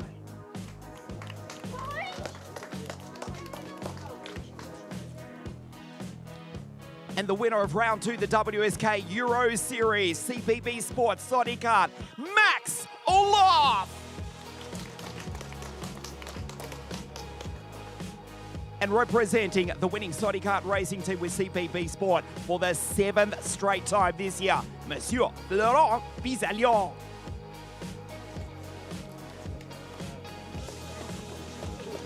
The podium at KZ2, round 2, the WSK Euro Series here at South Garda Karting, Lonato.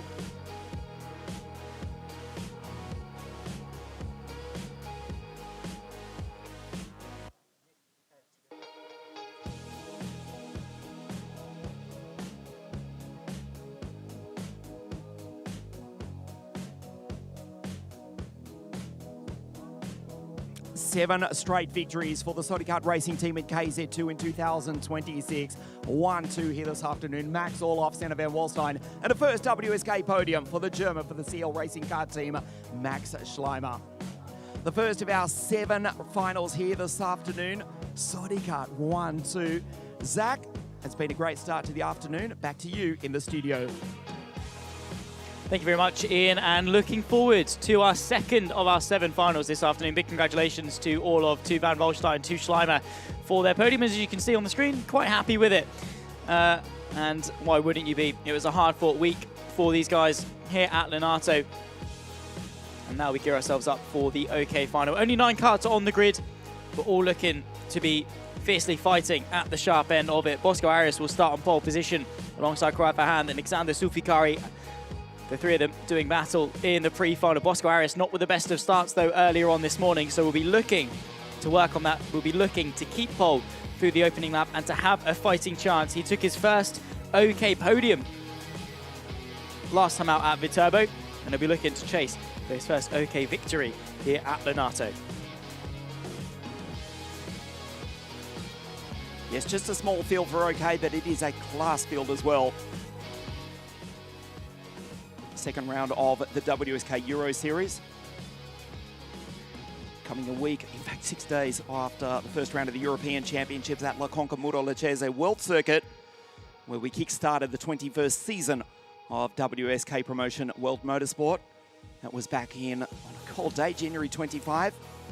First round of the Supermaster Series for this year. Beautiful blue sunshine here. Blue sky, I should say, and sunshine here at South Garda Karting.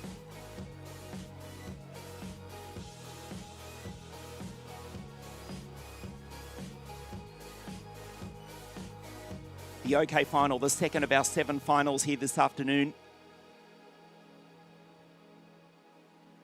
The third round of the championship at Cremona in July, right here in the Italian summertime. Magnificent circuit, which will also host a round of the World Superbike Championship later on this year for the 3rd straight year. That is at Cremona, only about, well, not even 200 kilometres from here. 3 rounds, the WSK Euro Series. 2 weeks' time, we go to Procart Wackersdorf Raceland for the second round of the Rotax Max Euro Trophy. That's in beautiful, beautiful Bavaria in Germany. The 3rd year of the Rotax Max Euro Trophy presented by WSK Promotion. The OK final in just a moment, but firstly, let's check out some of the highlights from the original kart category this week here at Lonato.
sun shining here. The blue sky here in the north of Italy.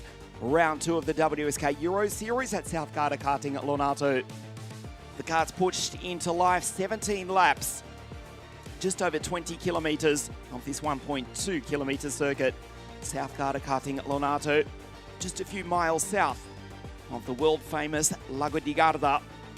At the very bottom, the start of the Italian Alps.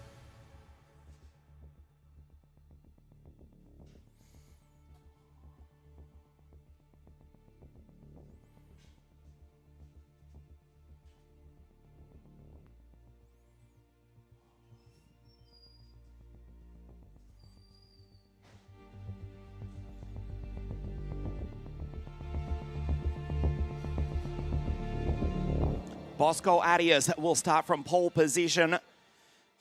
We're getting word from race control that unfortunately it looks as though Jesus Vasquez, one of 2 Americans in the field, will not make the start again. Bosco on pole, Carrara Firand. Out of grid 2, he won the first round at Viterbo. Iskandar, who won the pre-final this morning. Luke, out of grid 4. El Madrileño, Nicolas Stanley, Benjamin Magnac, who finished P2 in the pouring rain at Viterbo. Adam Brilla, Jesus Vasquez, out before the start. And Shai de Rungs for Hubert Motorsport, out of grid 9, effectively grid 8.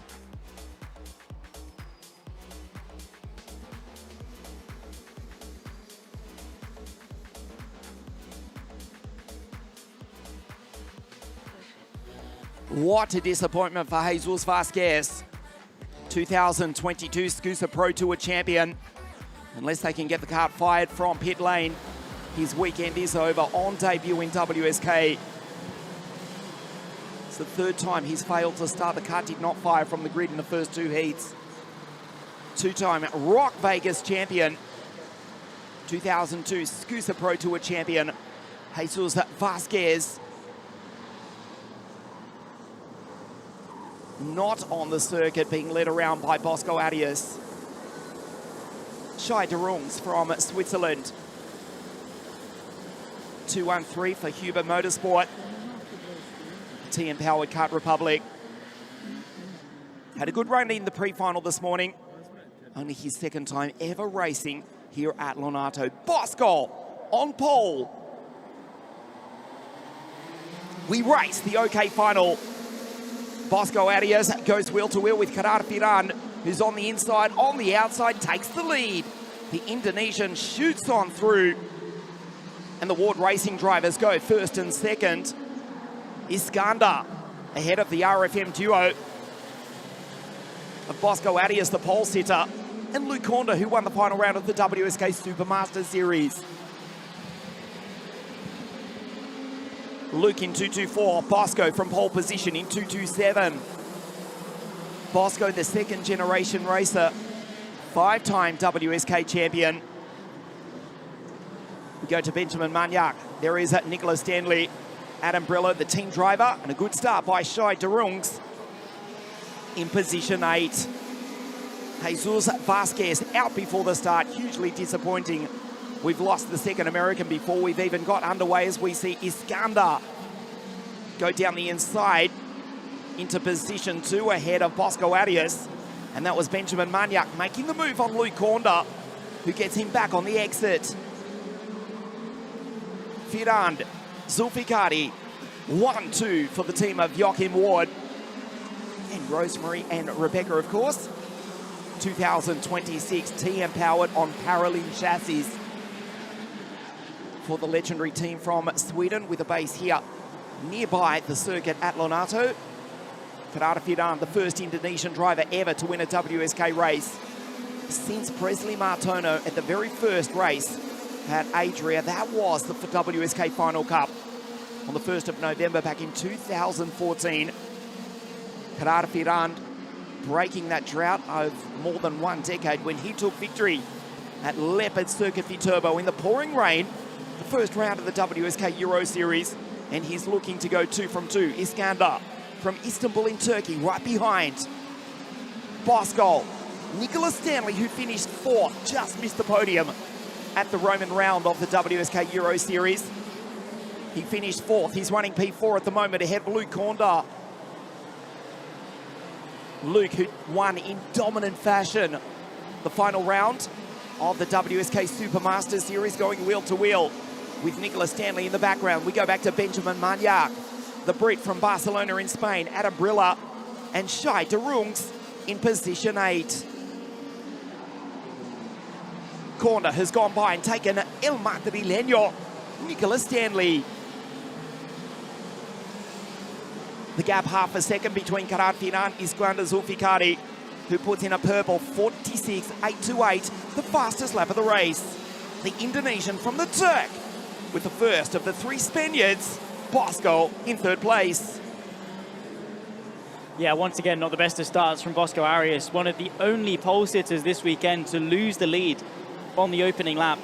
Similar to what we saw in the pre-final, just for whatever reason, not getting the jump that he needs off the line, and Krafahan and Iskandar Zulfikari both being remarkably aggressive, the 2 Ward Racing drivers. Earlier today, it was Zulfikari that led Krafahan. This time, it's the other way around. Of course, Kara leading the championship. Coming into this round off the back of a very dominant display at Viterbo. Provisionally leads the championship by 103 points from Bosco Arias. Provisionally as it stands, of course, looking to go for back-to-back victories in the Euro Series. Verhand, while doing it in basically any condition that you could ask for, did it last time out at Viterbo in the wet and wild scenario that we've got, and then here today on a, well, stark contrast, 22 degrees air temp. But in order to hang on to it, he's got to fend off his teammate now. No team's championship or anything like that. They're racing for themselves. I'm sure the team probably asking them to do it sensibly. They don't want to allow Bosco Arias to go through. Iskandar Zulfikari now on the back end of his teammate. I wonder what the status quo is going to be here. How aggressive is he going to play it against his Indonesian teammate through the chicane and towards the triple hairpin complex? Not close enough is the Turk for a move. We have seen some late lunges, though, over this weekend. Lifting up the inside rear wheel as they chuck it in to the 180-degree left-hander, then the right for the final corner. Bosco Arias doing his best to stay on tabs with the Water Racing duo. Sets the fastest lap of the race with it. Goes about a 10th and a half quicker than the 2 in front. Very quickly, Bosco Arias could reel his way back into this fight. The circuit where he was crowned Final Cup OKJ champion at the end of 2025. It wasn't a weekend full of dreams, though, for Arias. He was lucky to hang on to it with a double DNF in the pre-final and the final.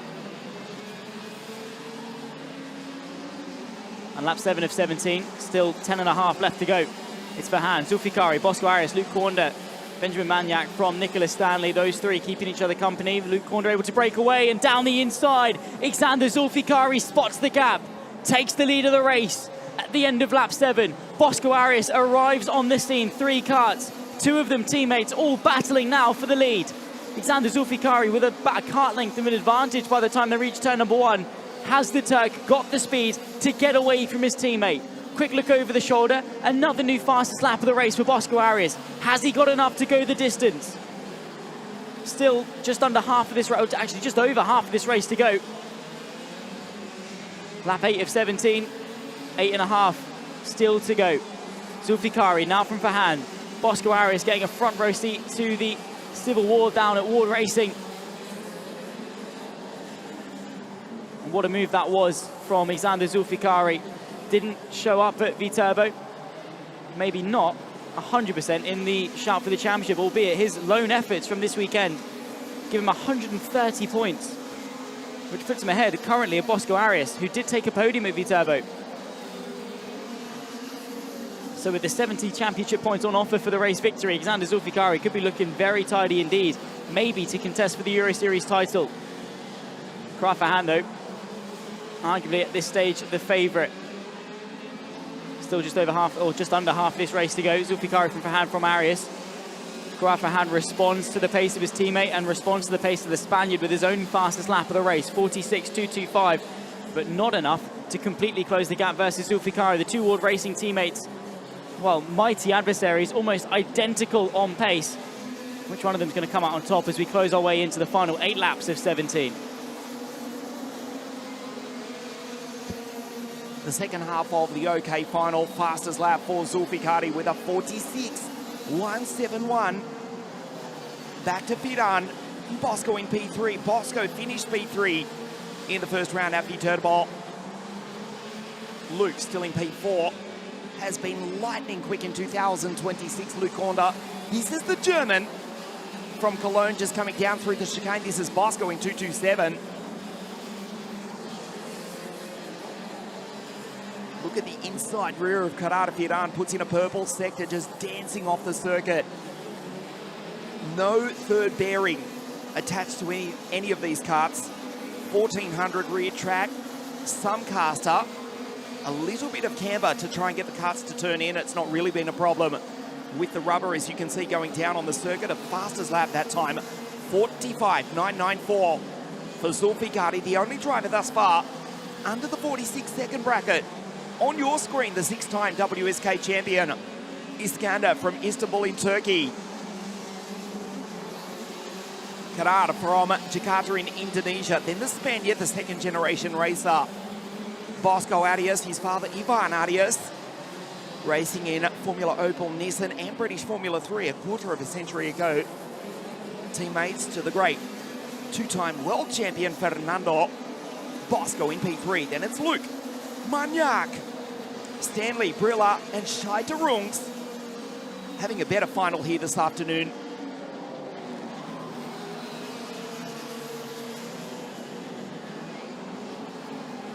.45.9 again. Iskander Zulfikari, 5 laps to go. On his way to victory, you would think. Karar Fidan, Bosco Arias, 1, 2, 3. The gap 0.6 of a second between the Indonesian and the Turk. Round 2, the WSK Euro Series, round 3, July 11. At the Cremona circuit. And of course, the first round already raced on a freezing cold, saturated day at the magnificent Leopard Circuit Viterbo, north of the eternal city of Rome, where Karar Fidan did take victory, as we say, the first Indonesian since Presley Martono in WSK back in 2014.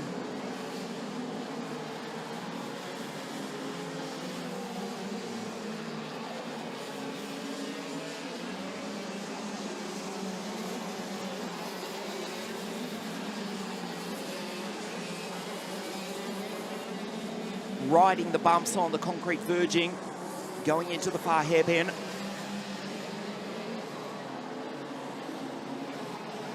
Four laps now to race. This is Bosco Arias looking at 2 third positions in the WSK Euro Series.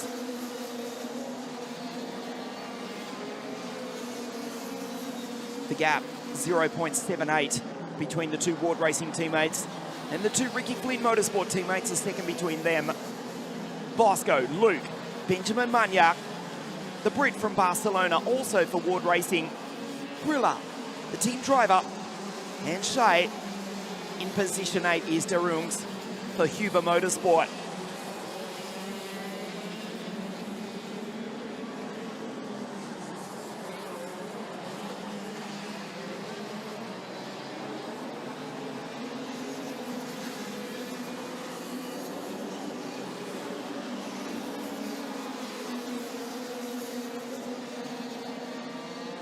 Zulfikari with a 45.900. On his way to victory, you would think. This is lap 15 of 17, the OK final. Karar Fidan, the Viterbo race winner. Iskander throws it sideways as he comes down the hill. He's enjoying himself out there. Karar Fidan in second place, rides the bumps into the far hairpin. The gap 0.7 of a second. Bosco in P3. Back to Luke, Benjamin. It's Magnac from Stanley, Brilla and Shai Rungs. The penultimate lap of the OK final. Iskander on his way to victory. Ward Racing 1-2. Sideways going down into turn 3. The gap still 0.7. There's Bosco in the background. Looking at another podium. Third at Viterbo for the Spaniard. The first of the 3 Spaniards in his field this afternoon. Well, 2.5, well, 2. The Brit from Barcelona, that's Benjamin Magnac. And the Madrid-born American, Nicola Stanley. Bosco Arias, 100%. from the Iberian Peninsula. He's in P3 for the team from England, Ricky Flynn Motorsport. But it's the Swedish team of Joachim Ward, 1-2, as we start the last lap of the OK final. The Turk from the Indonesian, Bosco in third. The gap stays at 7/10 of a second. There is Bosco in the background. Luke Corner will miss the podium after being lightning quick throughout 2026. Iskander on his way to victory in round 2 of the WSK Euro Series. Karada Finland still will take the championship lead, going to Cremona on July 11. 2 corners remaining. His father, Isfandia, watching on from Istanbul in Turkey. His boy rounds the final corner. That checkered flag does wave. Iskander, the great Zulfikari, takes victory in round 2 of the WSK Euro Series. Fidan, who won a Viterbo across the line. It's Award Racing 1-2. Bosco third at Viterbo, and third here this afternoon, the Spaniard for Ricky Flynn Motorsport, the final step of the podium. Luke Corner just misses the podium in P4 from Manyak, Stanley, Adam Brilla, and a great effort from Shai Derungs to come home as the final finisher here this afternoon. Iskander Zulfikari, 45.980. The only driver under the 46-second bracket, the class of the field. And the Turk for the Swedish team, Ward Racing, Zulfikari takes victory from his Indonesian teammate Karada Fidan. Bosco on the podium in third place.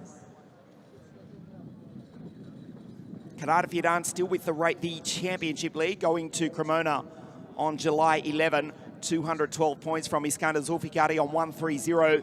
Bosco third at Viterbo, third here this afternoon, third in the series on 129 points from Luke Corner on 109. Then Benjamin Marniak 104, Stanley on 69 points.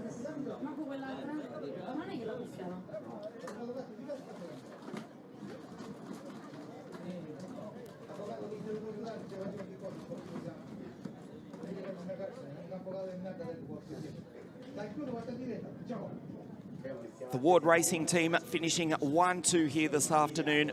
Round 2 of the WSK Euro Series. Iskander Zulfikari, Karada Fidan, Bosco Arias. 1-2-3 here this afternoon. You are watching us live on WSK.IT and Motorsport TV around the world. Round 2 of the WSK Euro Series. 2 out of 7 finals raced thus far. OK Junior, they're down on the grid. Stanek Babacek will start from pole position. The Czech driver in OK Junior, but firstly, the podium presentations.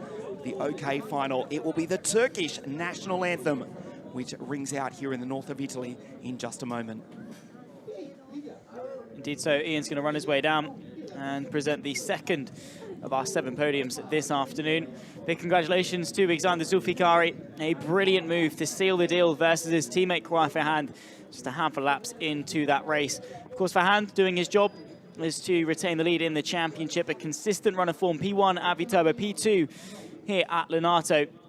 Sees him some 78 points clear of Alexander Zulfikari.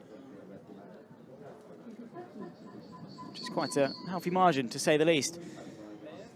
With 153 left on offer going into the final round at Cremona. 13 for the qualifying heats, 60 for the pre-final, and 80 on offer for the final. So all to play for still between the 2 Ward Racing teammates, between maybe Bosco Arias, if he can sort his starts out.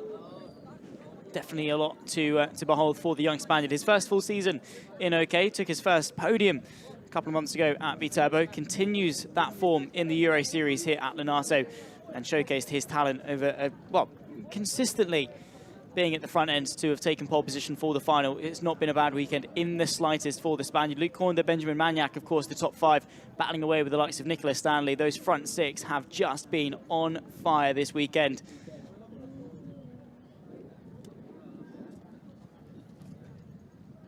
So still delivering us some brilliant action in the WSK Euro Series. Of course, pleasure to have your company watching us around the world, whether that's on YouTube, Motorsport TV, whatever you're watching us from. Let us know who you're cheering on for. maybe what your favourite race of the weekend thus far has been. Myself, Zach Sweeney, and Salvation in commentary, bringing you the action. I'm looking forward to seeing how the Euro Series develops. Of course, round number 1 at the Wet and Wild V-Turbo, we've had the stark contrast in terms of the weather here at Lonato. There you can see the beautiful trophies that we'll get to present to our podium finishers in just a few moments' time. One for each of the podium, and then, of course, the winning team in the form of Ward Racing, with Alexander Zulfikari and Kwai Fahan taking a 1-2 finish after 17 very hard laps of racing in OK. After, of course, we do the podium presentation, we'll head to OK Junior, where it'll be Zdenek Babacek, who has found a bit more pace this weekend after having to defend for his life yesterday. Will line up in pole position for the OK Junior final in just a few moments' time. Leo Gorski will join him on that front row. Definitely all to play for in what will be a 29 kart field for the third of our 7 finals this afternoon at Lonato.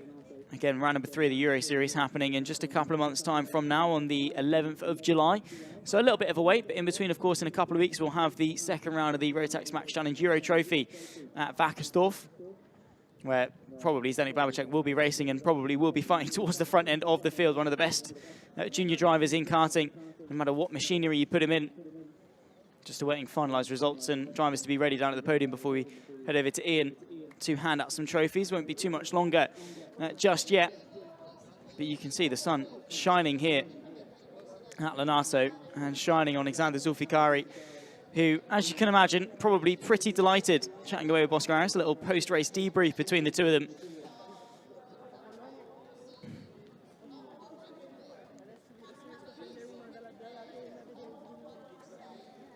The Turk with a brilliant move on his teammate. Extend to the inside of the penultimate corner. Kwai Fahan didn't really see it coming, didn't really get the opportunity to defend. We sort of asked the question, was there going to be any team orders at Ward Racing? What were the instructions going to be? Kwai Fahan keeping the championship lead. Alexander Zulfikari climbing up to P2 just this weekend alone, with victory in the pre-final, victory in the final, and a very solid results across the qualifying heats as well. So Zulfikari may be an adversary to his teammate come the final round at Cremona. Like I say, 153 points still on offer when we take to Cremona. And about half of that, the gap between Kwai Fahan and Zulfikari, 212 to 130. Bosco Harris on 129 as well. So technically we've got 3 karts firmly in contention mathematically, all the way down to, well, Nicola Stanley in P6 mathematically still has a shot at the Euro Series title. So we'll keep our eyes firmly peeled. You can see all the drivers down at the podium, so just waiting to finalise results. And like I say, hopefully it won't be too much longer until we can go give them their trophies, because they've worked pretty hard for them, albeit one of the smaller grids on the field. They gave us some of the best racing. Let's head down to Ian for the second podium of the day. It's time for OK.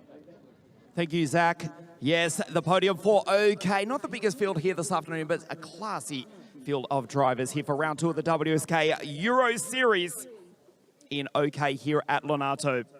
In third place from Spain for Ricky Flynn Motorsport, Bosco Arias.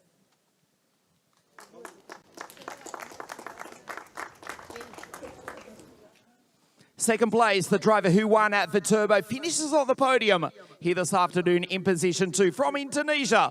Also for Ward Racing, Kadar Firand.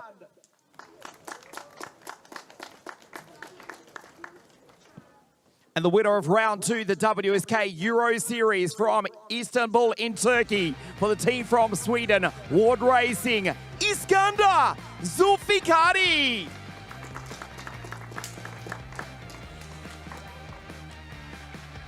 Third place for Ricky Flynn Motorsport from Spain, Bosco Arias. Second place for Ward Racing from Indonesia, Kadar Firand. And the winner of round 2, the WSK Euro Series for Ward Racing, Iskandar Zulfikari.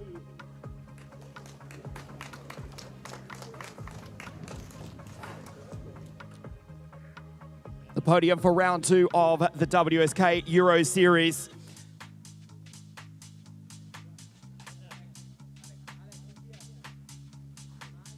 And also representing the winning team, Ward Racing, Pere Villa.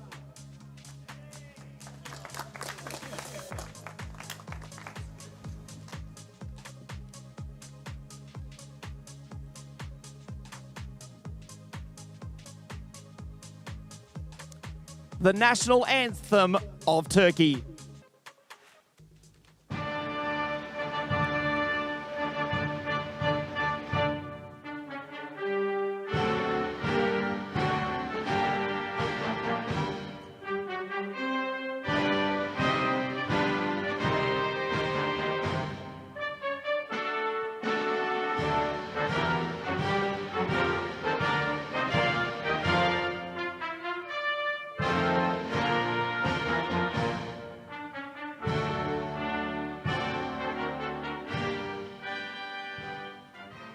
The podium for round 2, the WSK Euro Series. Third place, Bosco Arias. Second, Karar Firan. And the winner here at Lonato, Iskandar Zulfikari.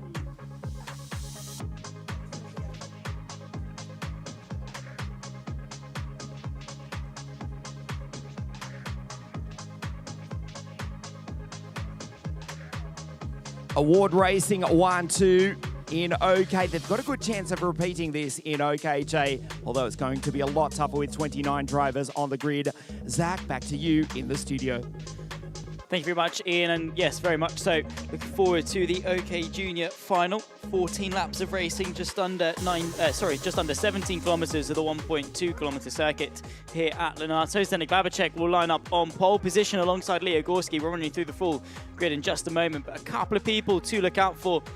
Tony Pitonia, who's starting this one in P3, directly behind Zdenek Babacek, the boy from Brazil, the Supermaster Series champion of 2026, hanging on in what was a very brilliant battle with Daniel Miranorante, who, well, almost had it, but was denied at the final corner. Pitonia carrying our onboard cart as well.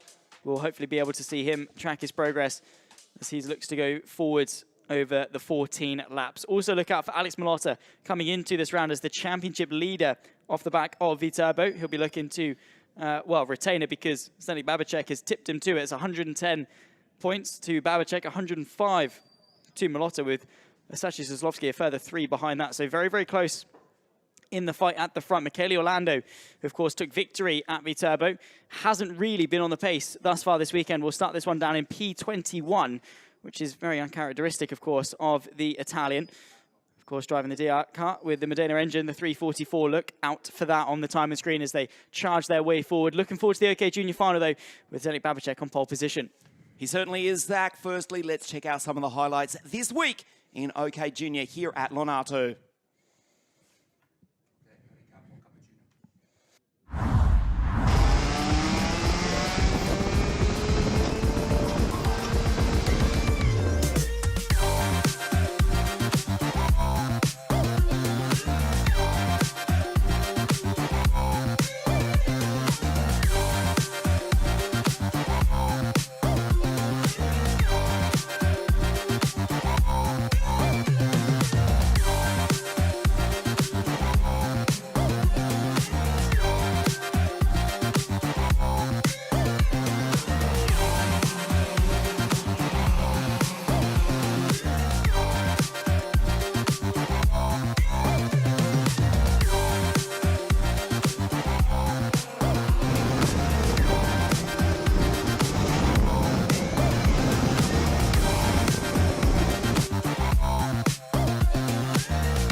Zdenek Babacek started 2026 with victory in the Rotax Max Winter Trophy at Campillos in the south of Spain. He won at Sano the second round of the WSK Supermaster Series 2 days ago. The driver with a home circuit of Třinec in the Czech Republic, the driver from the Czech Republic, he took pole with a 47.613. And at the end of 2 torrid days of heat racing, Zdenek Babacek, to the right of your screen, starts on pole position. 29 drivers on the grid. The OK Junior Final Round 2, the WSK Euro Series, Zdenek on pole. Gorski out of grid 2 for RFM. And the reigning Supermaster Series champion, O Menino do Brasil, Antonio Pizzonia, on the inside second row of the grid. This is the view for the Ward Racing Team driver carrying our onboard camera. The carts are pushed into life. We take a look at the grid for you. Zdenek on pole position. In the 363, IAB powered Tony Kart, Gorski, RFM out of 2. Pitsonia out of 3 alongside 7. Then Alex Malotta, who has won here in the past in the Supermaster Series. The Russian-German Max Felder, decliner Henri Kumpen, category 7 for RFM, Romik Samcik, and Felipe Sanchez in the Energy course. Out of 9, and Austin Newstead from Hastings in the south of England for Forza Racing, out of grid 10. Then we go to Harry Williams, his British Forza Racing teammate Frank Rock, Francisco Rocha from Sao Paulo, Mark Lumes, Tiberius Muller, Jan Gadzelic, Miguel Manzano, Stepan Matseven, and from Argentina, Santino Sapia. JK from WA, Jake Kostecki. He's won the Rock Cup International Final at this very circuit in the past. He's alongside the Ward Racing teammate, his Ward Racing teammate, the Bulgarian Alexander Lazaris. The first round V-Turbo race winner, Michele Orlando. Back on grid 21, Juan Garfiace, Yubo Wen, Jeff Verbeek, Christian Rasmussen, Marit Svadic, Benjamin Westwood from Malta, who's had 2 did-not starts in controversial circumstances this weekend. Ben Ostermeier and Leon Chalitze, the Georgian, for Forza Racing, out of grid 29. Stanik Babacek backs the field up. He's on pole position. He sets the pace. Right behind is the boy from the Amazon, the second generation racer carrying out onboard camera, Antonio Pizzonia in 303 behind 363. Babacek to the right of your screen on pole, and then the pole out of grid 2, Leo Gorski for RFM. The field accelerates up to the line. Round 2, the WSK Euro Series. We race. Perfect start from Stanik Babacek. Pizzonia slots into P2. Alex Malotta goes up into P3. Fabulous start from the Slovakian who goes by Gorski, who's under attack from the second Brazilian, Felipe Sanchez. Tries the outside super launch from the second Racing Future Management driver, Henri Kumpen. The third generation racer ahead of Severus. They go down the hill for the first time into the chicane. Stanik locks up under brakes. Under attack from the Supermaster Series champion, Antonio Pizzonia Jr. Pulls away coming out of the final series of hairpins. On the first lap, Sever goes wide. On the inside, almost tries to go by the first of the Ricky Flynn Motorsport drivers, Henri Kumpen, up into P4. A super start from Henri to Kleine Kumpen. The third generation racer, head of Sever, Gorski, Sanchez, Samcik, Newstead, and Frank Rock. Francisco Roca from Sao Paulo rounds out the 10. Babacek leads. This is Alex Malotta, the TM-powered Gillard TG17 chassis. Hageman Racing, team manager Stanik Roman has done a superb job to prepare this kart. Alex Malotta makes the move down the inside, and the Slovakian takes the Brazilian for P2. Perfect pass. Pizzonia back to third. Stanik looks back over his shoulder. Crash in the background. Complete 360. Orlando Lazaris. They come together incredibly, continuing on. 29 drivers, and we've still got 29 in the race. On board with Pizzonia. Michele Orlando coming together with Alexander Lazaris. He won the first round at Leopard Circuit V-Turbo. He will not win here this afternoon. Orlando, the final runner. In fact, Lazaris has now come to a stop. He's retired as Pizzonia responds back down the inside. He's back through to position 2. We start lap 4. Stanik Babacek looking for his 4th major international victory in the last 6 months. Not even. Winner of the Rotax Max Grand Finals at the end of last year. The Rotax Max Winter Cup at Campillos in the south of Spain. He won at Circuito Internazionale Sano, simply known, or Napoli, simply known as Sano, the second round of the Supermaster Series. He's in P1. He's also leading the series as it stands at the moment. Malotta back to third. That's Gorski, Samcik, Kumpen, Sanchez, Newstead, Williams, Harry from Mark Lumetz and Frank Rock. Now just falls out the top 10, does Francisco Roca. Pizzonia. The gap, 0.9 of a second last time. We check it this time. Another tenth of a second, 1 second dead as Gorski puts in a 47.848. Seva, 47.737. Like a jet is the Koski Motorsport driver, fastest on circuit. Gorski down the inside goes Leo, and Lonato falls off the podium. Here comes Remek Rodriguez. Samchik, the Forza Racing driver. Remek makes the move down the inside. Lonato with nowhere to go, he's in the marbles. We'll lose another position almost inevitably here to the second. Menino do Brasil, Felipe Sanchez.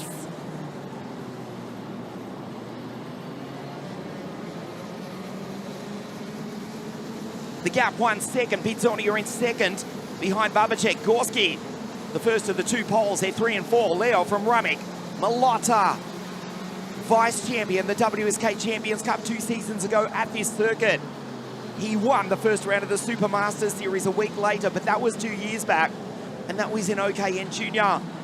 He's now falling off the podium. He's been passed by Newstead and Williams, the two Brits, the two Forza Racing drivers.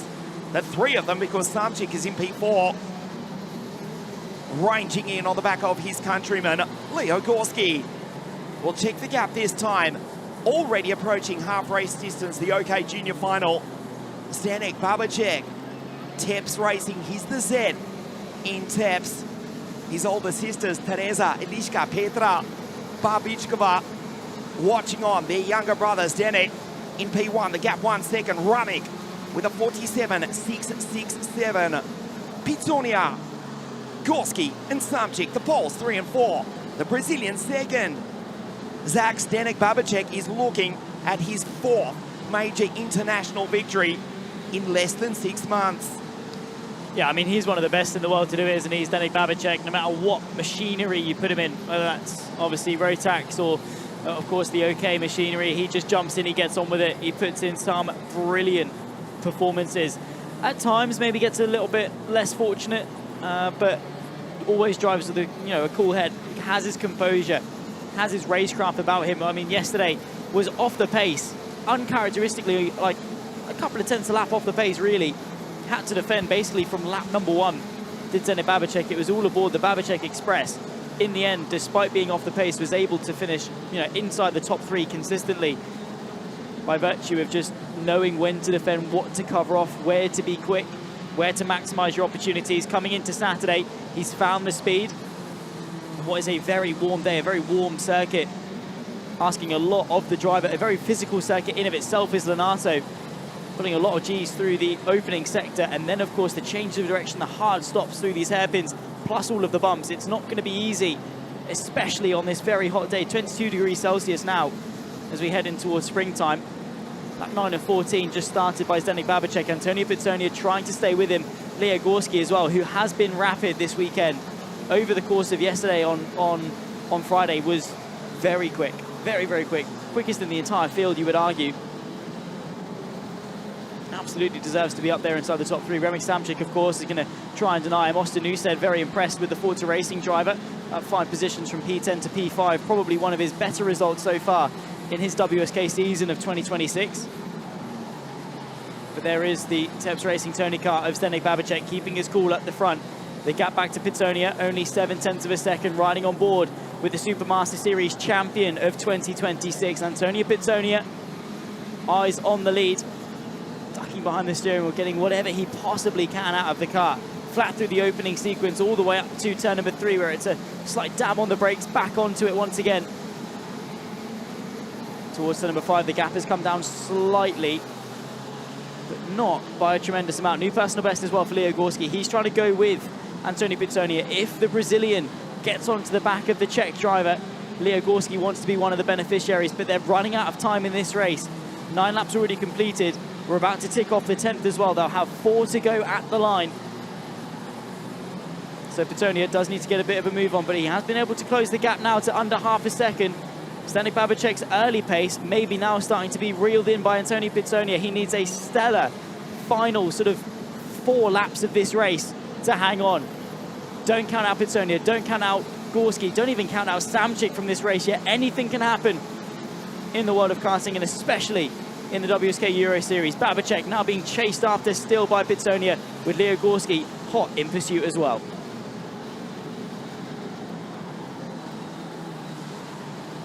The gap 1 second. It was.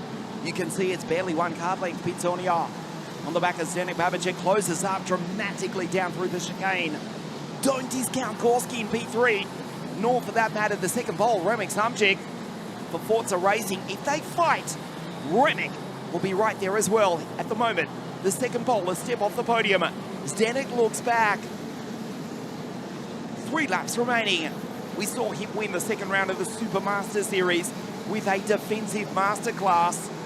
Pitsonia will fire it down the inside of the Czech, given half a chance. Gorski, P3 for Ricky Flynn Motorsport, on board with the Brazilian. Down through the chicane, this is where Pitsonia catches up to the back of the Czech. Better line this time from Zdenek, slightly sideways on the exit though. Pitsonia too far back to attack this time. Watch Gorski in P3, there's Remek. 2 laps remaining, back on board with Antonio. Zdenek glances behind now. Pitsonia's got his own problems in the form of Leo Gorski. Into turn 3, sideways from Babacek. Watch him white line it. Staring over his shoulder, puts the kart in the middle of the circuit. Pitsonia, Gorski. Babacek almost stops in the middle of the circuit. Pitsonia runs into the back of him, trying to defend Pitsonia on the inside. Into the back, not once, twice, 3 times down through the chicane. Babacek defends into the far hairpin. Gorski takes him. Leo goes through to position 2. The pole 2nd and 4th. Zdenek Babacek, 1 lap to race. Austin Newstead in the background, he's in P5. This is the last lap. Zdenek Babacek looking at his 4th major victory in 6 months. Yellow flag, Tiberius Muller is out. The best passing opportunity on the circuit. They cannot go by. Back to green, half a lap to the checkered flag. The gap, 0.3 of a second. They race down the hill, Gorski, Pitsonia, and Remek Samchik down through the chicane. Zdenek Babacek defensive, 2 corners to the checkered flag. Samchik trying to take Pitsonia, who defends. Into the final corner. Zdenek takes victory. Babacek wins round 2 of the WSK Euro Series with another defensive masterclass. Gorski 2nd, Pitsonia 3rd, just holding off Remek Samchik for the final step of the podium. Zdenek Babacek takes victory in international karting for the 4th time in 6 months.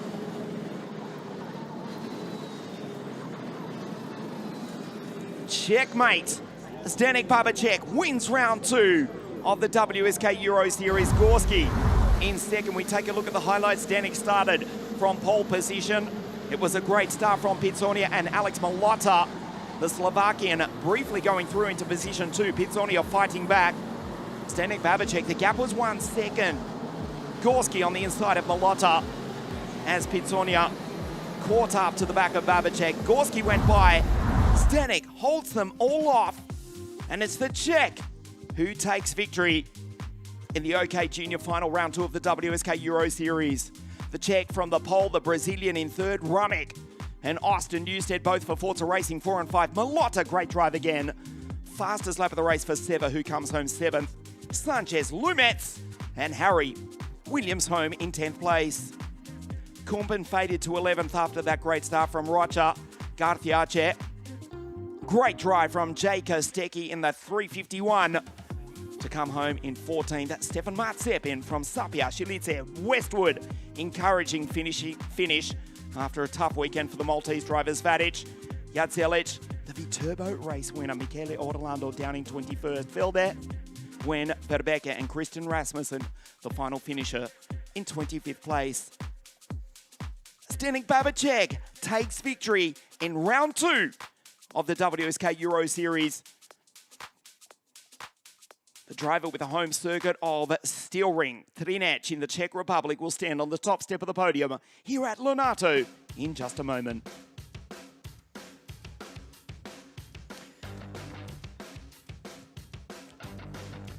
Of course, Ian will make his way down to the podium. Podium presentation of the day. Big congratulations to Zdeněk Babicek there. 4th major victory in 6 months. By no means a mean feat. Of course, 1st, 2nd, 3rd finished as they started, but that did not in the slightest tell the whole story. Zdeněk Babicek once again driving over his shoulder, but putting the car exactly where it needed to be. Pitsonia maybe trying to work with him a little bit, trying to make it a 1v1. Eventually, Leo Gorski was reeled in. Understandably, the pole was working with Pitsonia to catch up to Zdeněk Babicek and was waiting for that race to come to him. As soon as an opportunity opened up, of course, Zdeněk Babicek lifting off a little bit, driving a bit slower in the places where he needed to in order to minimize the opportunity of getting tipped by those behind. Pitsonia, like we saw when we were right on board with him, tapping the back of him, saying, come on, let's get on with it. Gorski, though, fired one down the inside. In the end, didn't have enough time in the race to really catch back onto the back of Babicek, who had his wits about him and once again proved that racecraft over pace will win you a race. Leo Gorski and Antonio Pitsonia, though, both fantastic drives in their own right. They have got a lot to be proud of this weekend, especially Pitsonia. Through the heats, was starting towards the back end of the top 10, really. The Supermaster Series champion didn't have the best of days on Thursday with qualifying, so to come home with a P3 from a P3 start in the OKJ final, probably one of the more competitive grids that we've got this weekend. He's done very well indeed. Samchik as well to be pressurizing the podium and only narrowly missing out on it. Pitsonia was very aggressive with his defense through the penultimate corner and heading into the final one. Lifted off tremendously to encourage Samchik to go all the way around the outside, only then, of course, to seize the inside and get the drive, which forced, of course, Samchik into the back of Pitsonia, and there was a drag race to the line between the two of them. Clever defense, clever racecraft from each of our drivers, our 25 finishers. Unfortunate end to the weekend for our 4 DNFs of Manzano, Müller, Ozdemir and Lazarus, who we lost over the duration of the 14-lap OKJ final. But there is the World Racing Brazilian, Antonio Pitsonia. Another podium to add to his collection. Quite a vast one indeed. There's Leo Gorski as well for Ricky Flynn Motorsport. What a weekend it's been for the pole. Again, one of the quickest this weekend. Head and shoulders above the rest over the heats yesterday. Could have very easily taken both heat victories on Friday. Comes home with a podium on the Saturday. What a result that was. But Zdeněk Babicek just once again making the difference with his, well, with his head, with his knowledge, with his racecraft. His fastest lap time, about a tenth and a half slower than his adversaries. Leo Gorski at 47.5, Pitsonia 47.6, and Babicek 47.7.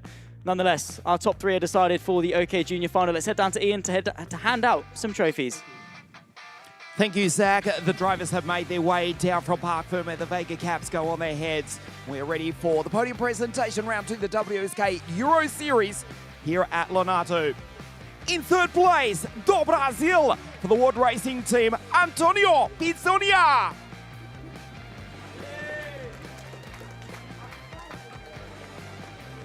Second place for Ricky Flynn Motorsport from Poland, Leo Gorski. The winner of round 2, the WSK Euro Series in OKJ from the Czech Republic. In the Tony Cup for the Teps Racing Team, Zdeněk Babicek.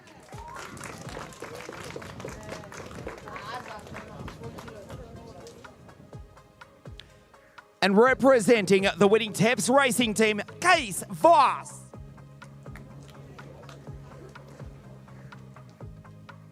Third place, do Brasil, Antonio Pitsonia.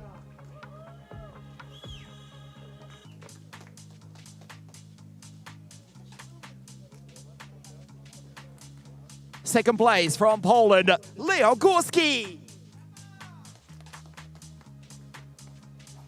The winner of round 2, the WSK Euro Series from the Czech Republic, Zdeněk Babíček. And Kees Vos representing the winning Teps racing team. The national anthem of the Czech Republic.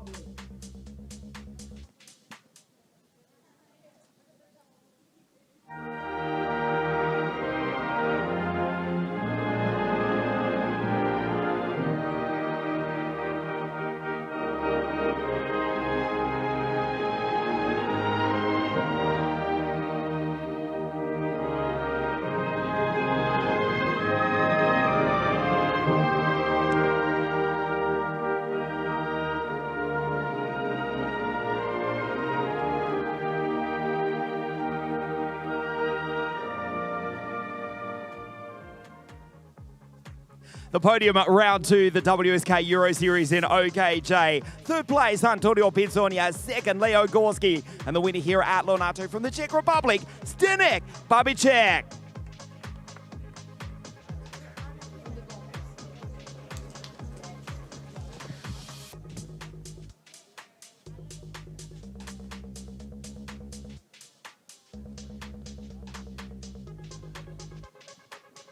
The podium for OKJ, round 2 of the WSK Euro Series. The action on track has been white hot so far. It's really going to heat up. Mini under 10. If I'm not mistaken, it's the Zane train, the Andretti Junior Burgess, on pole position for the Mini under 10 final. Is that right, Zach? Indeed it is. Zane Burgess starts on pole position for the 4th final of the day. Alongside him, though, is Jack Wolf. The Austrian Scot will be looking to take control after a very good finish in the pre-final. P1 for the Austrian. Zane Burgess, of course, looking very strong in the Supermaster Series, taking the championship in dominant fashion. And we'll start Mini under 10 from pole position.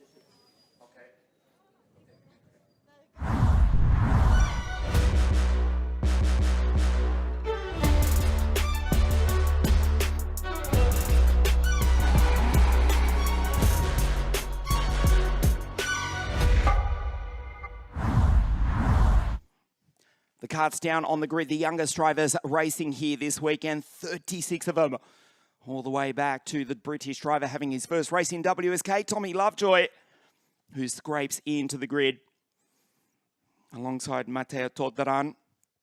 Second race, I believe, for Tommy.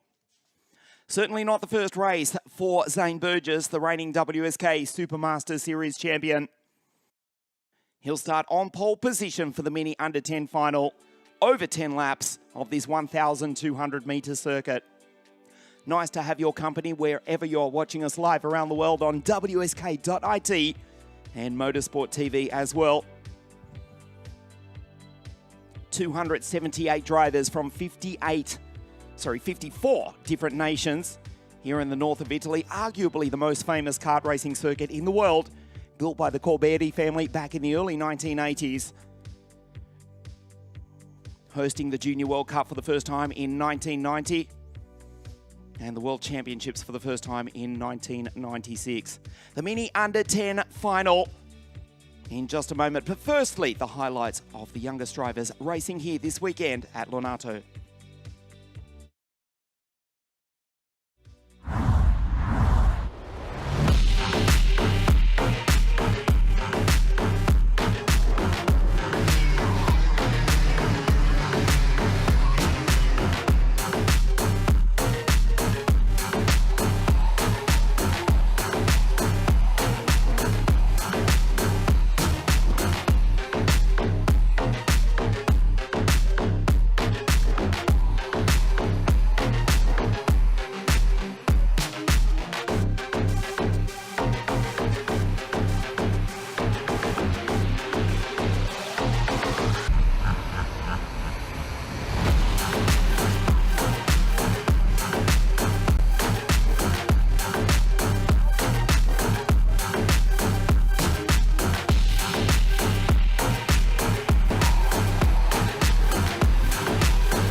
under the control of our race director, Mr. Marco Carlino, ably assisted by Mr. Filip Trombik of the Czech Republic.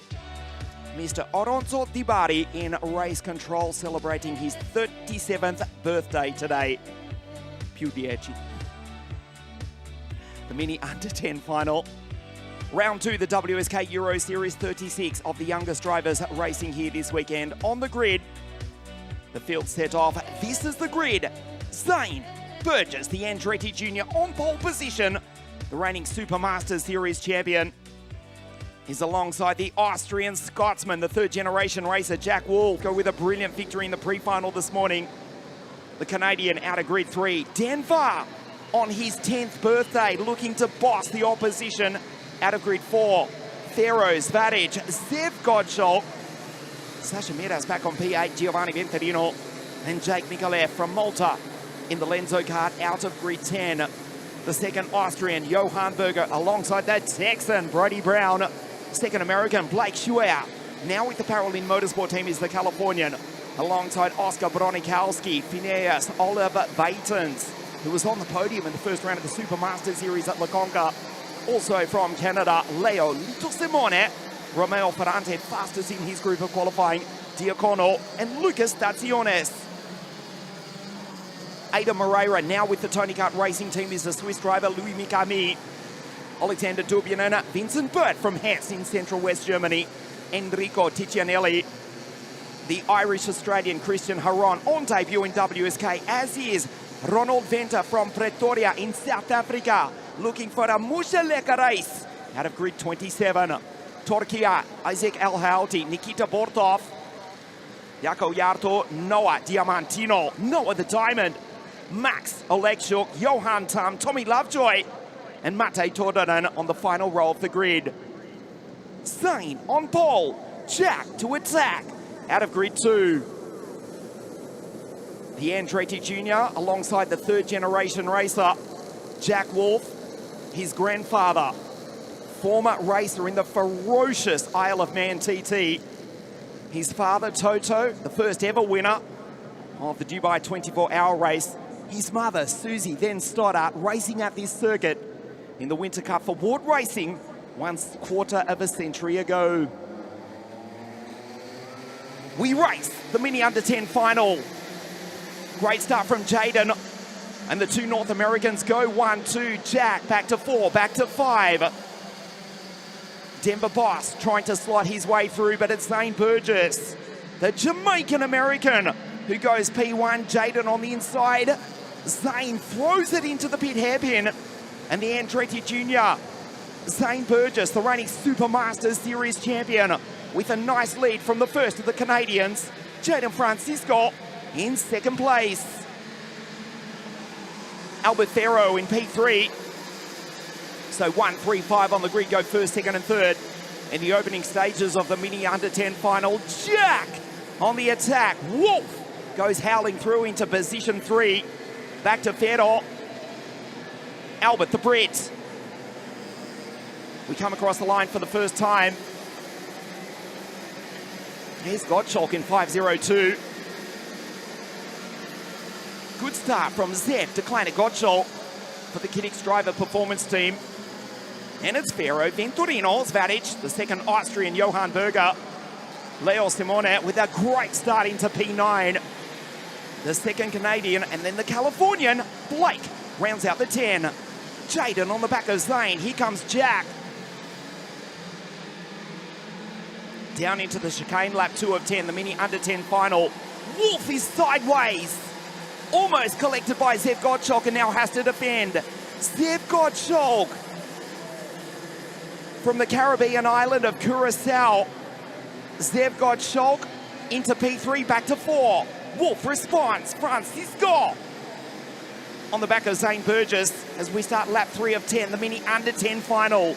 The Supermasters Series champion in P1, but under attack from Jaden Francisco for Team Baby Race. He's in second place. Zach, a ferocious start for the youngest drivers racing here this weekend, as again we see Gottschalk back up the inside of Wolf for P3. Yeah, of course, Jack Wolf not going to be overly happy with that. He's not going to let it stick down the inside once again. Gottschalk cleverly tucking straight back in fact, fighting away with Pharaoh for 4th position. Gottschalk up to 3rd, chasing after now the top 2, Zane Burgess, Jaden Francisco, who treated us to a brilliant free final earlier on today. Jaden Francisco sailing the long way round at Burgess on the final lap at the final corner. Still half of this race left to go. Jack Wolf fires one down the inside, tries to keep himself firmly in that podium contention with eyes on Zev Gottschalk. Jack Wolf, who took his maiden podium at round number 3 of the Supermaster Series at Viterbo by just under half a tenth of a second. Sasha Miras, the one with the fastest lap of the race, looking to, well, retain the championship lead, but with Zane Burgess's effort so far at round number 2 of the Euro Series, it looks to go the way of the Jamaican-American Andretti Jr. of Zane Burgess, who's got his work cut out for him. Jaden Francisco applying the pressure. Still maybe working with, I think we're seeing a rinse and repeat of the pre-final here, where Jaden Francisco is actually happy to sit behind Zane Burgess for this stage in the race. They don't want to reel in anyone else, and it's incredibly intelligent racecraft at such a young age. You know, 8, 9, 10, the sort of the ages in this field. Jaden Francisco, most drivers probably would have been tempted by a move to the inside of that final corner there, but they don't want to include anyone else in this battle. Jaden Francisco wants a straight 1v1. Now into the second half of this race, it's Burgess, Francisco, then comes Zev Gottschalk, closely followed by Jack Wolf, who's going to try and push Gottschalk onto the back of the 2 leaders, or is he? Down the inside at the first opportunity, through turn number 3, Jack Wolf back into a podium position. A point forward there from Gottschalk's teammate to say, let's go and catch, let's stay with him. I'm not going to battle you. Good instincts from Gottschalk there to know as soon as he got past to go defensive, just in case someone was there to swallow him up. He keeps 4th position. Now Jack Wolf has got the pressure on his shoulders to lead the charge against the top 2, or to, well, risk getting swallowed up, but he looks like he's got the pace to pull away from Zev Gottschalk here, does Jack Wolf, so might well be able to settle into 3rd position. Francisco, meanwhile, staying with Zane Burgess. The 2 of them not really going to town with each other just yet. Zane Burgess feeling safe to open up the final corner, battling behind as well, just behind Albert Ferrer. You've got Venturino, Johan Berger, Sasha Miras, Blake Shuey, and Zvaric all together in the fight for what is now probably at best going to be for 6th position, with Albert Ferrer on the back of Zev Gottschalk, the 2 current Republics trying to stay with Jack Wolf. Now Jack Wolf sat in the sort of the seat and hoping that the top 2 start to battle here. He's probably quite frustrated that they're not seeing the laps tick down. Only 3.5 left to go, or sorry, 4.5 left to go. Jack Wolf's probably prayers at this stage that the top 2 battle very hard so that he can get back involved in this battle. That being said, on pure pace alone, he has been able to keep the gap under a second. So much so, should anything go on, he is right there to pick up the pieces. There you can see the pack of 2 for the lead, the pack of 2 for 4 and 5, and then Jack Wolf by himself in 3rd position. Now he wants to join the pack of those in front. Zach Jack has just hit the fastest lap of the race. He's put in a 53.719. He's now 0.6 of a second off the battle for the race lead. Reading that gap in, and into the pit lane actually comes one of the current Republics. Was that Zev Gottschalk or was that Albert Ferrer? It's Albert Ferrer that's come into the pit lane from 5th place on the in the field. Albert Ferrer out of the Mini Under 10 final. Drama then. Not entirely sure as to what the issue is, but definitely one that, well, Ferrer deems necessary to come out and retire from the race from. So that's going to relieve some of the pressure from Gottschalk now, as he's free to try and catch Wolf, but he's not really got the pace, I don't think, into the closing stages of this Mini Under 10 final. Jack Wolf, look at this on pure pace alone. Jaden Francisco not battling Zane Burgess to not let anyone else get involved, and Jack Wolf is completely ripping up that narrative. He's going to make it 3 karts for the fight for the lead. Now Jaden Francisco has got a decision. How long do you keep the status quo before you then start feeling the pressure? Because right now he's looking forwards to attack, maybe backwards to defend, and he doesn't want to be sandwiched between Burgess and Wolf, who himself now setting fastest lap after fastest lap, searching for his maiden WSK victory, is Jack Wolf. Look over the shoulder from Jaden Francisco, the Canadian, who again has been very quick this weekend.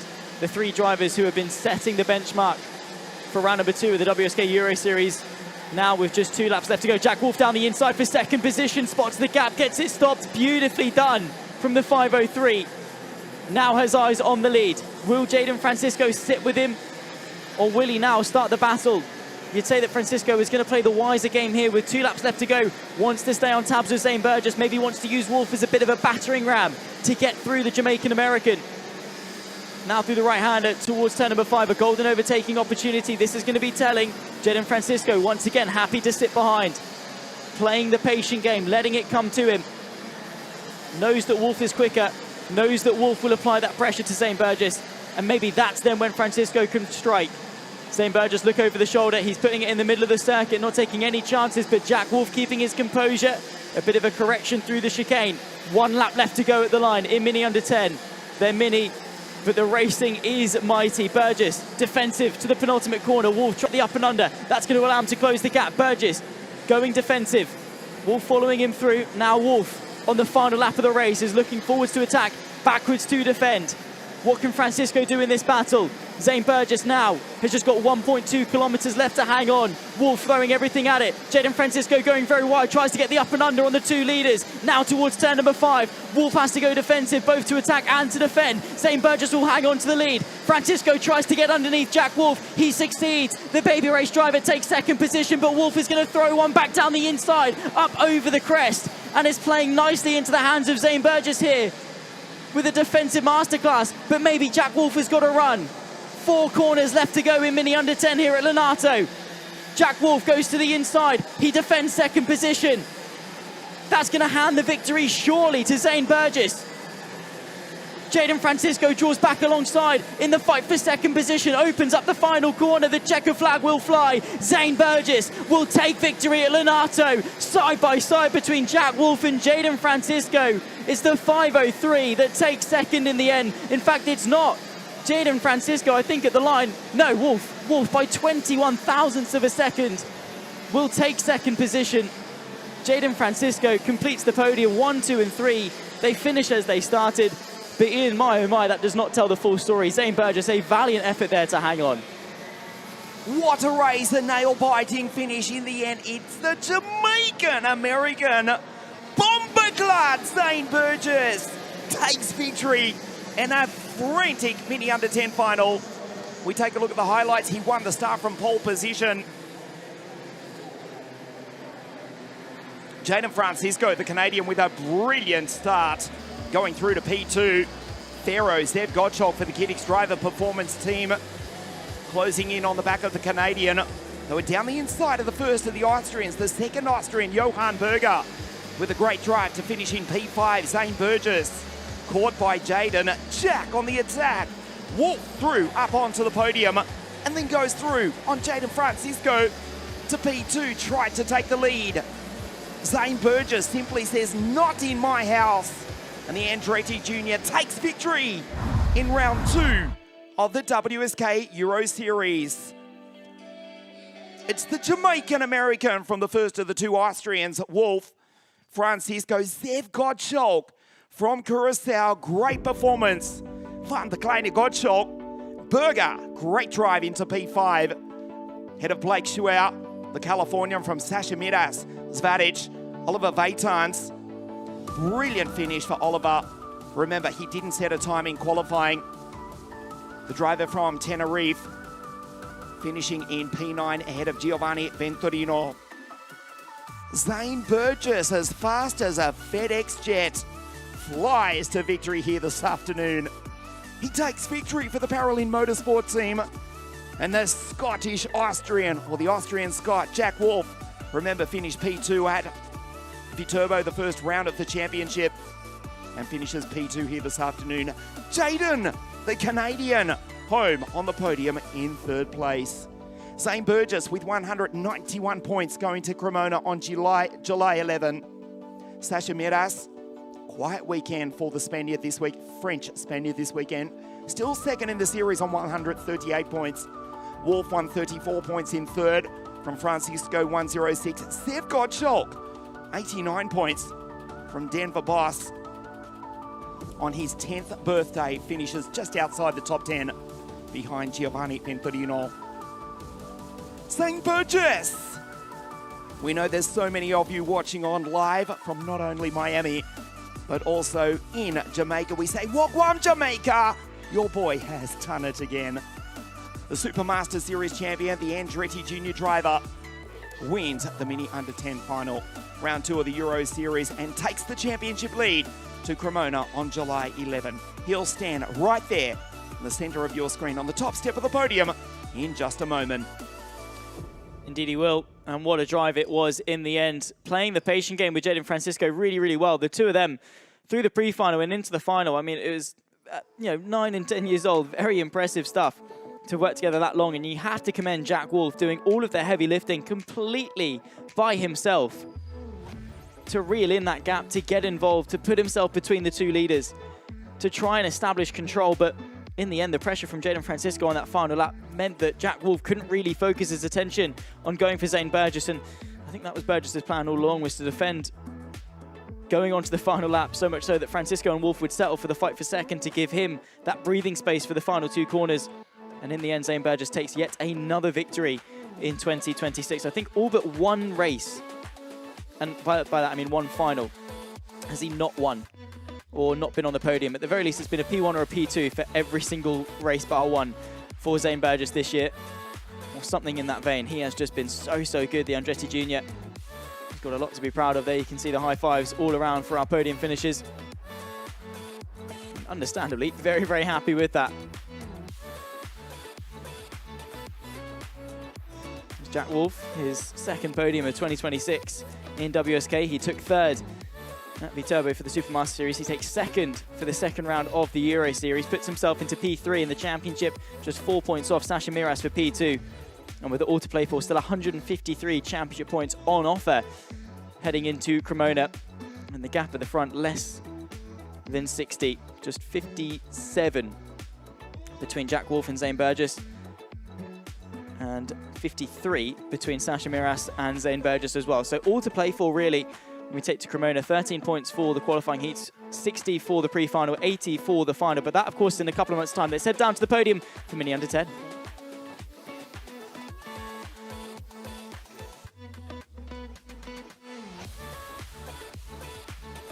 Thank you, Zach. Yes, the podium for the youngest drivers racing here this weekend. Another thrilling final for the Mini Under 10 category, round 2 of the WSK Euro Series.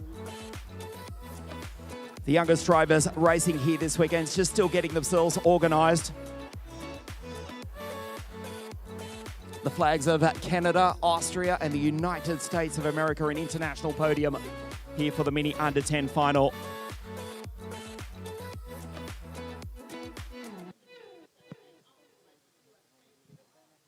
We continue racing with the mini category in just a moment. Mini Group 3, it will be an all-baby race. Front row of the grid for the next final in just a moment.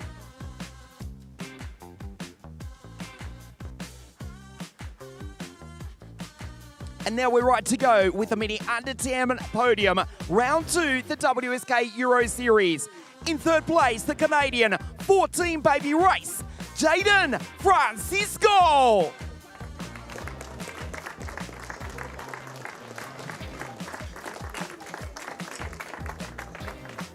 Second place, the Scottish-Austrian Jack Wolf.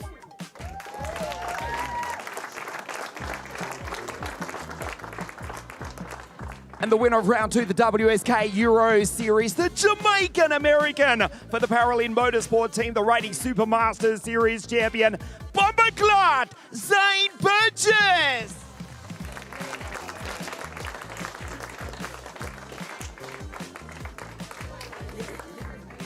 And the winning Paralympic Motorsport team represented by Michael Marchetti.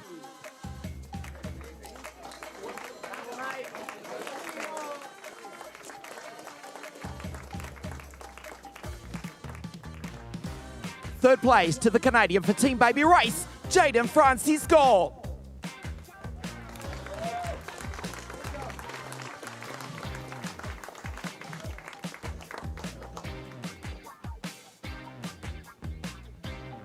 Second place to the Austrian Scot, Jack Wolf.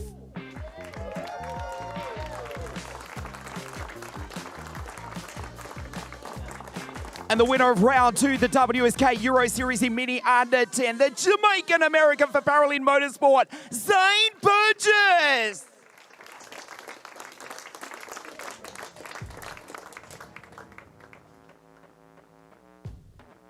Signor Michael Marchetti representing the winning Paralin Motorsport team.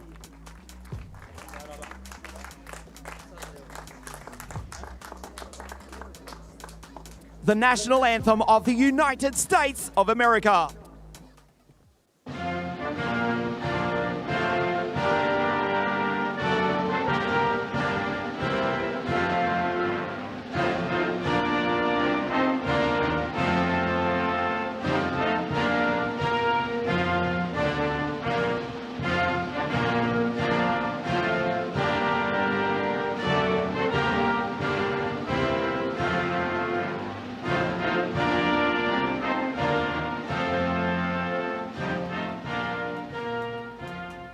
The podium for the Mini Under 10 final. Third place from Canada, Jaden Francisco. Second place from Austria, Jack Wolf. And the winner here at Lonato, Zane Burgess.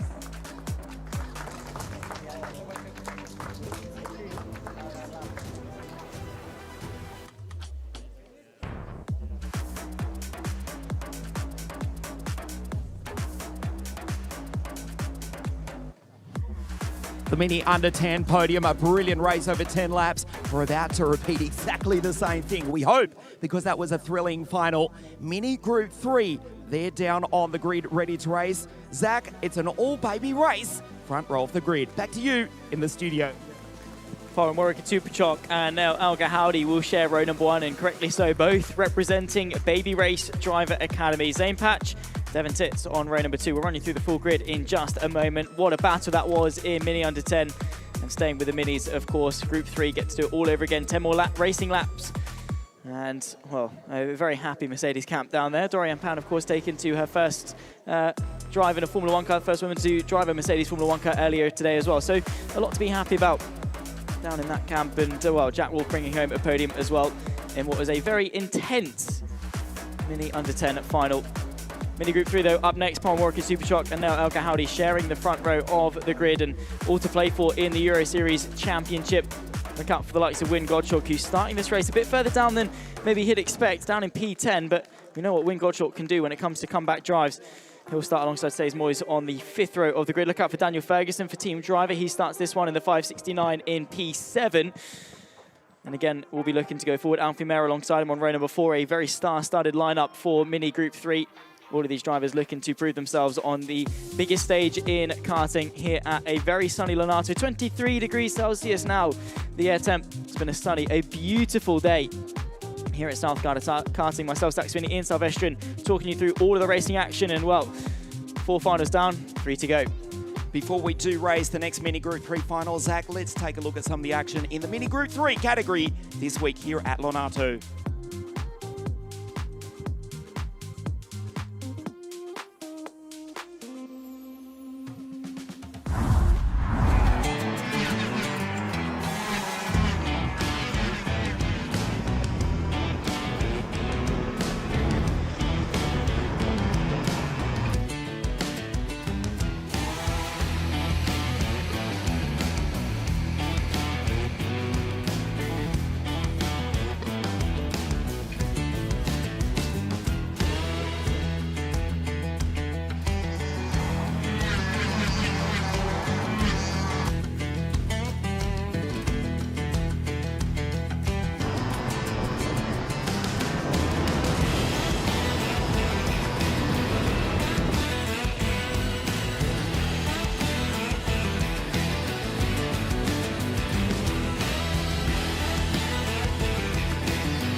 Back with you here at Lonato, the Mini Group 3 final.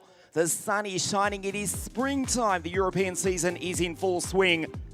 We'll take a look at the grid for you in just a moment. We go back to qualifying 2 days ago. Alfie Mayer taking pole position for the Tony Kart racing team. Remember, he took 2 victories in 8 days at Leopard Circuit Viterbo. He is, as it stands at the moment, the leader of the WSK Euro Series. Starts a little bit further back on the grid. Outside 4th row, alongside his countryman Daniel Ferguson. all British fourth row of the grid. It is an all baby race. Front row of the grid for the mini Group 3 final. What a Kid Superchalk from Thailand alongside Nail El Gahoudi, the French Moroccan Zayn, who was the first ever Maltese driver to take victory in a WSK race in 2 decades of competition. He starts grid 3 for the Tony Kart racing team, the Mercedes AMG Junior. From Germany for the Kiddix driver performance team, Devon. Tit starts out of grid 4 in 504.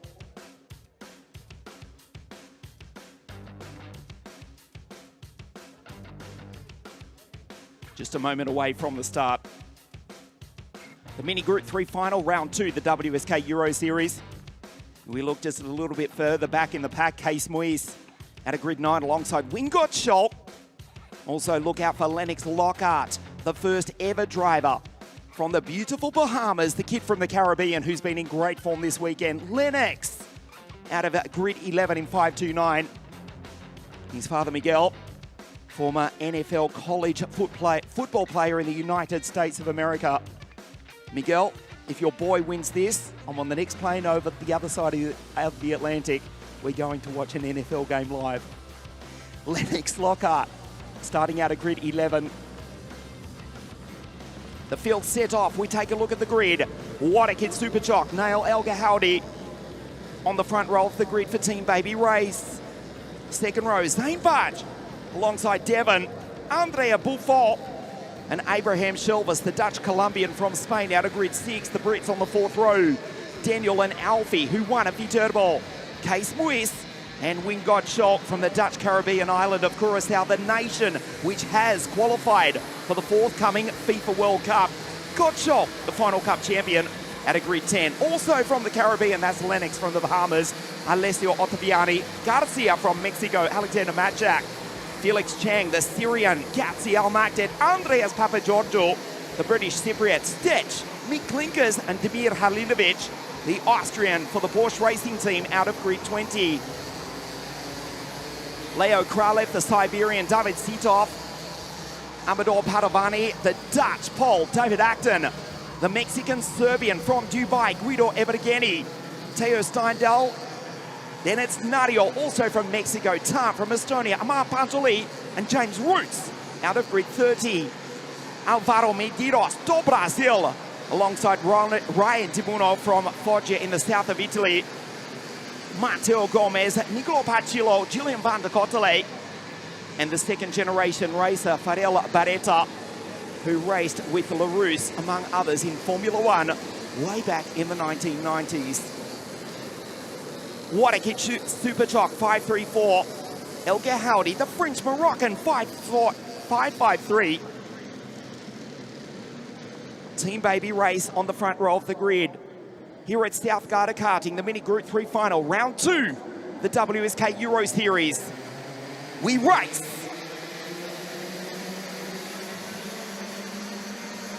One, 3, 5, 7 on the grid. Go first, second, third, fourth, as the field heads safely for the moment down into the first few corners. Zayn on the back of the Baby Race drivers, and now he's split. Daniel down the inside. Ferguson briefly through to P2 but goes wide. Ferguson, Daniel from the north of London. Daniel from grid 7 was briefly through to second place. But he'll be lucky to finish this first lap inside the top 10.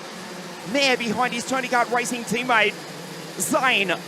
But from pole position, what a Kid Superchalk, the Thai will go by with an enormous lead in mini terms. There's Devon in P4, the Mercedes AMG Junior for the Kiddix driver performance team. What a Kid Superchalk. Pavin, the Thai goes by. The lead is 1 second back to Nail El Gahoudi. Team Baby Race first and second place. Alfie from Devon. Zayn back to 5, then it's Gottschalk. The Red Bull driver from Garcia, Matchak, Lockhart, Lennox. Into P9 from Buffon, Gatsi Al-Makdad. And not a good start for the Dutch Colombian, Abraham Shelvis. The Spaniard goes back to P12. There's Gottschalk. Win on the back of Zayn. He won the WSK Final Cup Championship at the end of 2025 at this very circuit. The Red Bull driver trying to get up onto the podium. There he is, 501. Zane back down the inside of Devon. This is Gottschalk, makes the move at the last possible moment. And the Red Bull Junior takes the AMG Mercedes Junior to go through into P5. Will need an Olympic-size recovery, would Gottschalk. He's already come from grid 10 to be in P5. But it's the tie with 0.8 of a second over his baby race teammate, Neil El Ghaoudy. Mao, Parch, the Tony Kart Racing Team drivers, both powered by the Vortex, 3 and 4. Gottschalk, Win trying to take the win, but it's going to be tough. The Red Bull driver on the back of Zane trying to take the inside. The Maltese driver closes the door. Zane on the pace in position 4. Devon back to Alexander Machak. The Czech with the Machak tuned TM engine, of course, on the Paralympian has come from 14th to be in 7th. We start lap 4. We'll check the gap. It was 1 second at the end of the first lap. Down to 9/10, down to 7/10. Neil El Ghaoudy, his baby race teammate, goes purple. It is 6/10 of a second. Watch for Alfie. We crowned him mayor of Viterbo after he took 2 victories in 8 days. The Supermaster Series and the Euro Series. The Union Jack flying proudly on the top of his helmet. The Brits in P3, the French Moroccan in second. The tie goes by in first place.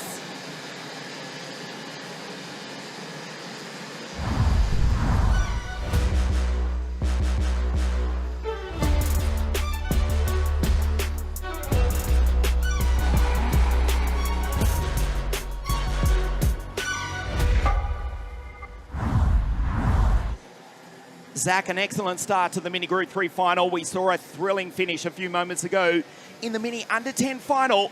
And as we start the second half of the Mini Group 3 final, we are in for another grandstand finish this afternoon as your countryman, Alfie Mao, goes purple in P3 with a 53.322. Yeah, he's looking very good indeed as Alfie Mao, probably in one of the better positions of the 3. Definitely wouldn't want to be in El Ghaoudy's position right now. Again, looking forwards to attack your teammate, looking backwards to defend. A very rampant Alfie Mao who's already made up 3 positions so far in this race. Of course, Alfie Mao comes into this weekend as the championship leader. As it stands, would also leave this weekend as the championship leader. But in front of him, there's about 30 more championship points on offer.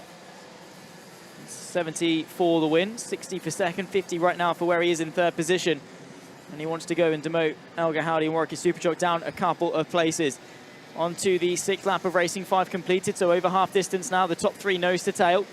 Baby race once again showcasing, well, their prowess at this level of WSK karting. Of course, Jin Francisco recently, just, well, literally 5 minutes ago, fighting for the lead in the under 10s. Now 1 and 2, Warwick Superchalk and El Ghaoudy in the Group 3s. The 5.34 versus the 5.33. The tie at the moment hanging on, but with the laps ticking down, Alfie Mao closing in, maybe the pressure from El Ghaoudy will begin to ramp up as well. Into the triple hairpin complex where moves definitely can be made. Alfie Mao closes the gap. There isn't space to the inside of the penultimate corner, but maybe into the final one. Is there a gap? Not quite for Alfie Mao. He's playing it patiently, not throwing his on the table too early. On to lap 7 of 10. Battle for first, as you can see here at Lonato. Very sunny, very warm circuit as well. A very challenging circuit with the undulation, with the bumps, with the curbs. But plenty of overtaking opportunities around the circuit. Tucked up the entirety of the top 3, so much so you can barely see El Ghaoudy and Alfie Mao tucked in behind Warwick Superchalk. Not the best of runs, though, from El Ghaoudy. And at some point, Alfie Mao might well just press the button and go for the move. However, good run there through the sort of the roller coaster section up over the crest and down towards the chicane for El Ghaoudy. Leaves the, well, Britain really unlikely to attack. However, change for the lead. Down the inside goes now El Ghaoudy. Feeling the pressure from Alfie Mao, decides to go for the lead himself. And here goes Alfie Mao down the inside of Warwick Superchalk as well. In the span of 3 corners, he's lost 2 places as the tie. And a point forward from Alfie Mao to say, let's get on with it, let's get away. 3 laps left to go. 3 karts, and only one of them can take victory for round number 2 of the Euro Series. The 5.34 Warwick Superchalk straight back down the inside to take second away from Alfie Mao. This is playing nicely into the hands of El Ghaoudy. Rocket Superchalk doesn't want to play ball. Alfie Mare wants to get on with it and chase for the lead. Look at him, he's furiously pointing. Let's go and catch him. Elgar Howdy will be loving this. He's got a lap or two now to just breathe. It'll come down to the final lap in mini group 3. Just a handful of laps left to go in this one. Elgar Howdy leads Rocket Superchalk, leads Alfie Mare, who's trying to play the patient game, but straight down the inside. Alfie Mare, the alliance did not last long. The Tony Kart through into second. 2 laps left to go at the line.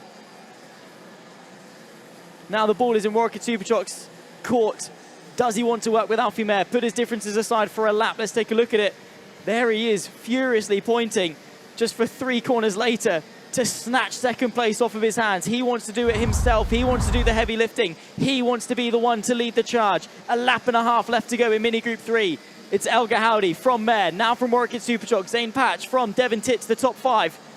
The 2 of those not really got enough to catch onto the back of the 3 in front, with David Acton setting the pace with the fastest lap. Elgar Howdy now going to be feeling the pressure from Alfie Mare. The gap closing. The 5:53. Well, he had his reprieve, he had his breathing space.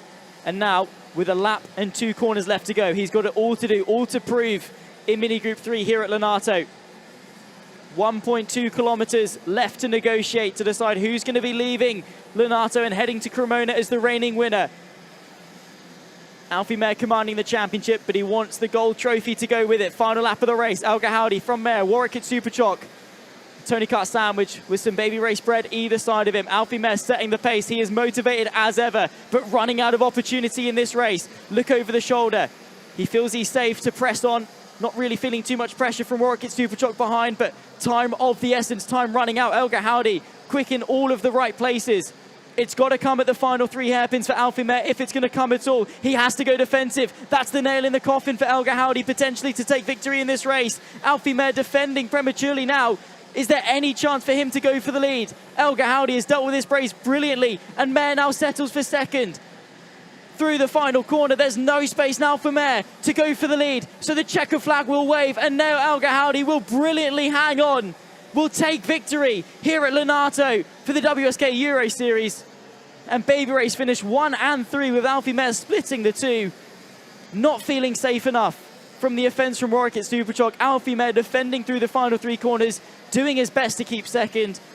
He achieved exactly that. We'll go out, we'll head into Cremona as your Mini Group 3 championship leader in the WSK Euro Series. It's consistent as ever for Alfie Mare. A victory and a second place, by no means a bad shout. And he drove brilliantly. Let's take a look at the highlights after 10 laps of intense racing action. Palmer Warwick and Superchalk will lead them from pole, and the entire left-hand side of the grid would fire their way through. Battles left, right and centre. A bloodbath, as it usually is in Mini Group 3. They are mini, but they are mighty. Alfie Mare would be battling away with those at the front end of the field, would get his way through on Warwick at Superchalk, would try and use a bit of racecraft. That's probably the moment of the race for Alfie Mare, saying let's work together. Only half a lap later to send one down the inside himself. Elgar Howdy, though, chuffed as ever. Victory once more for the 5:53. And Baby Race very chuffed. A double podium for them after a very, very long weekends of action. Fabulous finish there. It is the French-Moroccan Nail Elgar Howdy who takes victory over Alfie Mare, Waterkid Superchalk Team Baby Race. First and third place split by the Brit, who took pole position 2 days ago, comes home P2 for the Tony Kart Racing Team. Great drive and credit for Alfie. He does still hold the championship lead, comfortably in fact, going to Cremona on July 11. Elgar Howdy wins it from Mare. Waterkid Superchalk, Zane from Devon in 4 and 5. Matchak from Godchop, Lennox in P8 is Lockhart from Buffon. And the Syrian Austrian Gazi Almagded just ahead of Mateo Garcia for the final position inside the top 10. Alfie Mare with the championship lead, 211 points over Nail Elgar Howdy on 137. And Wing Godshot 104. Waterkid Superchalk at 94 points. Devon Tits 92 points. Steindale 78. Zane on 71 points. That's Patch. Bullfall on 65 ahead of Abraham Shelvis on 55 points. Still 9th in the series after coming home 13th today. Nail Elgar Howdy has won round 2 of the WSK Euro Series and the Baby Race team driver will stand on the top step of the podium in just a moment. 2 finals remaining after the podium presentations for the mini Group 3 category. OKN Junior, Colton, that Texan, down on the grid at the moment, preparing alongside Elton Head Force. And then we finish out round 2 of the WSK Euro Series with the OKN finals, Cognamillo and Nicolas Marquez. But for the moment, we head down to the podium. The French-Moroccan Neil El Gahoudi wins round 2 of the WSK Euro Series here at Lonato.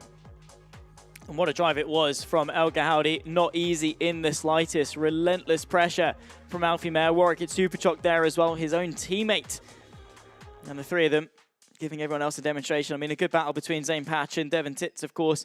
Patch off the back of victory in the Supermaster Series just about a month ago at Franciacorta. And what was a, well, decisive battle with the likes of El Gahoudi, with Wyn Godshort, with Daniel Ferguson, Alfie Mayer getting involved in that respective battle as well. It was definitely one to watch. Mačák, though, the biggest gainer inside the top 10 at the end of the 10 laps. The Czech driver up 8 positions from 14th into 6th. Great drives all around, and once again, Mini Group 3 giving us the action that we deserve here at Lonato. A beautiful day and a beautiful weekend worth of racing.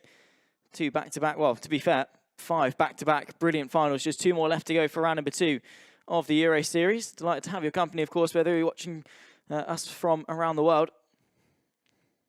Hope you're enjoying the coverage. And, well, for the best part of the season so far, we've been saying you've probably got better weather than us, but I don't quite think that's going to be true this weekend. Of course, the WSK Euro Series. This is round 2 of 3. In a couple of months' time, on July 11th, we'll head to Cremona for our season finale. In a couple of weekends' time, we'll be heading to Vackersdorp for the second round of 4 in the Rotax Max Challenge Euro Trophy.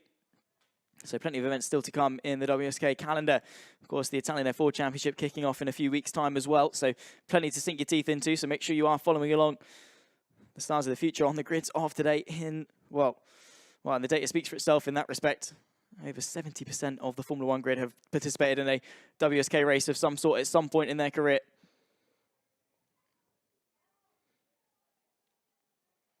Just waiting for the drivers to make their way over from Parc Fermé for results to be confirmed. And then, of course, we can dish out some trophies to the French-Moroccan, of course, of El Gahoudi, Alfie Mayer, and Warwick at Superchock 1, 2, and 3. But it could have gone any which way at any point over those 10 laps.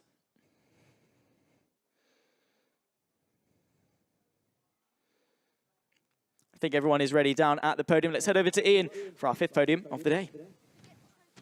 Thank you, Zach. Yes, the drivers making their way down to the podium. The Vega cabs going on. Celebrations for the Baby Race team, who come 1st and 3rd, split by the Brit. Alfie Mayer for the Tony Kart racing team. Round 2, the WSK Euro Series in Mini Group 3. In 3rd place, 14 Baby Race from Thailand, Pavin Watakit Superchock.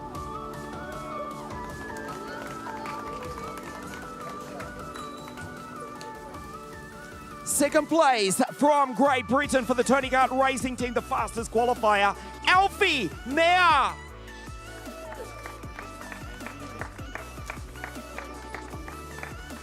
And the winner of round 2, the WSK Euro Series in 60 Mini Group 3, 14 Baby Race, the French-Moroccan Neil El Gahoudi.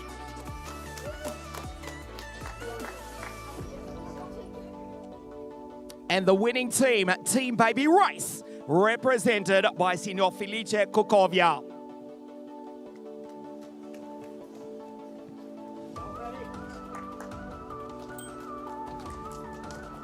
Third place from Thailand, Pavin Watakit Superchock.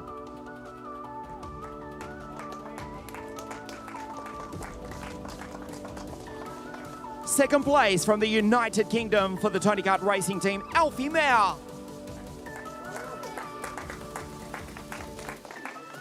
And the winner of round 2, the WSK Euro Series, the French-Moroccan Neil El Gahoudi.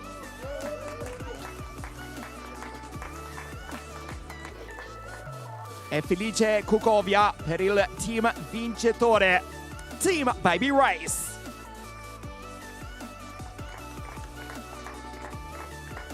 the national anthem of Morocco.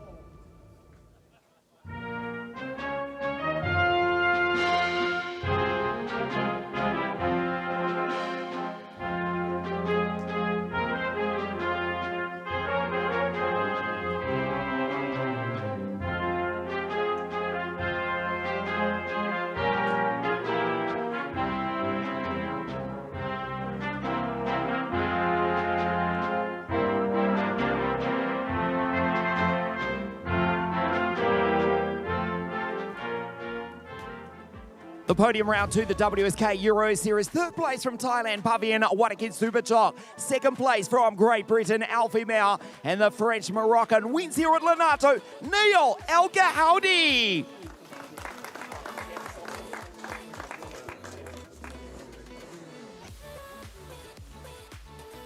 Team Baby race 1 and 3, split by the Brit, who's put in a brilliant performance this weekend. He is the championship leader, going to Cremona for round 3 of the WSK Euro Series on July 11. 5 finals raced here this afternoon, 2 remaining. The next one is going to be an absolutely cracking final. We've got the Texan and the Swede on the front row of the grid. Colton versus Elton. The OKN Junior Final in just a moment. Zach, back to you in the studio. Colton Schniegenberg coming into this morning's action undefeated through the heat, but Sebastian Riedel with a brilliant display in what denied Colton Schniegenberg of utter domination this weekend. Still, the Texan will line up on pole position alongside Elton Headforce, a previous champion of the WSK Euro Series in the 60 mini category. He lines up alongside the Ward Racing driver of Schniegenberg. Look out for Sebastian Riedel, look out for Joel Carrere on the Emmy Racing EKS as well. The entire front 4, the front 2 rows of this grid is looking very good indeed. Our penultimate final of the day, OKNJ, looks to be quite electric. Certainly will be, Zach. Firstly, as ever, let's check out the highlights. OKNJ, round 2, the WSK Euro Series so far this week here at South Garda Karting.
...14 laps of this, the world-famous South Garda karting circuit, 1.2 kilometres in length, built by the Corberry family in the early 1980s.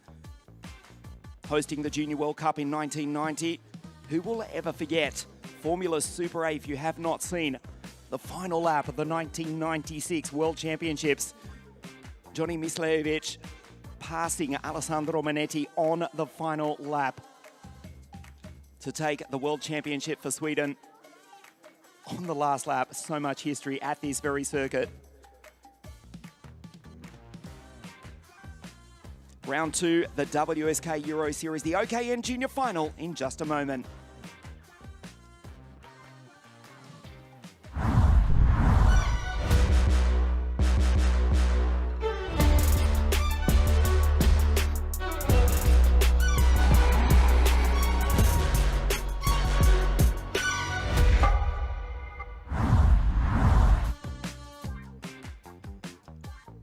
The sky is shining blue here in springtime and the European season is in full swing. Round 2, the WSK Euro Series at the centre of the karting universe, South Garda Karting Lonato. 14 laps of this 1,200 metre circuit, South Garda Karting. Colton, the Texan, will start on pole position for round 2. of the WSK Euro Series. He did win the first round at Viterbo from Yanis Kolovos, who was involved in a big accident 2 days ago. Yanis Kolovos recovering. Yanis, we wish you all the best and we hope to see you back on track very, very soon. The field set off. We take a look at the grid. It's that Texan. Colton alongside Elton on the front row of the grid. Sebastian Rydell and Joelle Carter. Mark Green out of 5. That's Verde. Robert Paulbauer. In the second, Romanian Victor Garun for the Tony Kart Racing Team. Orlando Ravelli. Don't discount the Swiss-Italian Luigi Diascoli. And Giuseppe Noviello for the Tony Kart Racing Team. Out of grid 10, Leo Lattinen, the Finn. Alongside the Russian, both in parallels, that's Daniel Verba. Putzas and Atika Mia, Lawrence Leopards, Lorenzo Leopardi, Eden Kesterovic, Linganli, and Ea Pezzuto feeling right at home at the Lonato circuit. The team driver starting out of grid 18, head of Matis Brajo for Antonelli Motorsport, and Eduardo Colucci for the Pantano by Dam team out of grid 20. Henry is alongside Ruska, that's Boring and Erci. Federico Mirabella from Venice. Alex Puligevo for the Novo Kali Kart Racing Team. DDF. Davide Di Filippo for the Modena Kart Racing Team now alongside Antonio Cheba, Slipchenko, Radu Bashescu, Prekop, one of multiple Romanians here. Sulpizio, Eduardo, and Rafa Papasavas for the Galazza Satiras Racing Team. GSR out of 30. Gonzalez from the Dominican Republic. That's Alonso. Alongside Alessandro Speedy Gonzalez, Nikita Dalilov, Tommaso Corsi, Oscar Ojala, and Alexander Rafa Laminana on the final roll of the grid. We race green, the OKN Junior Final. Great start from Snickenberg as Sebastian Rydell from the inside second row of the grid shoots through to P2.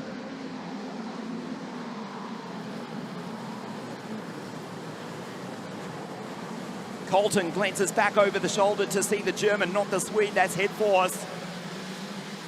Joelle Carter comes down the hill in 4th place. And Marco Verde. An incident further back. Henry Mooring and Gonzalez have come together.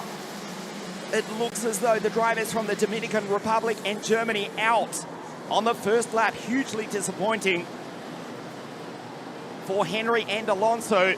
But it's Colton, the Viterbo race winner, the driver from Austin, Texas, and the United States of America, the team from Sweden. Ward Racing here in the north of Italy. Snickenberg, Rydell, Elton.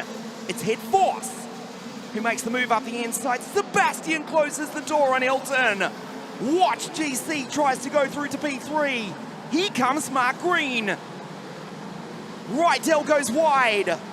Almost falls off the racing line, just catches it in time.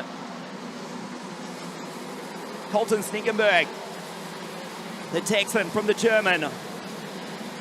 Elton goes through to P2. Nice pass by head force. Back to Marco Verde and Orlando Rovelli, the third of the team drivers, inside the top 6. Snickenberg, they look back over his shoulder. Colton, buddy, they've gone nowhere. In fact, Elton's come from P3, and he's now right on the back of your Ward Racing Paralyn.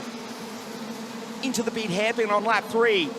Defense, Elton down the inside. It's the Swede who takes the lead. Rydell on the outside. It's all going wrong for Snickenberg, who has dominated the heats thus far this weekend. He took pole position 2 days ago with a time of 47.544, but he's just been passed by the younger of the two head force brothers, last year's WSK Euro Series mini champion. Rydell goes through to P2. The American at risk of falling off the podium. He does so. GC goes through to P3. Joelle Carter, Snickenberg back to 4. Green, Rovelli, Diascoli, Noviello, Victor Garun, Leopardi, Lattinen, Verba. Going through at the back of that train ahead of Putzas. Paulbauer, Robert for the Gold Star Racing Team. Matis Brajo. And a great start from Enia Pezzuto, who's feeling right at home here at this South Garda Karting Lonato circuit. Obviously has taken a liking to this track. He's ahead of Eduardo Sulpizio, who's come from grid 29 to be in 17th place. Head Force with the race lead and pulling away from Sebastian. The team driver in second. The EKS Condor kart in third place. Joelle Carrère on the podium at the moment. As is Sebastian. Elton with the race lead. Fastest lap for Sebastian Rydell. A purple 48.333. The gap 0.4 of a second to Elton Head Force. I can tell you there's someone watching in the grandstand that is sucking down the Diet Red Bulls, nervously watching on her boy in position 1. His older brother Leon about to make his debut in the British Formula 4 Championship this weekend. Elton Head Force from Sweden for the Modena Kart Racing team in position 1. Rydell, the team driver from Germany, second. Joelle Carrère, the Italian, GC3 closes up onto the back of Sebastian. Colton Snickenberg, after dominating all weekend, this is heartbreaking to see. He's fallen off the podium and he's now being caught by Luigi Diascoli and Marco Verde. Already approaching half race distance. Elton looks back over the shoulder, fastest lap for Luigi Diascoli, almost into the 47s. The gap, 0.4 of a second. The Swede from the German. And Zach, we've got the Italian, Joelle Carrère, GCN3, looking at a potential victory here this afternoon. Yeah, don't count him out at all. Of course, Carrère, over the course of the Supermaster Series season, was one of few drivers to really take the challenge to Nicolo Perico, who would eventually dominate the championship effectively. Colton Schniegenberg, the one to deny him the flawless set of victories, is down the inside. I think it's going from bad to worse for Schniegenberg. It is. He's just been overtaken by Luigi Diascoli, and our pole sitter now fading back to 5th position. But yeah, Jacques Carrère, absolutely one to watch out for in the, well, very distinct red, blue and white EKS machine. Chasing after the team driver Sebastian Rydell, don't count out at the 7:05 either. Gave us a brilliant display of racecraft earlier on in the battle with Colton Schniegenberg, denied Schniegenberg a victory in the pre-final. And despite being flawless over, well, Thursday and Friday, Colton Schniegenberg, you know, when the points really start to ramp up between, well, today alone, there's 120 championship points on offer between the pre-final and the final. At the moment, he's not maximising those opportunities. Elton Head Force, though, is one who at the moment will be taking the lead of the championship. Not by very much, though. Heading into Cremona, there'll be, well, 9 points between Elton Head Force and Schniegenberg, should things stay exactly as they are right now. Still, just under half this race to go, so the chances of that happening are slim to none. Elton Head Force getting reeled in by Sebastian Rydell, the gap under 0.4 of a second. Joel Carrera further 3 back behind that. Luigi Diascoli potentially one to maybe mix it up if the battling starts in the near future. Potentially under full course yellow. I think we've had 4 karts involved in something there. You can see 4 drivers walking off at the final corner. It's going to be Robert Poulbert off the road, and there you can see, yeah, absolutely. Wow. Justifying a full course yellow, that one. 2 karts right in the middle of the road, right on the racing line of that one. So yeah, the 4 drivers involved there. That's going to be Verba, Poulbert, Subchenko and Boussas, all involved, and well, all now out of this race with, what, 6 laps left to go. Great officiating by our race director, Mr. Marco Carlino, assisted by Deputy Race Director, Mr. Philip Brombeck. We have lost Daniel Verba, Robert Poulbert, Slipchenko and Boussas. The cars abandoned on the final corner, right on the racing line. That would have been a monster incident. It was avoided. We go full course yellow on lap 9 of 14, the OKN Junior Final. Elton from Sebastian, Joelle Carrère, Luigi Diascoli. Does this give hope? Does this give hope now for Colton Schniegenberg? The fastest qualifier, he dominated the heats, but he's fallen back to 5th place. The kart's on the side of the circuit. Gerga Boussas, 2-time Romanian champion, is out. Slipchenko, Robert Poulbert for Gold Star Racing, as is Daniel Verba. We also lost the 2 Germans, Henry Mooring, Eden Kestanovic early on, Alonso Gonzalez and Antonio Chepa. So 28 drivers still in the field. 4 laps to race. If we go green next time round, possibly 3. Full course yellow, the OKN Junior Final. Elton from Sebastian, Joelle Carrier in P3 from Luigi Diascoli, Colton Snickenberg. Hope for the Texan back in 5. Marco Verde, Victor Garoon, Leopardi, Rovelli, and Enia Pezzuto has really taken a liking to this circuit. He's come from 18th to be inside the top 10. The team driver, head of Latinen, Brajo, Giuseppe Noviello, Sulpizio, Mirabella, Colucci, Aticamia, after a strong run consistently inside the top 5 throughout the heats. The girl from Kashmir in India, the former Rotax Max Challenge International Trophy champion at Le Mans. She's fallen back to 17th from Ivci, Pligedo, Lee, Basheshku, Prikop.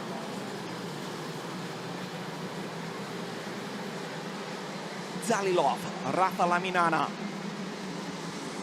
Papasavas, Gonzalez, Davide Di Filippo, Ojala, and the final runner in position 28, Tommaso Corsi. It will be a sprint to the checkered flag. Elton from Sebastian, Joelle Carrier in P3. The green flag flies once again. We race to the checkered flag. Great restart from Elton. Sebastian sideways into turn 2. That gives hope to Joelle Carrier. Not a good restart. For Colton Snickenberg, he needed it, but he's got Mark Green, Marco Verde breathing down his neck. Carrier goes through to P2. Diascoli follows him on through. Sebastian Rydell falls off the podium. It is head force. Carrier and Luigi Diascoli.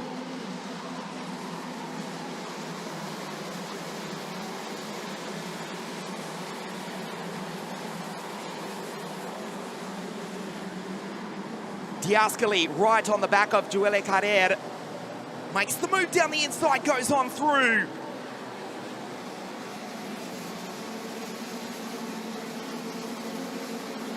Luigi Diascoli now into second place. The Modern Kart Racing team run 1-2, GC in 3. Fastest lap of the race for Luigi Diascoli. The penultimate lap of the race for Elton Head Force.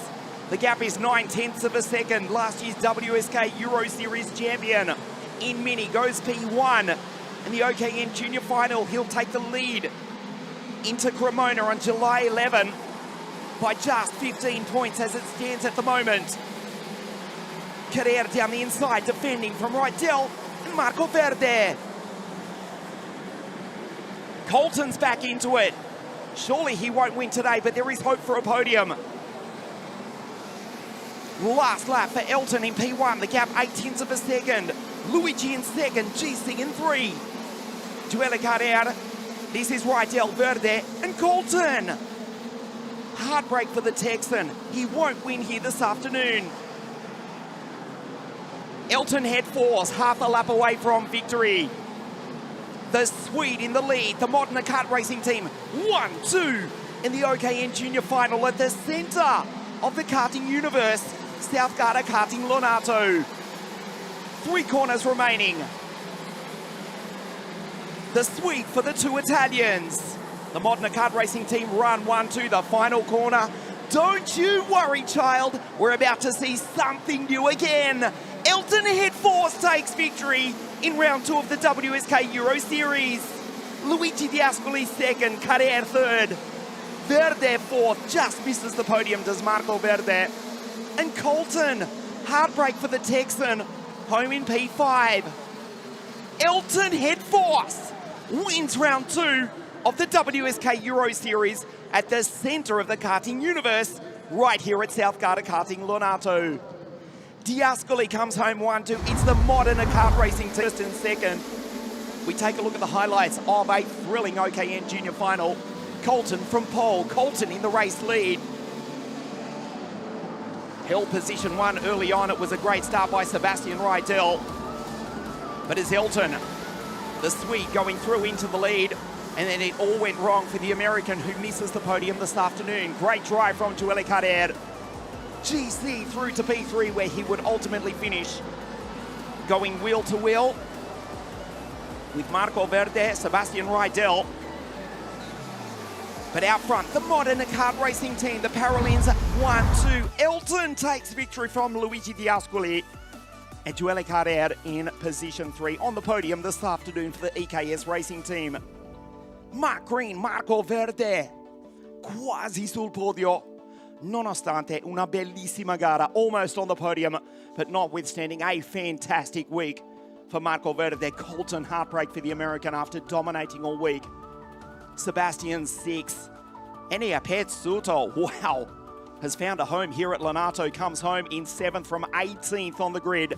Latin and Victor Garoon, Eduardo Sulpizio in position 10. Elton Head Force, last year's WSK Euro Series mini champion, wins round 2 of the Euro Series and takes a lead of just 9 points over Colton Snickenberg. To Cremona on July 11, Elton on 197 points, Colton 188, and Luigi Diascoli with second place here this afternoon, 103 points. 6 finals raced here this afternoon, 1 remaining, and that is for OKN, Original Kart National. Manuel Scognamiglio, Nicolas Marchesi, they'll share the front row of the grid, but firstly the podium presentation. It will be the Swedish national anthem, which rings out here at South Garda Karting at Lonato in just a moment. Yeah, nice bounce back from Elton Headforce there, who through the Supermaster Series, you know, when you're going against a adversary such as Nicolo Pedico, always going to be tough to shine through, but this weekend he's done exactly that. Will lead the championship heading into the final round of the WSK Euro Series at Cremona on the 11th of July, but only by 9 points ahead of Colton Schniegenberg. Luigi Diascoli, Mark Verde, and, well, nothing separating the two of those. They share 103 points exactly. Colavos, Corret, Riedel, Victor Garoon, and Colucci, the top 9 in the championship. Incredibly close at the sharp end with 153 points still left on offer this season. A mighty battle and very well held off the restart there for Elton Headforce. Last year's Euro Series mini champion could well go back-to-back in the step up to the OK&J machinery. Luigi Diascoli as well, some good moves, up 7 positions from 9th to 2nd. He'll get his trophy in just a moment. Let's head down to Ian for the penultimate podium ceremony of the day.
Seems there's a couple more things to confirm before we can head down to Ian for the penultimate podium ceremony of the day. So you're stuck with me for a little bit longer.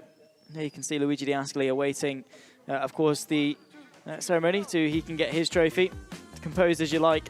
I'm sure on the inside very chuffed with the result that he's been able to put in over the 14 laps with the full course yellow to, well, put everything back onto an equal playing field. Kept this cool and held off Charles Corret. Well, yeah, not by much. The top 3, first to second, second to third, both of them 6 and a bit tenths in terms of the gap. So it truly was a battle of titans at the front end of the field. Their fastest laps as well, separated by just over a tenth of a second, with Luigi Diascoli taking the fastest lap. OKN. Of course, still got one more final left to go with OKN. Manuel Scognamiglio will start on pole position for that one ahead of Nicolas Marchese. And, well, Scognamiglio is coming into this with, well, a lot of form, undefeated thus far this weekend. Nicolas Marchese, though, of course, Final Cup champion of 2025 and of the years gone by before that as well. So, well, all to play for. So make sure you are, of course, sticking around here on WSK Karting it or wherever you're watching us around the world. Self-Saxony Ian Salvestrin taking you through the action here at a very sunny South Garda karting Lonato for the second round of 3 in the WSK Euro Series. In a couple of months' time, we'll be taking to Cremona to crown our champions, and the second set of them after doing so at Franciacorta for the Supermaster Series. Before then, all eyes to the final cup that spans from August all the way through to November for the 11 rounds of the core WSK Series. Before we get ahead of ourselves, though, for the second round of the WSK Euro Series, it's time for the OKNJ podium. Thank you, Zach. Yes, the penultimate podium of the afternoon. Another brilliant race. 2 Italians and a Swede on the podium for the OKN Junior Final. Round 2, the WSK Euro Series. In third place for the EKS racing team, l'Italiano Gioele Carrer.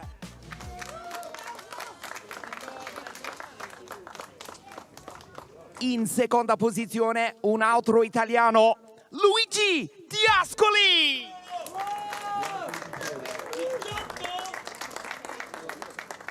The winner of round 2, the WSK Euro Series, is last year's Euro Series mini champion for the Modena kart racing team from Sverige, Elton Hedfors.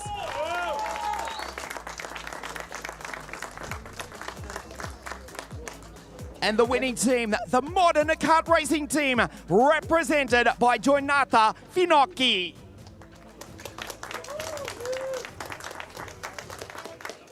Third place to the Italian, Gioele Carrer.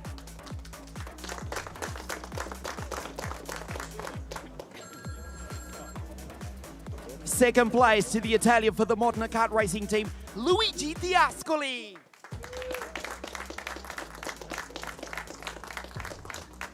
The winner of round 2, the WSK Euro Series from Sverige, Elton Hedfors. Lonato Finocchi representing the winning Modena kart racing team.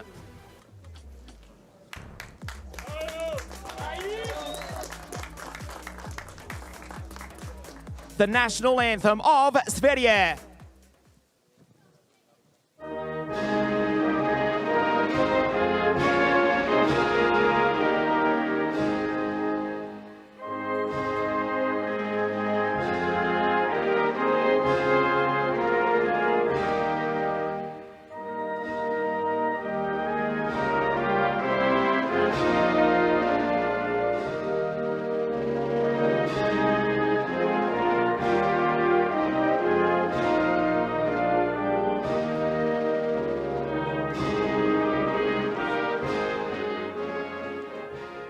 Round 2, the WSK Euro Series. Third place, Gioele Carrer for the EKS racing team. It's a Modena kart racing team. 1-2. Second, Luigi Diascoli. And the winner here at South Garda Karting, Lonato from Sweden, Elton Hedfors.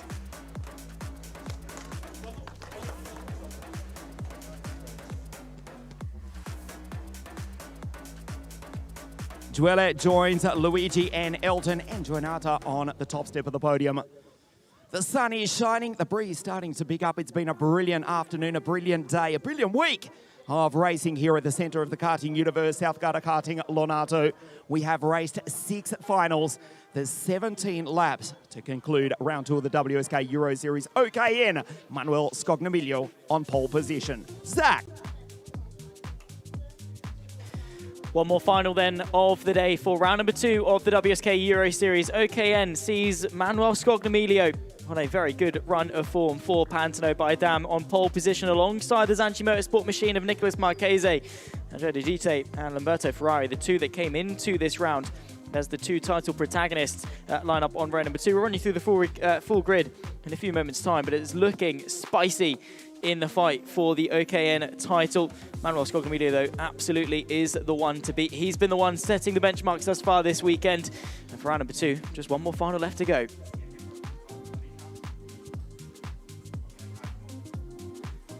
Yes, 17 laps to race here this afternoon. Zach, OKN, it's an all-Italian front row of the grid. Manuel Scognamiglio, Nicolas Marchese. As ever, firstly, let's check out the highlights of the original kart national action this week here at Lonato.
The seventh and final of a beautiful springtime day here at the centre of the karting universe, a regional kart national here at South Garda Karting Lonato. Manuel Scott-Emilio, former Euro Series champion, the reigning OKN World Cup champion, to start on pole position alongside the former WSK Final Cup champion, Nicolas Marchesi. 36 drivers from the original 51 entrants in the OKN, that's a regional kart national. Why is it called such? Slightly confusing. Well, back in the complicated days of KF, when we had clutches, batteries, starter motors, and all sorts of unnecessary equipment on then direct drive karts, that was abandoned. We went back to a regional karting. That's why it's okay. And this is the national level, in theory, a regional kart national, but a world-class field here, even if the Italians dominate the top of the grid.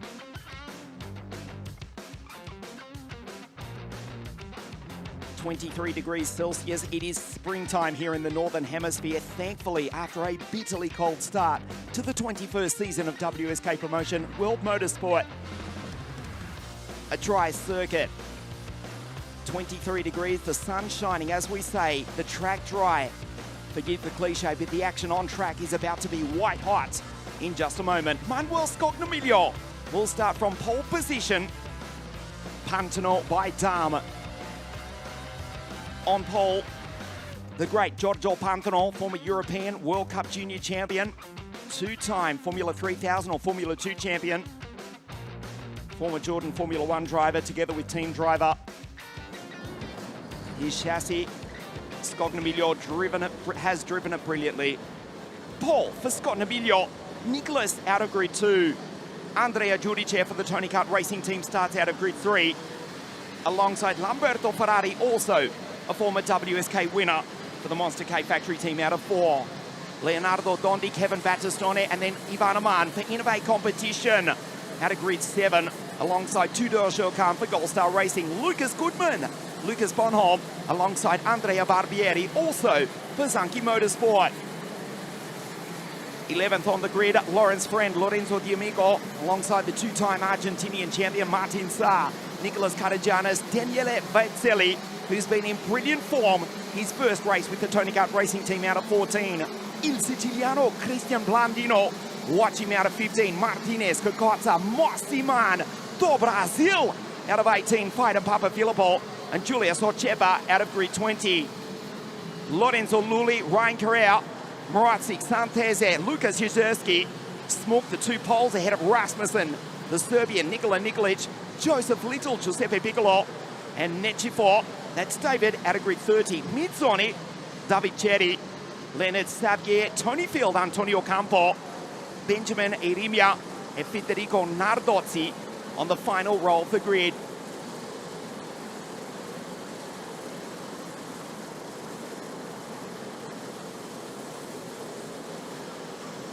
We welcome you to the centre of the karting universe, South Garda Karting Lonato.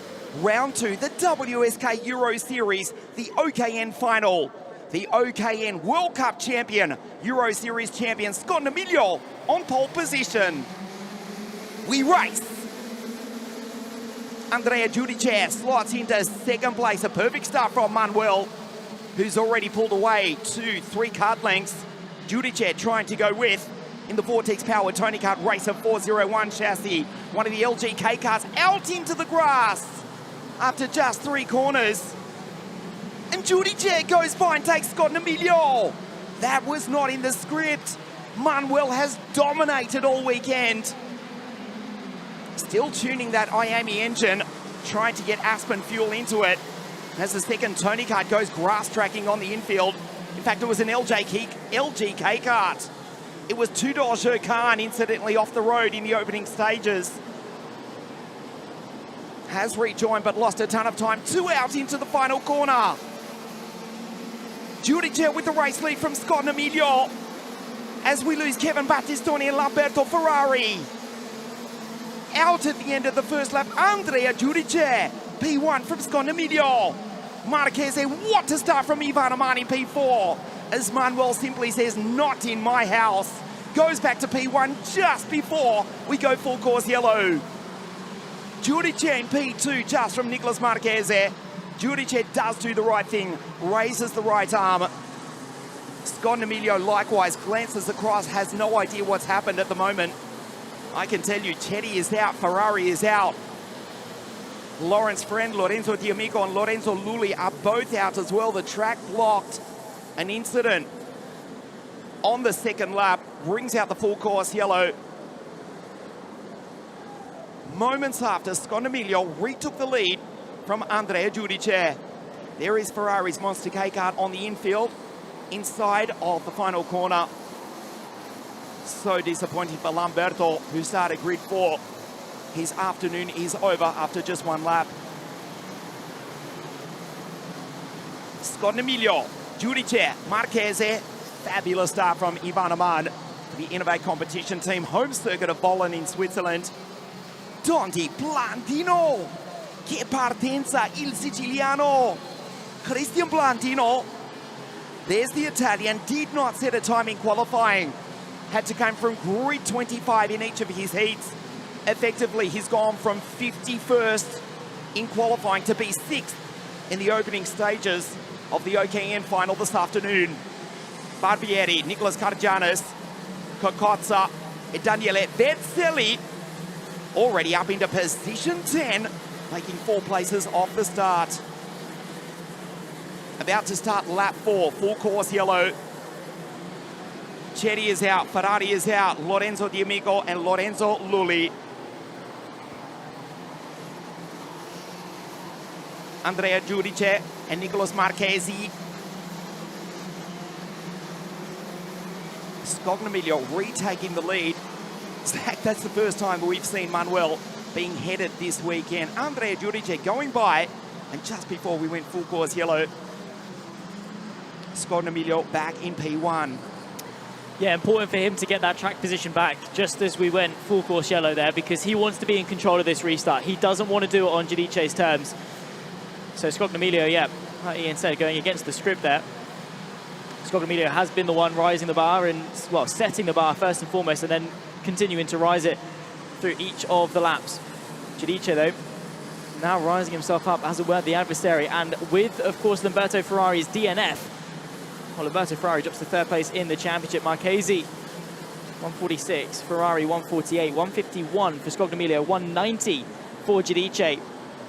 1 round after this one to go in the Euro Series Championship. I think we're going green flag running at the end of this lap. Green flag waves, we go back racing once again onto lap 5 of 17. 13 to go in the OKN final for the second round of the WSK Euro Series.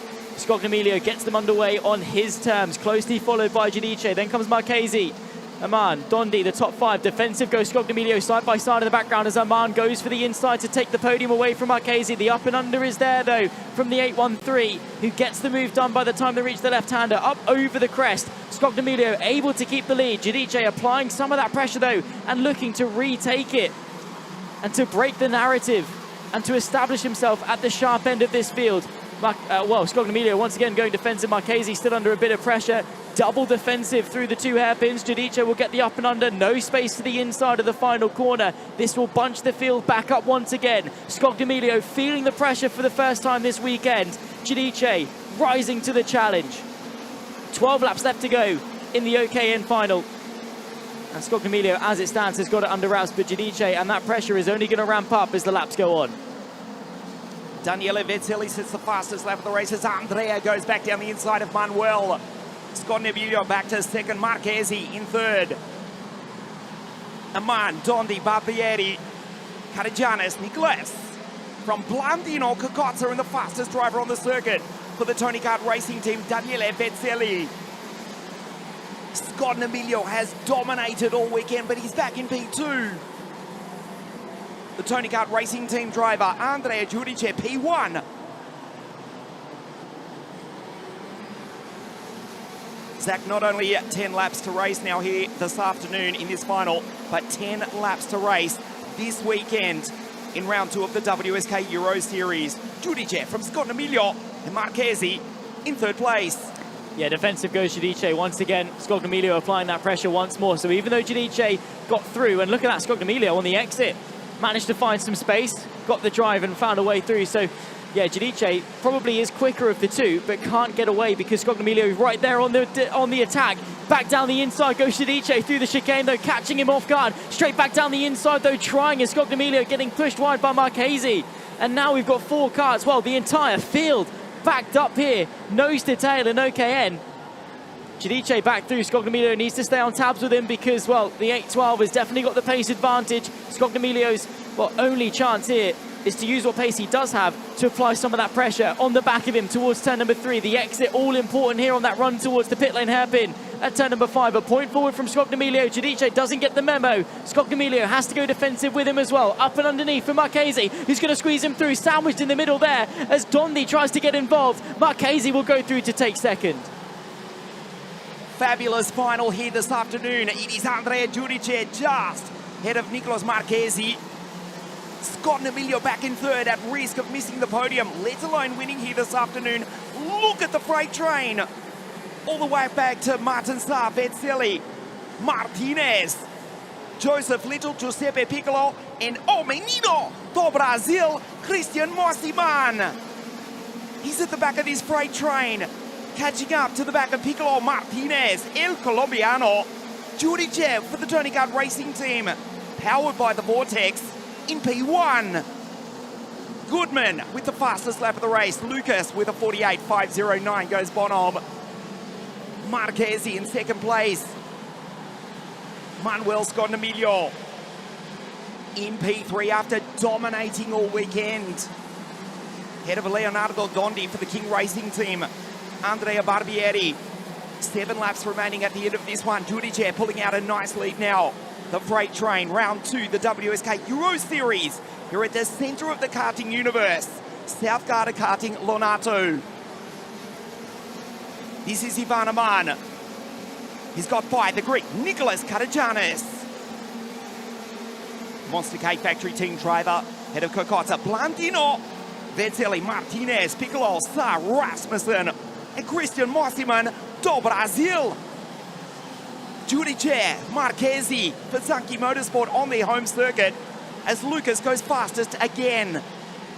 The first 4 trying to pull away from Andrea Barbieri in the second Zanchi Motorsport kart, who's sideways in spectacular fashion. Down through the chicane, Aman, Karajanis, Gagotza, Blandino, Scognamiglio back into P2. Here we go. The driver who's been the fastest all weekend into second, not for long. He's off the podium. Dondi says, have some grass, buddy. And Manuel Scognamiglio, after dominating here at Lonato, is back in P4, being attacked by Andrea Barbieri. Still Ivan Aman, the top non-Italian, as Dondi goes by. Marchesi takes him back on the exit. Scognamiglio in P4 from Andrea Barbieri. Andrea Giudice leads by 1 second. He's walking away with the OKN final. They fight for second. Giudice pulls away. Scognamiglio on the inside of Dondi for the King Racing Team. There's Barbieri.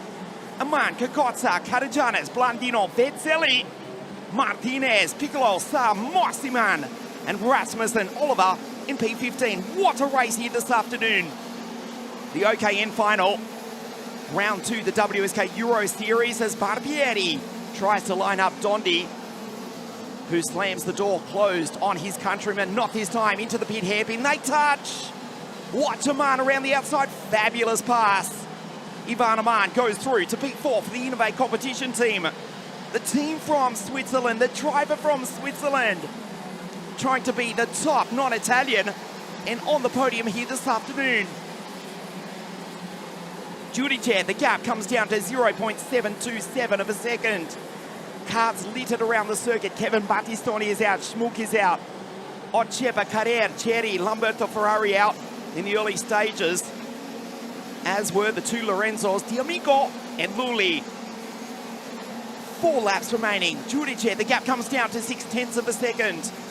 Nicolas Marchesi, frustration from Scognamiglio. Mossiman down the inside. In fact, it's Martinez who goes on through. Saar and Martinez. Mossiman behind, the 3 South Americans from Argentina, Colombia, and Brazil, respectively, with Giuseppe Piccolo, Joseph Little just ahead. Giudice, 0.6 of a second clear of the Zanchi Motorsport driver, Nicolas Marchesi. We are in for a grandstand finish. The gap last time, 0.69 of a second, stays roughly the same as now Scondamilio goes purple.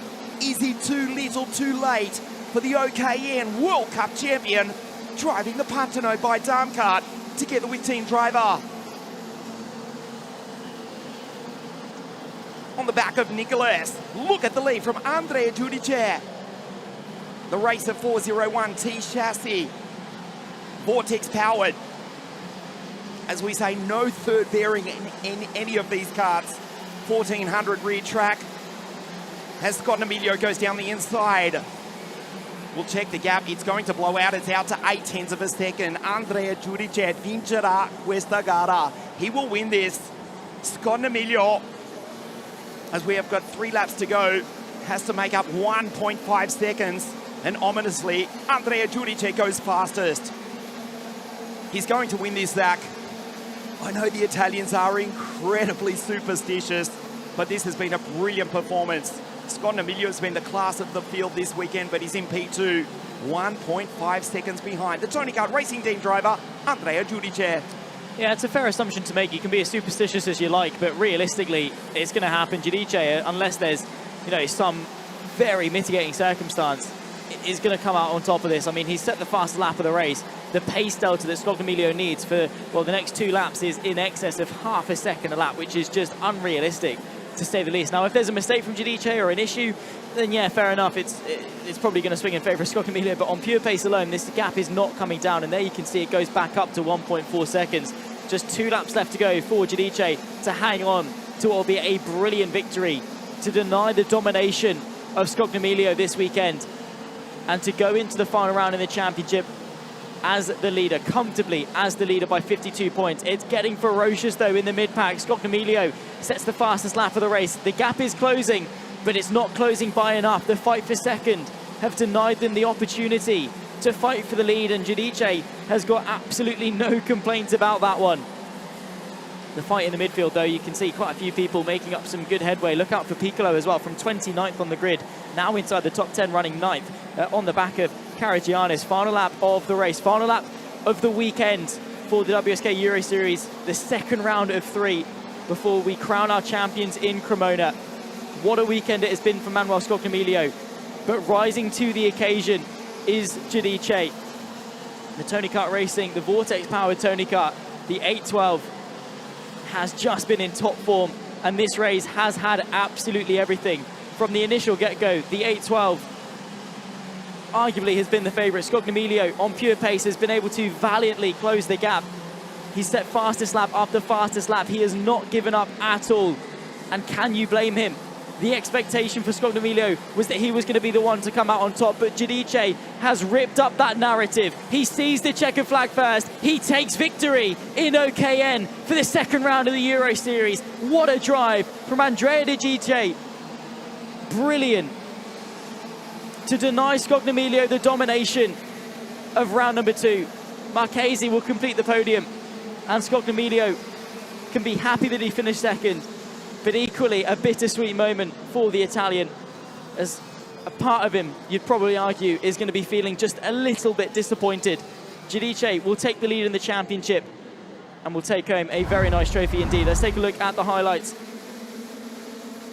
of the final of the afternoon. Giudice straight away fires herself into the lead down the inside of turn number 5. A late move, a dummy to the inside of Scondamilio, who would then fire one back down the inside and take it back. Marchesi would get involved with the top 2 in the early phase of this race. Full Courchello would come out, and then Giudice would be getting his elbows out. Turn 5, of course, was the place to make the moves. Giudice then would, well, make a bit of a change, go for a move into the inside of the chicane, and then be on the defensive drive versus Marchesi, who would get involved. Also trying to was Dondi, very ambitiously on the outside of the exit of turn number 5. The battling between Scondamilio and Marchesi ultimately would prove their demises. Down the inside, Dondi would try and take second position as well. Scondamilio elbows out to, well, at the very least, keep himself in the conversation for the podium.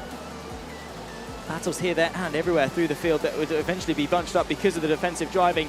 Meanwhile, Scognamiglio would put the nail in the coffin, get himself back into second, but the gap too big to surmount. And Andrea Giudice will take victory for the final of the weekend. Behind him, Scognamiglio and Marchesi will join him on the podium, with Barbary in fourth. Kokoza from Dondi, Karagiannis, Aman, Piccolo and Martin Sarr, the Argentinian, completes the top 10. A good day actually for Zanchi Motorsport. 3 karts inside the top 10, with Marchesi being on the podium as well. A great drive from Giudice. Of course, behind Martin Sarr, outside of the top 10, we've got Blandino, Martinez, Papafilippo from Rasmussen, Mossiman, Betzelli, Tudiakan dropping down to 17th for the Gorstar Racing Romanian. Nardozzi, then comes Bonham and Nikolic complete the top 20. Santesi, Mittoni, Nechi4 from Sapgirs, Campo, Mojcik, Iramir, Jezerski, Battistoni, the 29th driver to be classified, Jezerski, the 28th and final finisher. And the names you can see here all the way down to Lully, all of those not classified at the end. Well, disaster for Lamberto Ferrari, who came into this round arguably maybe one of the favourites to leave it as the championship leader. In doing so, well, now he only sits second behind Andrea Giudice, whose efforts right now put him 52 points clear at the top of the table. Yes, he takes the victory and leads the championship. Andrea Giudice, 210 points from Lamberto Ferrari. Despite not finishing, he is second in the series on 148 points. Nicolas Marchesi, third in the series and third in the final here this afternoon. 146 points. You can't help but feel for Manuel Scognamiglio. He'll stand on the second step of the podium after dominating the weekend.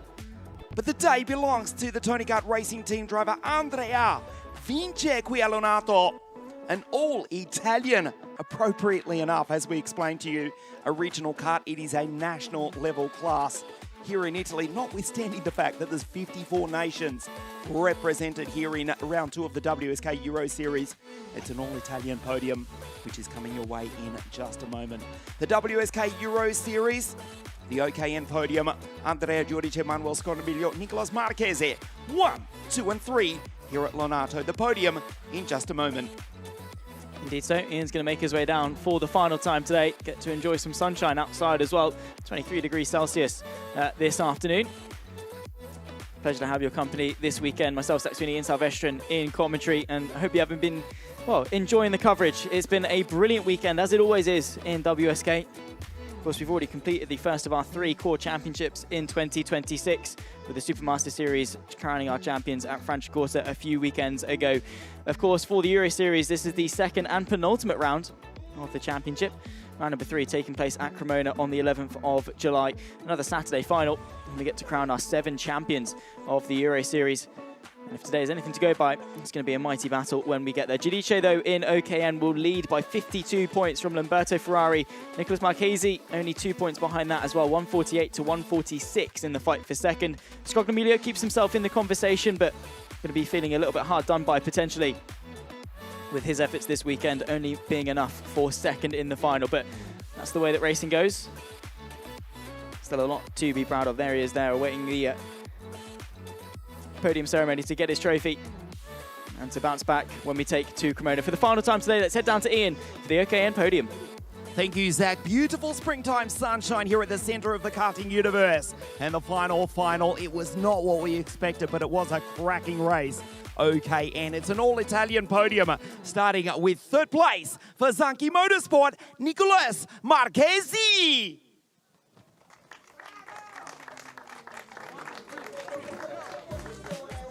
Second place in the OKN final for Pantanal by Dam, Manuel Scognamiglio.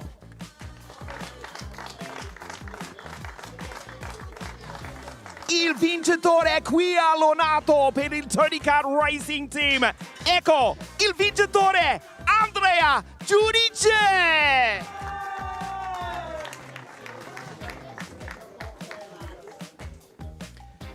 And the Tony Kart Racing Team represented by Francesco Celenta.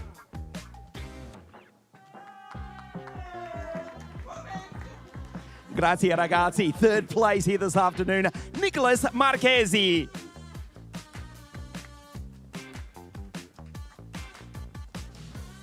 Second place, Manuel Scognamiglio. E il vincitore qui a Lonato per per il Tony Kart Racing Team, Andrea Giudice.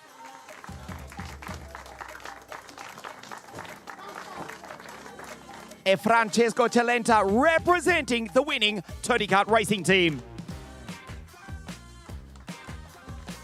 The national anthem of Italia.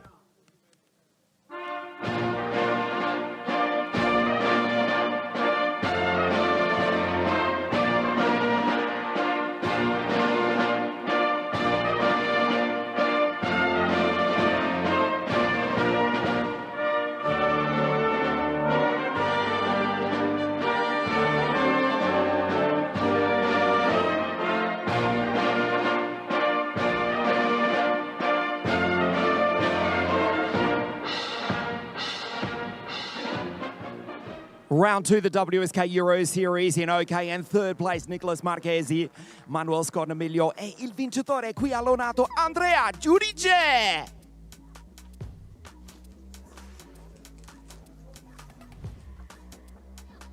Una bella gara a rifacciamo, una bella gara a concludere questa bellissima settimana primaverese qui a Lonato. What a great way to finish round 2 of the WSK Euro Series. Round 2, the WSK Euro Series, 278 drivers from 54 nations around the world, right here at the center of the karting universe. It's been a brilliant week. It is springtime. The sun is shining here in the north of Italy, finally, after a very cold start to the 21st season of WSK Promotion World Competition. From here, we go to ProKart Wackersdorf Raceland, round 2 of the WSK promoted Rotax Euro Trophy. The Euro Series is at the Cremona circuit, about 200 kilometres that way. That's on Saturday, July 11. On behalf of all the staff, WSK Promotion, everyone right here at South Garda Karting, thanks for watching. We'll see you at Cremona. Arrivederci.